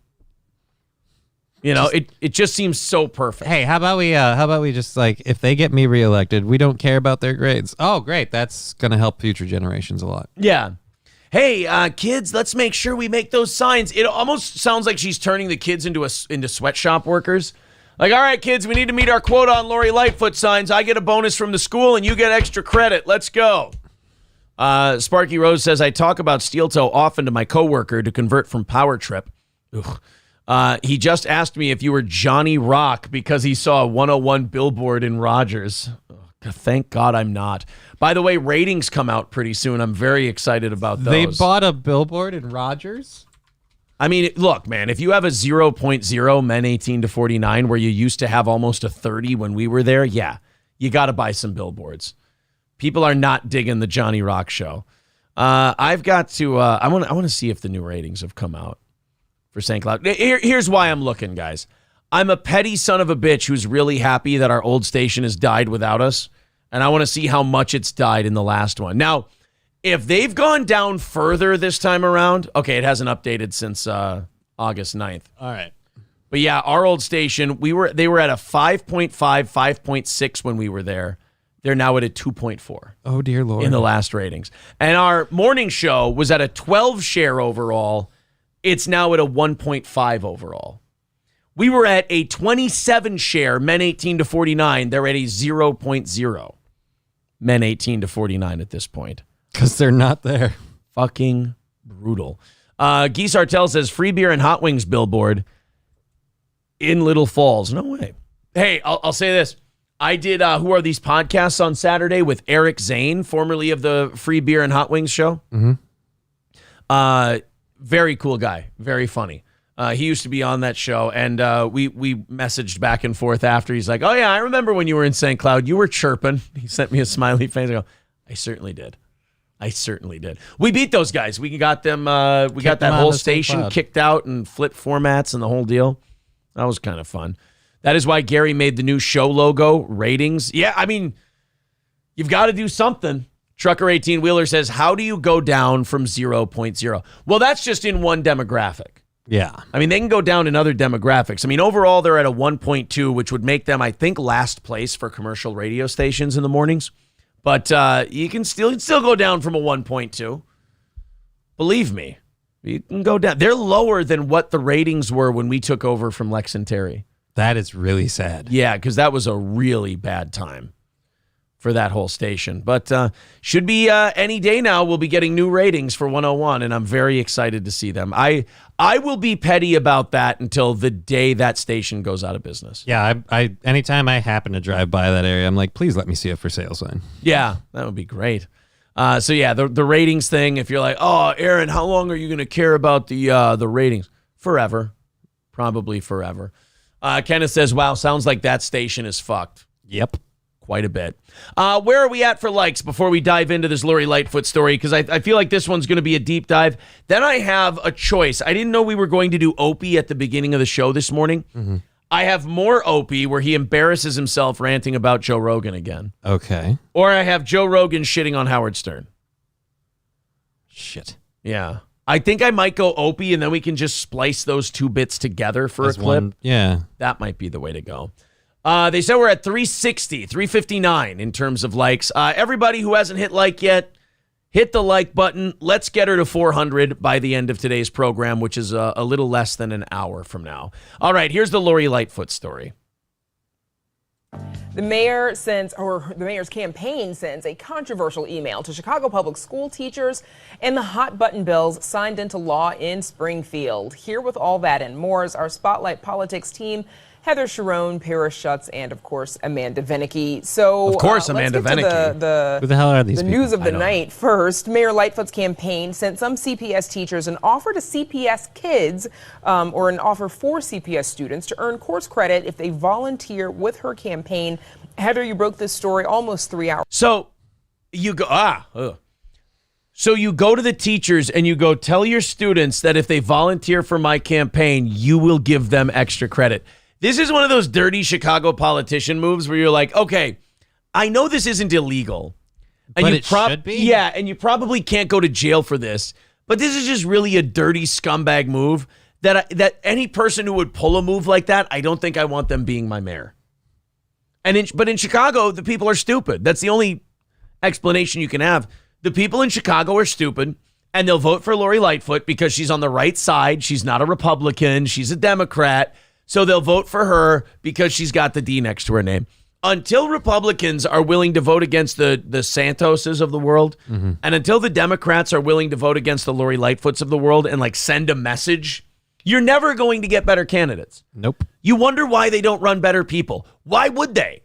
When they have these robots that'll do exactly what they want for the money you give them, and people will vote for them anyway. Why have somebody who might rock the boat? Why have somebody that might have their own opinions and won't go along to get along when the people seem to be voting just fine for the slop you're peddling out there? These shitbags are doing very well. No need to change. Exactly. I don't want some guy who's going to think for himself and like try to do what's best for the people. He'll be a pain in my ass. Lori Lightfoot, meanwhile, she loves visiting my lake home. I even got her one of her own if she, made me enough money in her next term. I mean, long hair Voldemort here is like exposing the dirtiness of the game, but it's not going to change anything. Yeah. Hours ago, what's going on here? I got to tell you, the Hound cleans up really well. Well, the city's rules are very clear. You cannot use public resources for campaign purposes. Are children public resources? And that was why resources? when these emails started flying, it looks like at about noon today, there was a big reaction from teachers saying, how is this okay? So we started reporting it, and there. You know what I'd worry about? I worry about the teachers who aren't asking, why is this okay? Because those are probably the ones who took the deal. I'm not concerned. How is this okay? How do I work this into my my gender affirmment course that I'm doing right now? Right, yeah, I'm trying to teach kids about being trans, and I'm trying to talk all the boys in our class to chopping their dicks off. Where do you suggest I delay that so I can campaign for Lori Lightfoot in the classroom? This is getting very difficult. You're giving me too many brainwashing instructions for children. I don't know if I have time for all of them. I mean, I just got the new one about how if they don't like being trans, it's because they're transphobic. Right. That's a one. So I'm really trying hard day and night to scare the shit out of these children. And now you want me to, have them campaign for you. It's just I'm running out of hours in the day. That's all. Plus, why does Lori need the help? She's got the biggest dick in Chicago. Right. She said that herself. Yeah. Bigger dick than anybody. Our instincts were correct. These emails are not allowed to be sent to cps.edu emails because those are for work purposes only. And it's not clear how the mayor's campaign thought it was appropriate or even possible to. I'll tell you why they thought it was appropriate. Because you people never hold her accountable. And you won't this time either. They'll talk about this for a few days and it'll go away. Mm-hmm. I love when the news goes, oh, man, it's crazy. Why do these politicians think they can get away with it? I don't know. Because they do. Right, because the one thing that's supposed to make them accountable for it doesn't do their fucking job because they get distracted by a TikTok going viral. That's why. I mean, it's like the fire department asking why that fire's still burning. Meanwhile, their hoses are lying on the ground. Like, hey, why are all these fires breaking out and nobody's putting them out? I don't know, but somebody should do something about that. Yeah. The media's like, man, I just wonder how the mayor could get away with something like that. Oh, I don't know. Maybe because the thing that's called the watchdog, it's lying in its kennel at the moment. And eating Lightfoot for Mayor milk bones. Why does she looks like Gollum? Beetlejuice, Gollum. Yeah. She looks like somebody that you normally see in videos on the side of the street. Yeah. Man, that bitch hideous. Offer these students who did volunteer with her campaign class credit. There's not really any provision in sort of the academic code to make that happen. So, and that brought a switch. Yeah, but just like everything else that teachers do now, they'll just make it up. Yeah. Pull it out of your ass. Go ahead. You got the mayor's backing. Backlash. And it's saying explicitly in this email, we want young people to come help Mayor Lori Lightfoot win another term. Explicitly in this email that also offers course credit. And yeah, it's almost like they have no respect for the work you retards do, and they know they can just flash it right there in the email, and even if you catch them, to quote Conor McGregor, you'll do fucking nothing. I mean, it's funny how these people do not put two and two together. It's like, hey, they're mocking you openly. They don't think you'll do anything to hold them accountable. And then when you cover it, they go, wonder who's going to hold this woman accountable. I don't know. It'd be a shame nobody with a camera and a platform could do something. I mean, this stuff is just going to keep happening unless somebody puts a stop to it. Right? Right? Going to teachers. I mean, that music is just encroaching on us. And yeah, it's like the homeless guy with the music yesterday. He had no idea that he was talking about himself. Public accounts. Paris, does this pass the ethics sniff test? Well, as Heather said and Heather's reported, it seems to not pass the ethics sniff test by the CPS's own ethics standards. But let's not forget, as Heather also points out in the story, several months ago, the Board of Education, appointed by Mayor Lightfoot, moved to fire teachers that brought their students down to a protest on the South Side against a scrap metal recycling company. They're saying that's getting them too involved. So the mayor is basically using slave labor for all her causes. Mm-hmm. She's using students as just, hey, I need foot soldiers for a protest. Extra credit. Come on. You know, it's like the teachers are the parents, but Lori Lightfoot's that grandparent who never says no and completely undermines the parents. And you're like, what the fuck are you doing? Like, it's okay. I'm just loving them. So now if you tell the students they can't, or if you tell grandma and grandpa they can't, well, now the kids just see you as the big bad guy. They're going to go around you to grandpa anyway. Yeah. Or grandma. Meanwhile, now Lori Lightfoot has all these kids in her back pocket. They're smart in Chicago, man. Hook them while they're young. Make them vote. You can get a voter for 40 years. It's nice. Well, I mean, provided they don't. Oh, never mind. And again, you got that. It is Chicago. That's true. Mm-hmm. If they hold them sideways, they'll make it to old age. But yeah, again, there's just no respect that Chicago politics has for the media at all. Because they're just going, I wouldn't be surprised if Lori Lightfoot herself released the emails to the news. They're like, here, fucking have them. I don't give a shit. Do You guys something aren't about gonna, it, bitch. do something. You want to see my big dick? In politics here, let's also not forget that the Chicago Teachers Union is incredibly political. They are incredibly opposed to Mayor Lori Lightfoot, and they have their... What? Okay, that shocks the shit out of me. You realize she has the D. The teachers union doesn't like the Democratic mayor? If we could only get a Republican in here. Oh, yeah, which they'll never vote for. Nope. So the school board will say, or the education department or the teachers union will say, we hate Lori Lightfoot, she's terrible, but she is the Democratic nominee, so we'll vote for her. Again, you can't bitch about nothing changing if you keep voting the same way. Own candidate, Brandon Johnson. So it's hard to understand what the campaign was thinking, sending this email to teachers, not thinking that teachers would kind of jump on this and say, ooh, we kind of have something to use against Mayor Lightfoot now. Heather, what's been the fallout? And how's that going to go? Since this happened? So the mayor's campaign has issued 3 statements in the 2 hours since we reported the story. First, they told me that this was an effort to get students engaged in the democratic process and to teach them. Yes, just so long as they only engaged with Democrats. It was to get the students. I like her, man. She is a dirty, rotten, crooked piece of shit, and she is honest about it. What? So I was trying to get kids involved in the political process as long as they make signs and vote for me. That's all. God. Well, Lori Lightfoot has responded to the leaked emails. What's her response? She said it was simply a mistake. That's all. So when they wrote to the teachers and sent them an email that said, hey, give your students extra credit if they campaign for me, and then they hit the send button on that, they didn't mean to. Oops. They meant to write a grocery list out, and whoever wrote the email was low on blood sugar that day, and it ended up sounding like a bribe. Look, the PR guy was plumbing his girlfriend, and her butt was jumping up and down on the keyboard. It was all an accident. Mayor Lightfoot responded to the incident over the weekend by saying it was, quote, simply a mistake. Would you like to hear her answer the question right from the Beetlejuice's mouth? Mayor Lightfoot, I got to get you on one controversial thing before we let you go. Your campaign. I love that. See, again, how shitty the media is. Mayor Lightfoot, I got to get you on one controversial thing. I gotta, like you're forced to, against your will. MSNBC, hey, I know you're a Democrat and everything, but I just, I gotta one controversial thing. The minute you phrase it like that, in that moment, you're already telling the audience you don't want to talk about it. You're not going to hold her feet to the fire on it. You just have to cross it off a checklist that you asked her. And you're not even, you're deliberately doing it at the last, bit of your segment, which means people are tuning out, and you're not going to stay on this. We're not going to go deeper. Well, and also, we're not going to go deeper, and also, I'm being forced at gunpoint to ask you about this, so I'm actually on your side. And also, if she walks off because I asked this, it doesn't matter because we were done anyway. Mayor Lightfoot, I got to get you on one controversial thing before we let you go. Your campaign, re-election campaign, is under investigation after being accused of trying to recruit Chicago public school students to help you get reelected. What's your response to this story out of NBC News? Just pulls her dick out and waves it at him. That's my response. Next question.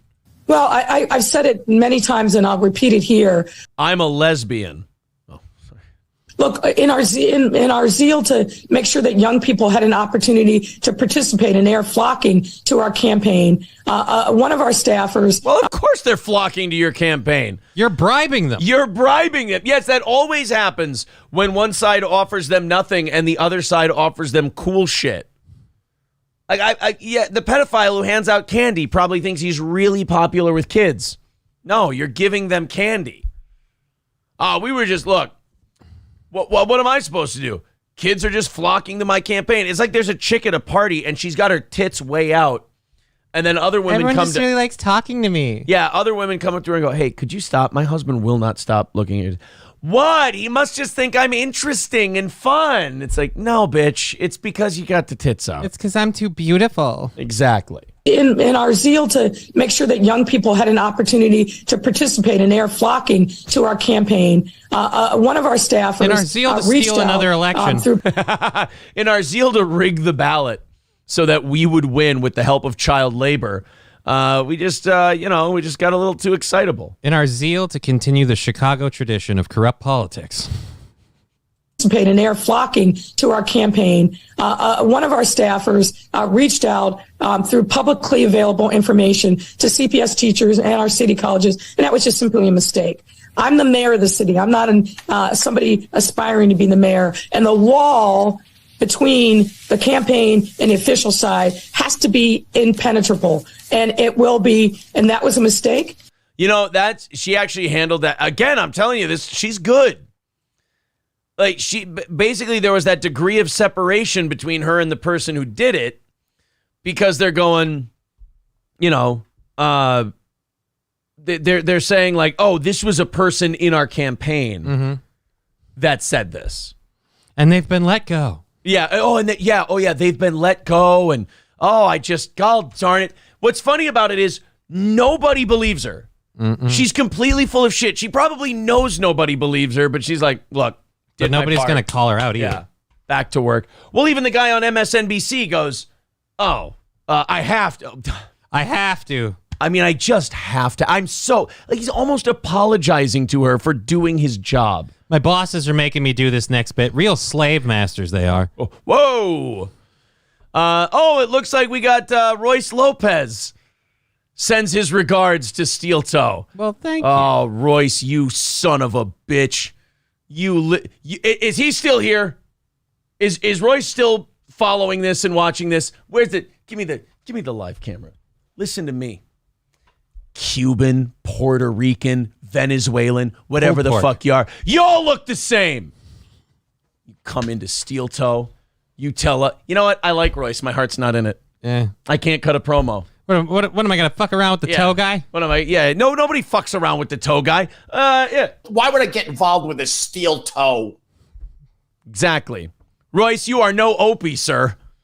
Opie won't get involved with the steel toe. All right, I want to go back and find all these Royce things because apparently it happened while we were talking about the Lori Lightfoot thing. Holy shit, they were busy. All right, here we go. Here's where it starts.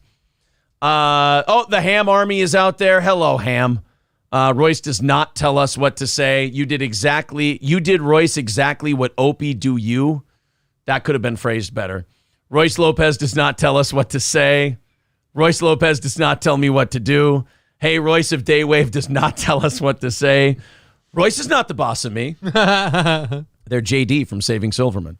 Royce doesn't tell us what to say. Royce told me to say hi. Royce doesn't tell us what to say. Ham World Order for life, of course. All right. Royce does not tell us what to say. Royce loves you. A whole lot of ham. Ham World Order. Royce Lopez doesn't tell me what to say. Royce sends his love. I'm not here to say anything that Royce tells me. We love and respect you. You hurt our feelings. Royce doesn't tell us what to do. Now, do you know the backstory to this? No. So on Friday, that sack of shit Royce Lopez, Daywave Radio on Rumble, Daywave Radio on YouTube, Revenge of the Sis on Rumble, that motherfucking piece of shit Royce Lopez, let me tell you what he did. He was picking on these tarot card readers on YouTube. Okay. Look, people do things. He was picking on tarot card readers on YouTube, and for one of them, he told his audience to say the Steel Toe Morning Show sent us. Oh. And I don't know if any of these tarot card people have fans, but they... either the guy who's a tarot card guy or somebody who was watching the tarot card guy said that, like, I'm an asshole for going in and ruining people's streams. Why can't I just leave people alone and this, that, and the other thing? And I'm like, what the fuck? So I go into my DMs and either Sage or Zen Rhino or somebody, one of the crossovers from those our two universes, said, oh, by the way, really funny. Royce was fucking with tarot card readers today and told people to say they were from Steel Toe.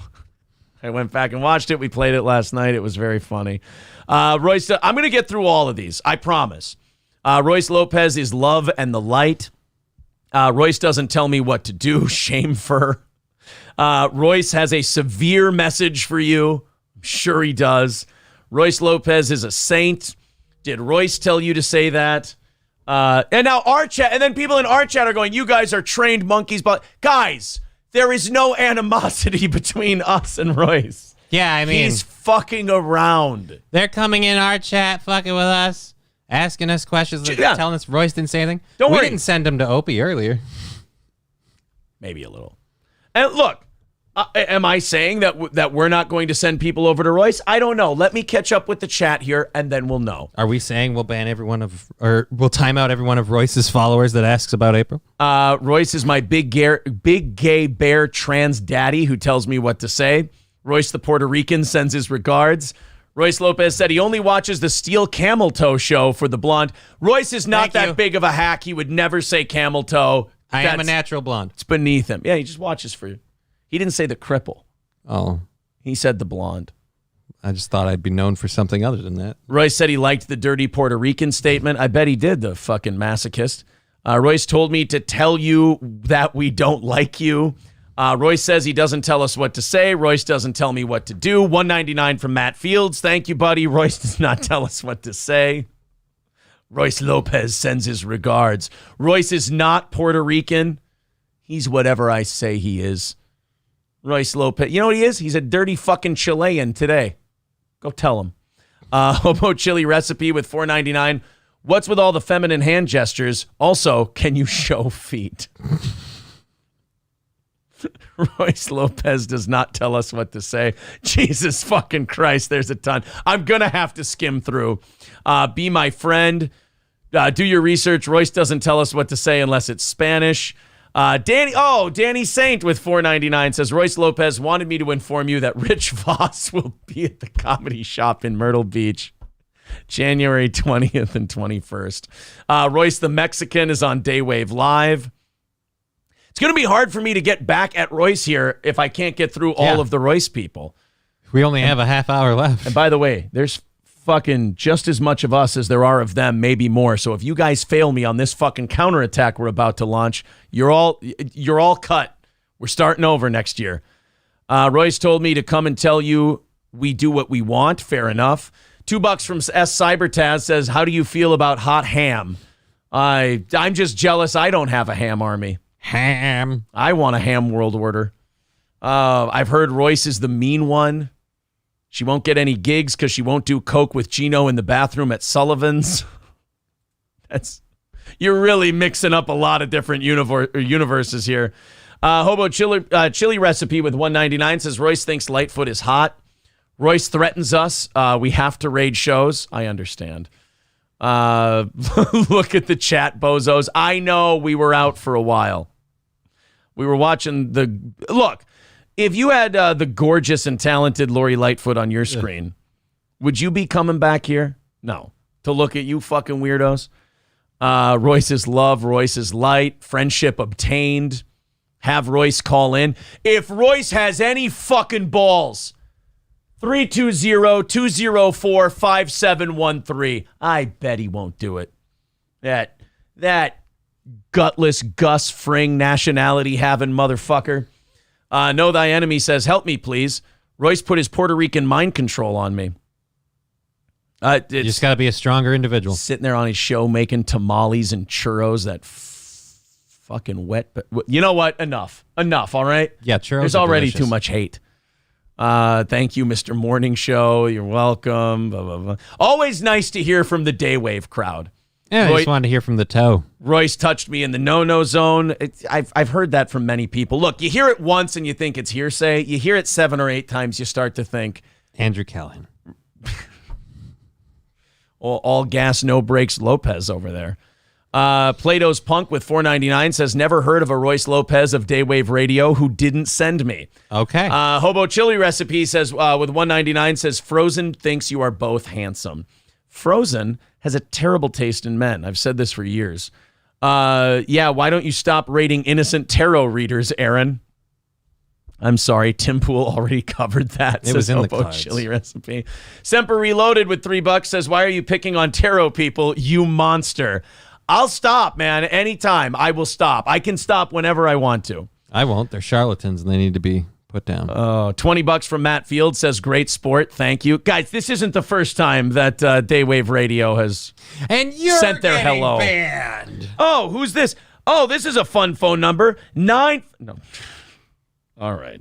From Royce. The fuck do you want? Okay, first off, I thank you.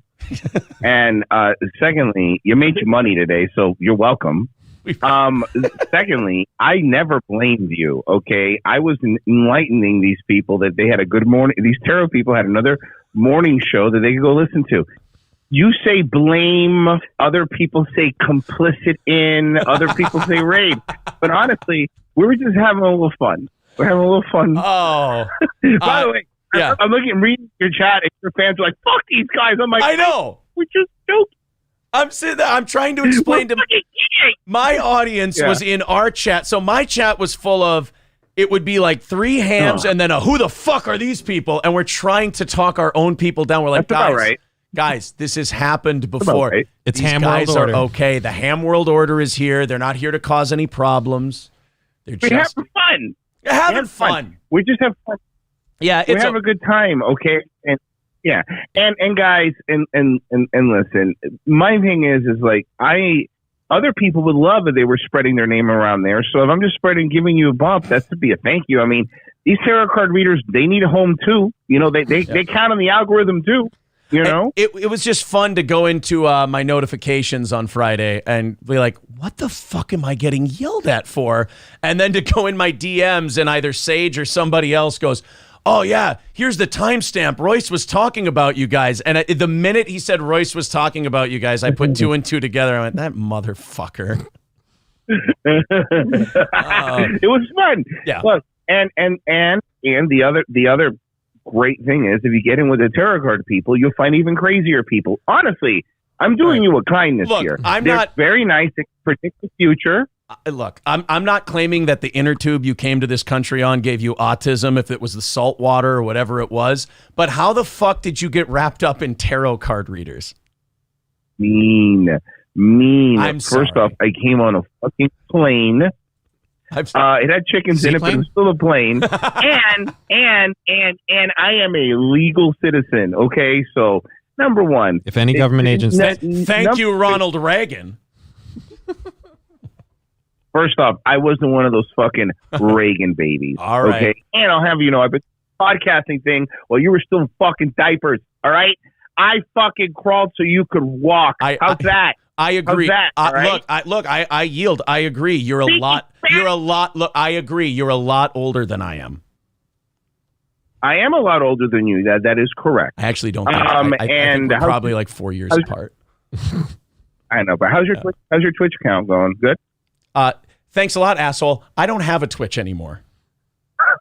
I know. We went after a bunch of tarot card readers and something happened. I copied this Cuban guy on the internet. He said tarot card readers would be a gas, and all of a sudden I'm tricked for bullying. No, buddy. I'm Latinx, bro. I get a pass. They don't come after me as much. I'm a Latinx streamer, bro. You are a Latinx streamer. Actually, what you guys have done to us today might be karma for what we did to Opie this morning. That guy, Opie's my favorite. Yeah, I love Opie. You want to know why Opie's my favorite? Why is he your favorite? Because Opie used to be on one of the biggest fucking shows on the planet, and now he streams his walks with 30 people in there, and 20 of them are calling him an asshole. Today we were in there, and our audience. He said no Opie and Anthony questions, or you're getting timed out. So of course, all of our audience goes in and starts asking him Opie and Anthony questions. And he was Opie was being a very good sport about it until somebody gave him $20 and he broke. He goes, well, that guy gave me $20. I'm not going to time out him. Come on, Opie. You don't need the $20. Maybe he does. What he needs is he needs a balcony and a radio career. Yeah. He's filming his videos from his car like a fucking crazy person. It has to be one of the funniest things from the guy who kept saying he was a millionaire and he doesn't need money. It's really He's so fucking... And every time he streams, it's like 20 minutes of a sunset. Bro, get over yourself, all right? You're done now. Yeah, you can just... Like, people go on his stream all the time and comment like, hey, Opie, how's retirement? And he gets all pissed off. It's pretty bad. But he is retired. Nobody will hire him. Westwood won, bro. That's true. You know, maybe he should try and sneak his way into the Compound Media Studios under the boss's nose like somebody else I know. Oh, I'm sorry. We were invited, sir. I'll have you know. We were invited. We were invited by a couple shows on there. I'll have you know. Yes, you were. And it was a lovely experience. And everybody there was very sweet. They were. Look, you guys were really good on both of those shows. Although I wanted to see Mersh go after that porn bitch or whoever that was so bad, and you could tell he was on the cusp and he wouldn't fucking do it. Bro, she would not let us talk. It was so bad. So we should have gone to Sullivan's after. Yeah.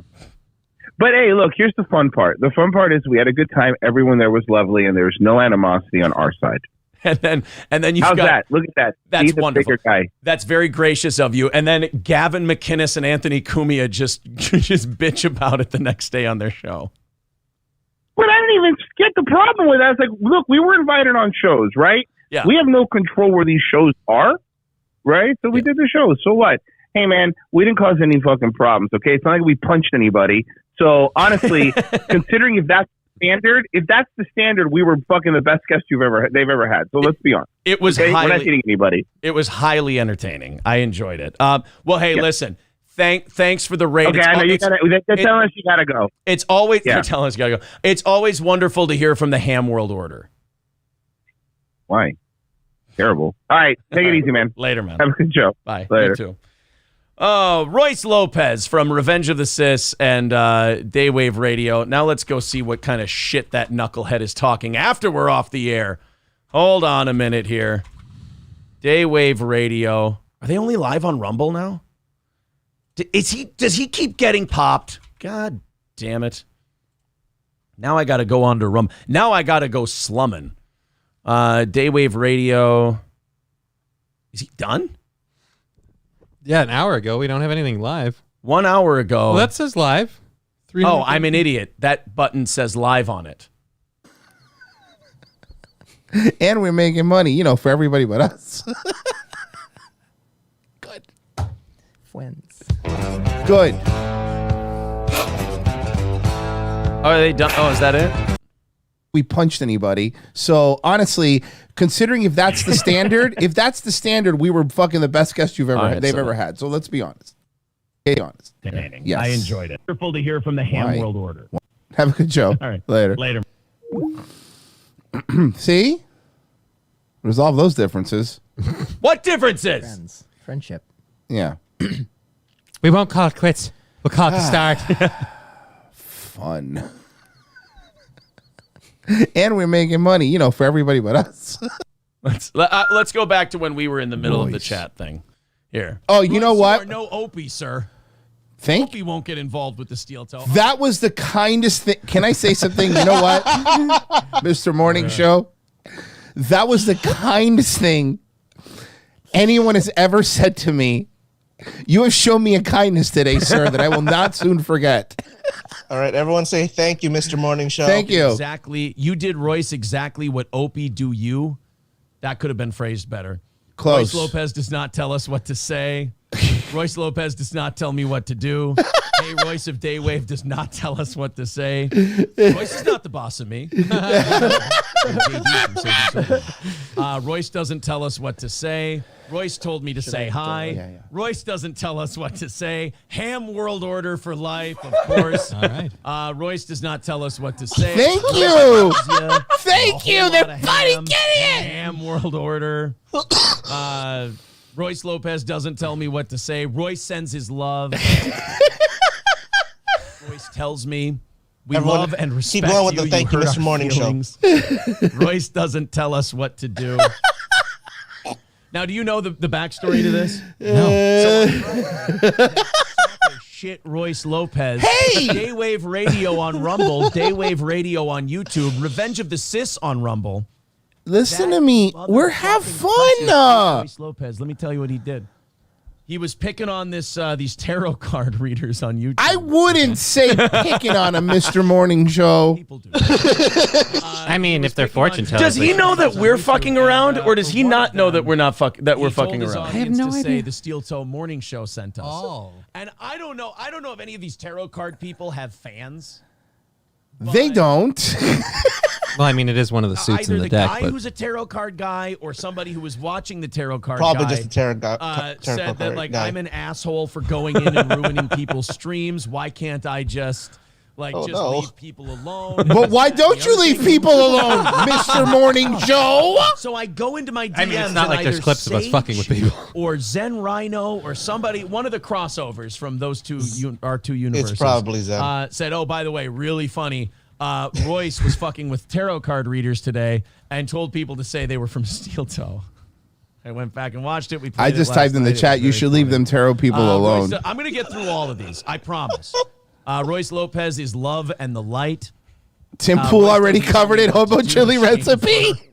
I just like seeing Royce this stuff from their message side. For you. Sure he does. Royce Lopez is a saint. Did Royce tell you to say that? And then people in our chat are going, you guys are trained monkeys. But guys, there is no animosity between us. Yeah, I mean, he's fucking around. They're coming in our chat, fucking with us, asking us questions, telling us Royce didn't say anything. Don't we worry. didn't send him to Opie earlier. Why not? And look, am I saying that we're not going to send people over Let's to be Royce? honest, I don't Opie know. Let wouldn't me have catch noticed up with the anyways. chat here. And then He would have, but he would have ignored it because he ignores the. We'll time out every one of Royce's followers that asked about it. All right. Okay, so that was fun. I like that shit. Do you guys want the link? I mean, we can do some Royce funnin' today. Here you go. Royce's show. Say hi. There you go. All right. Now you can go see Royce's show. Semper Reloaded says, why are you stealing Royce's content? Because he makes it so fucking easy. At least it's better this way. Triple N with $5 says, I'm so conflicted. $2 from Coltrane. This feels like a Twitch raid. 20 from Matt Fields. Great sport. All right. I think we're all caught up. But seriously, who is Royce? He's Daywave Radio, Revenge of the Sis. Tell Royce that Frozen Asian is I certainly can't tell him that. Not on YouTube. That's a Rumble thing. Thank you, Ronald Reagan. Your legacy is intact. Royce is a hardcore white supremacist, which is hard to do if you're Cuban. He did look pretty white. Cubans will look that way. All right, let's because they're the good ones. Yes. Let's just see. Make like let's see if any of you are showing up yet. That'd be wonderful. Thank you. Have I been working out wrong this whole time? Or am I supposed to? All right, guys, why are we not in Royce's chat already in Rumble? Oh, do you have to have a Rumble account to comment? Maybe. I don't know. I don't have a Rumble account. Yeah, I can't comment. Uh-oh. Oh, we fucked ourselves. We wanted to launch a counterattack. Yeah, it says sign into chat. Oh, he's protected himself from counter trickery. He's put himself behind a chat wall, the bastard. They're saying it's Daywave Live on YouTube. All right, here we go, guys. Now we can do a little funnin' with Daywave. Here we go. Daywave Live on YouTube. Yeah, they're live right now. Here we go. All right. Now we'll do the Daywave Live thing. Here you go, boys and girls. All right. Royce, go say hello to him. There you go. How about a little Steel Toe sends its regards to Royce? There you go. There's the YouTube link. Now let's see. Send that to Damascus. Send that to Damascus. Okay, now we got Steel Toes coming in. Hyperextend yourself into Loaf oblivion. Piggy Army. Here comes the toe guy. I swear the toe dude didn't send me. Okay, let's get it. Uh-oh, they found us. His belt. Oh, here we go. Come on now. Oh my God, JRC can suck his own dick. Hold confirmed. the line. JRC can suck his own dick. Confirmed. Hello, Steel Toe is your daddy. DDP Yoga is more badass. Why does he have a camel toe? Oh, there is no fear in this dojo. I have been sent here on behalf of Opie from the legendary Opie and Anthony show. Steel Toe in the house. Steel Toe check-in workout time. It's damn real. Steel Toe World Order. Steel Toe sends his love. Here you go, guys. They're not going to see the YouTube. I think they're in their Rumble chat. I don't know if they're looking at the YouTube one. Meh Joe is correct. Have you guys heard the buzz about the toe guy? Oh, is this what? Is this? Turn on ham weapons defense missile system, says Gravy. What's wrong with his feet? Guys, we're getting raided. Shaka says hello, masses.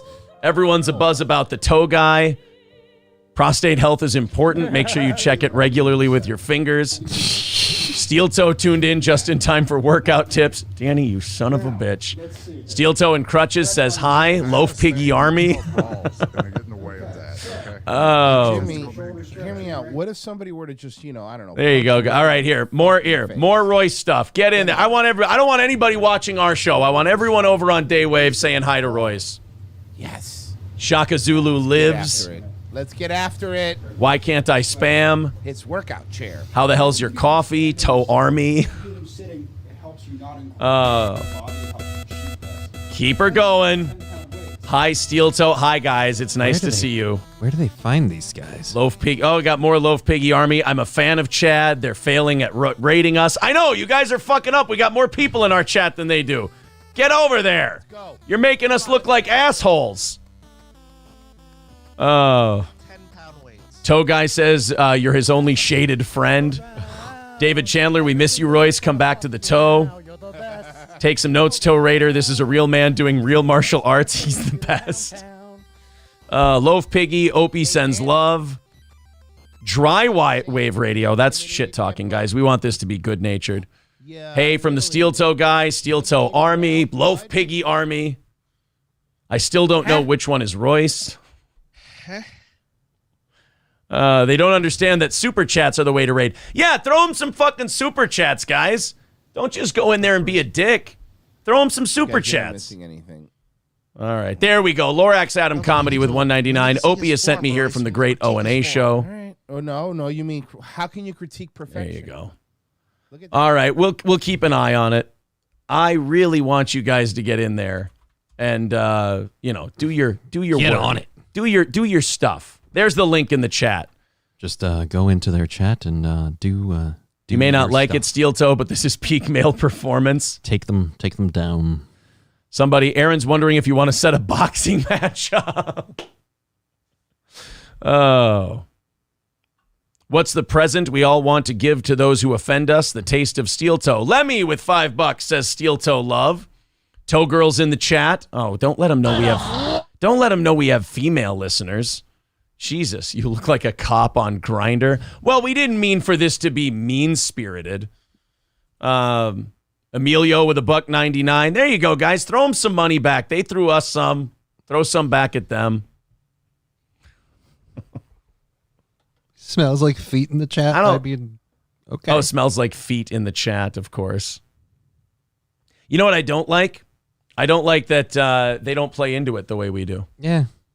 Dicks. The reason we got so many is when we started playing into it, it was more and more and more and more and more. Semper Reloaded says, I'm sorry that your raid was such a disappointment. Well, whenever you're the second one, I thought because we had the size differential, because we had the bigger crowd, I thought we'd just go in and lean on them. It'd be easy, but I got to tell you, we got to whip our people into shape. I thought you were going to whip our dicks out. I thought we failed at that. That too. I'm telling you, Royce has his audience whipped into a slave-like frenzy. And we certainly couldn't. I mean, look, Semper, I wouldn't say it was a disappointment as much as it was I set my expectations too high. I mean, that chat was full of Steel Toe stuff, and there were super chats and all that. I don't know what I was expecting. But we had the first time this morning with Opie where it went so well. Yes, exactly. The Opie kind of thing riding that high. So busy. Like we could hit this again. Yeah. It's unfortunate. Also, they ignore it. So when you ignore it, it's a little bit easy. It's a little bit harder to get the thing going. So Royce just does to us what society does to him. Oh, see, now Cubans are respected people, I think. Question mark? I'm not sure. All right, we're getting close to the end here, and you can probably tell that we're milking it. We got one Opie clip. Okay. Yeah, we were supposed to do that. Yeah, we were supposed to do the Opie clip. Then we got wrapped up with that fucking Daywave bullshit. Wasting a bunch of our time. No. Someone says it's working now. Oh, did you guys go in there and do the Daywave live thing without us? Hold on. Let's go see. It's more your delts. I'd buy that for $1. Let's go to the live. Oh, now they're throwing in a bunch of super. Oh God, I missed all your guys' super chats. Okay, fair enough. Oh shit! Juicy packs. Just when I thought we were losing our little raid, it got a second wind. That's the same thing with Opie. Like we leave because we're like, this is boring. Same thing with you at fucking football games. Apparently, if you're not there, it goes great. Semper Reloaded says it took a second, but you made it. Good job, guys. Yeah, there's Royce's link. Go say hello. Send him some super chats. Balls deep. Steel Toe so deep. $10. David Chandler. Steel Toe loves you, Royce. Let us love you deeply and passionately. Okay, and can someone Photoshop this? Coltrane $2. Shaka did some Cuban dancing for you. Orange Boy $1.99. I stubbed my toe. $10 from Lab Glass says I was told to come here and be treated like Officer Megan Hall. Oh no. Omega Dreads with $4.99. Stay back from the Steel Toe. Penis expert, tell me. Brown Candy $5. Are you Guatemalan or Honduran? Either way, it works for you. All right, so there they go. All right, so it took a little time, but it got done.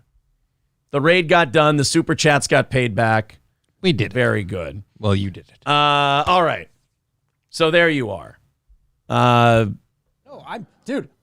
not ashamed. I've never gone to a gym until Sunday in my entire life. I'm 33. Women, they're not going to read them though.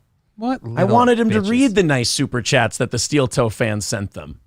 Well, as long as Semper Reloaded thinks it was a good raid, then I'm willing to call it a success as well.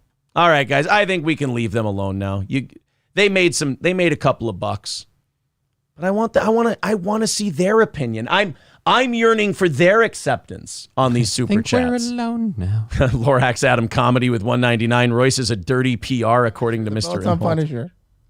He's presenting.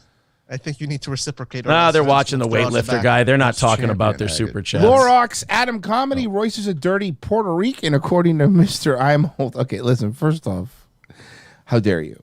Okay, how fucking dare you? Does that look gay to you? Would a gay guy do that? What, keep a stepladder out? That's what they call. All right. Did he? I missed any of the other super chats he read. Fuck me to death. I need to learn how to do these raids better. I give up too easily. Semper Reloaded says you got a sub today, Dwight Schrute. Great show. Thanks, buddy. Not even our best work. Nope. That was sloppy. Phoning it in the whole time. That was sloppy, and we could do better. The Lori Lightfoot stuff, I enjoyed. The Royce stuff, we could have done better. They do all the super chats and donations at a specific time, not when they come in. Well, you know what? I'm going to be sure to go watch Daywave live on YouTube Figure out later when that today, time is. because I am a complete narcissist, and I want to hear my name and my show's name mentioned. Yeah, I know how that feels. Thank you very much. I'm still riding high on the whole Chad knows who I am. I mean, he thinks I'm Michael J. Fox, but...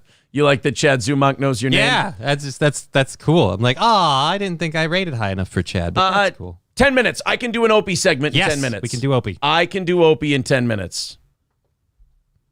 He only lasts 2.5. Why would I get involved with a steel toe? All right, here we go. This is Opie. Now, I heard from E-Rock, actually. He was on Anthony's show yesterday saying that Opie made an I Want to Be As Cool as Joe Rogan clip from one of his live streams, and it's fucking embarrassing. So it's supposed to be like sarcastic? Like, I want to be as cool as Joe Rogan. Yeah. So remember we did, I think you were here. You're usually my Opie guy. Mm-hmm. April finds Opie to be detestable in every way, shape, and form. But you and I still get a kick out of the Opester. Yeah. So I think you and I were the ones when he was like whining that Joe won't do his show or that Joe won't text him or anything else. I think we were talking about. Okay. Anthony revealed on his show yesterday that Joe thinks Opie's a mental patient. Oh. So Joe doesn't really want to talk to Opie. Meanwhile, he goes to UFC fights with Anthony still. So here's Opie talking about Joe Rogan, and I just want to let you guys know in advance, the Joe Rogan thing doesn't bother him. Okay. Where Opie and Chad Zumock have something big in common is that when they both say they don't care, they tend to rant about the thing they don't care about for a long time. Well, that's the best way to prove you don't care. List off everything you know. Yes, exactly. The ice baths because I want to be as cool as Joe Rogan, man. I want to lift dumbbells with monkey faces on them, man.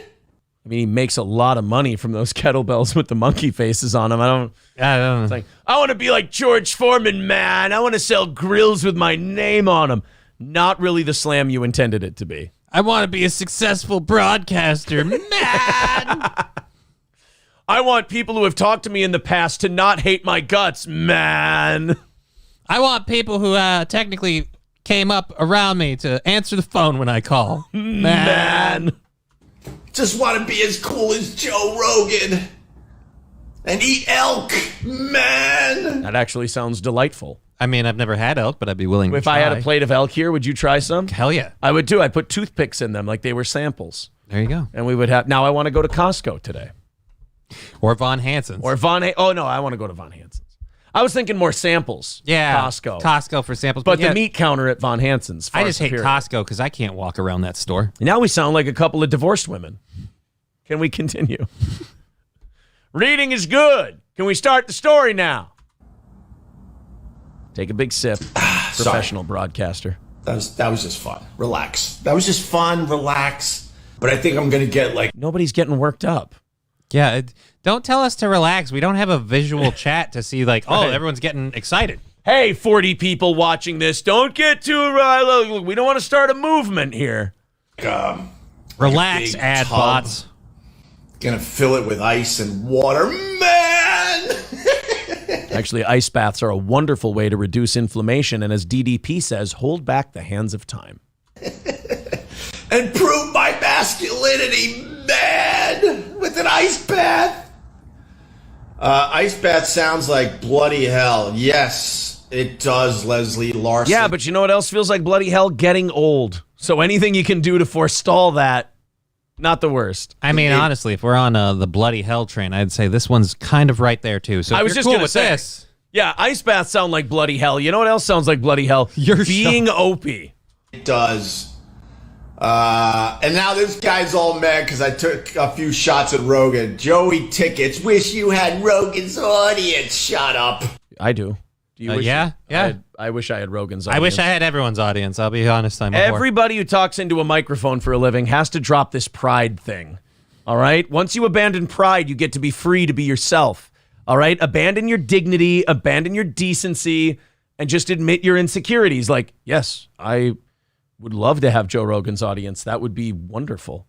I'm terrified my show that was really just sucks. Funny. I don't do the ice baths, but because I'm lucky and fortunate enough to have a house on the ocean. Not talent, but you got a nice house. I will start jumping in that ocean April, and whoo, child, it is cold, and it does wake you the F up. It does something. I don't know what it is. I love how he shits on ice baths and then immediately goes, I do jump in really cold water, though, and it feels nice. Ooh, child, Lordy, it just refreshes me from head to toe. Why? I didn't know that Mr. Opie was one of my family members. Ooh, child, I like to jump in the water in April too, Opie. It is a nice feeling. Oh, boy, that cool water gets all in your hair, makes you soak it up, and it runs off down your chest. You feel like a man inside, don't you, Miss Opie? Oh, ooh, child. So, Shaka and Opie are going to be buds. He's going to leave me for Opie. Shaka swim? Good point. Shaka, we need clarification. You swim? Oh, Lordy, I only stays in the shallow end of the oceans. I don't want to get eaten by no sharks. You don't want to go into a shark's house and get bit, does you? Oh, Lordy, no. So I stay where I can crawl real nice on my hands and my feet. There you go. Actually does, but you feel like alive after you jump in the ocean in April when the temperature is, I don't know, 50 degrees maybe even less than that. Oh, it's almost like you're jumping in freezing water. Yeah, it's like a tub full of ice. I'm not going to do something gay like a tub full of ice. I'm going to jump in a frozen ocean.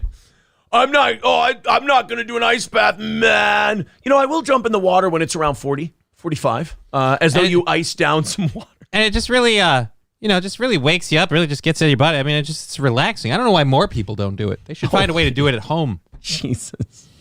He might be the worst shit talker who ever lived.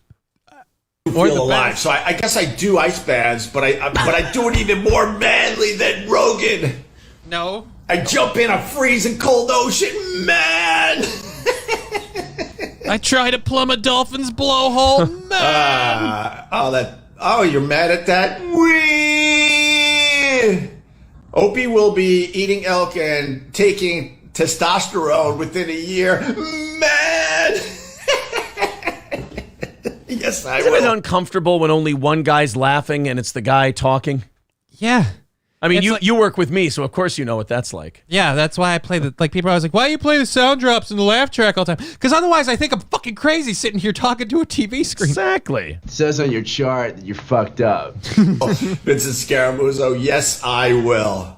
It's all about the anti-inflammation. I understand, courts. I understand. There will be significant shrinkage. Yeah, but you know what? Got a big dick. The kid can handle a little shrinkage. Oh, Opie's swinging a big old piece. That just, don't call yourself or your dick the kid. Yeah, don't. No. Before it becomes noticeable. Okay, let's cheers on that. Cheers on that. Cheers on my big dick. Yeah, I got big dick cheers. Got to put that big dick energy out there. Giant cock cheers if we could. Oh, God. Now drink the Jesus juice. Well, let's see if, look, I'm hoping Opie's live tomorrow. I like starting the show with a little bit of Opie. You know, it's nice. Maybe he'll be ready this time. He can kind of like prep for it. Like he can it'll happen. So I'm now, Semper Reloaded says the sad thing is he was proud enough of this bit that he clipped it. Now, okay, look, Opie will clip the things that he's proud of, yes. But Opie will also clip the things that he swears to God he's not talking about anymore. Like literally the day after he said, I'm not talking about Opie and Anthony in 2023, he put up a best of collection of him talking about Opie and Anthony. And then today, when we were in his chat, when our audience was in there. Anyone who does is getting timed out. Anyone who asks about Opie and Anthony is getting timed out. And then he times them out. And then someone gives him $20. And Mr. Millionaire goes, oh, I can't time out him for giving me $20. And I'll answer his question and then expound on Anthony and Opie. And then talk about Opie and Anthony a bunch. Yeah, so, yeah, Semper, he thinks it's good and he clips it. He also thinks the Joe Rogan name will get him clicks. But then he also criticizes anyone who might do that and then says that he doesn't give a shit about any of these people. And also he says... Why is he doing a show? Right, that's my whole thing about Opie. It's like, why are you doing a show? Are you lonely? You could go talk to your wife. You could go talk to your children. It seems like all the things that make up doing a show, you don't like doing. Yeah. And also... Why would I get involved with a steel toe? Exactly. That's what everyone is asking themselves this morning. Just make sure you get your tetanus shot first. Yes. Guys, that's going to do it for today. Thank you to the Ham World Order. Thank you to everybody from Daywave. That was a lot of fun. And it was nice to be able to give a receipt after it looked a little iffy. Looked a little iffy, like we weren't going to get through. Yeah. Johnny, thank you very much. You're very welcome. To the rest of you, thank you very much for tuning in. That outro is coming very soon, so you don't have to deal with the awful, horrible, abrupt stop to the program. We're going to be back. April and I will be back to do a 2-hour show tonight at 7 p.m. Central Time. Make sure you hit the like button. Would love to hit 400 before we get out of here today. And we will talk to you very, very soon. Later, I'll be back everybody. At 2. Oh, yeah. Oh, God, I'm sorry. No, don't worry about it. Yeah, Johnny's got his show Just at 2. Kidding LLC on Twitch and YouTube. I am such a non-professional. YouTube, Just Kidding LLC. What are you, Puerto Rican? Twitch.tv/ Just Kidding LLC.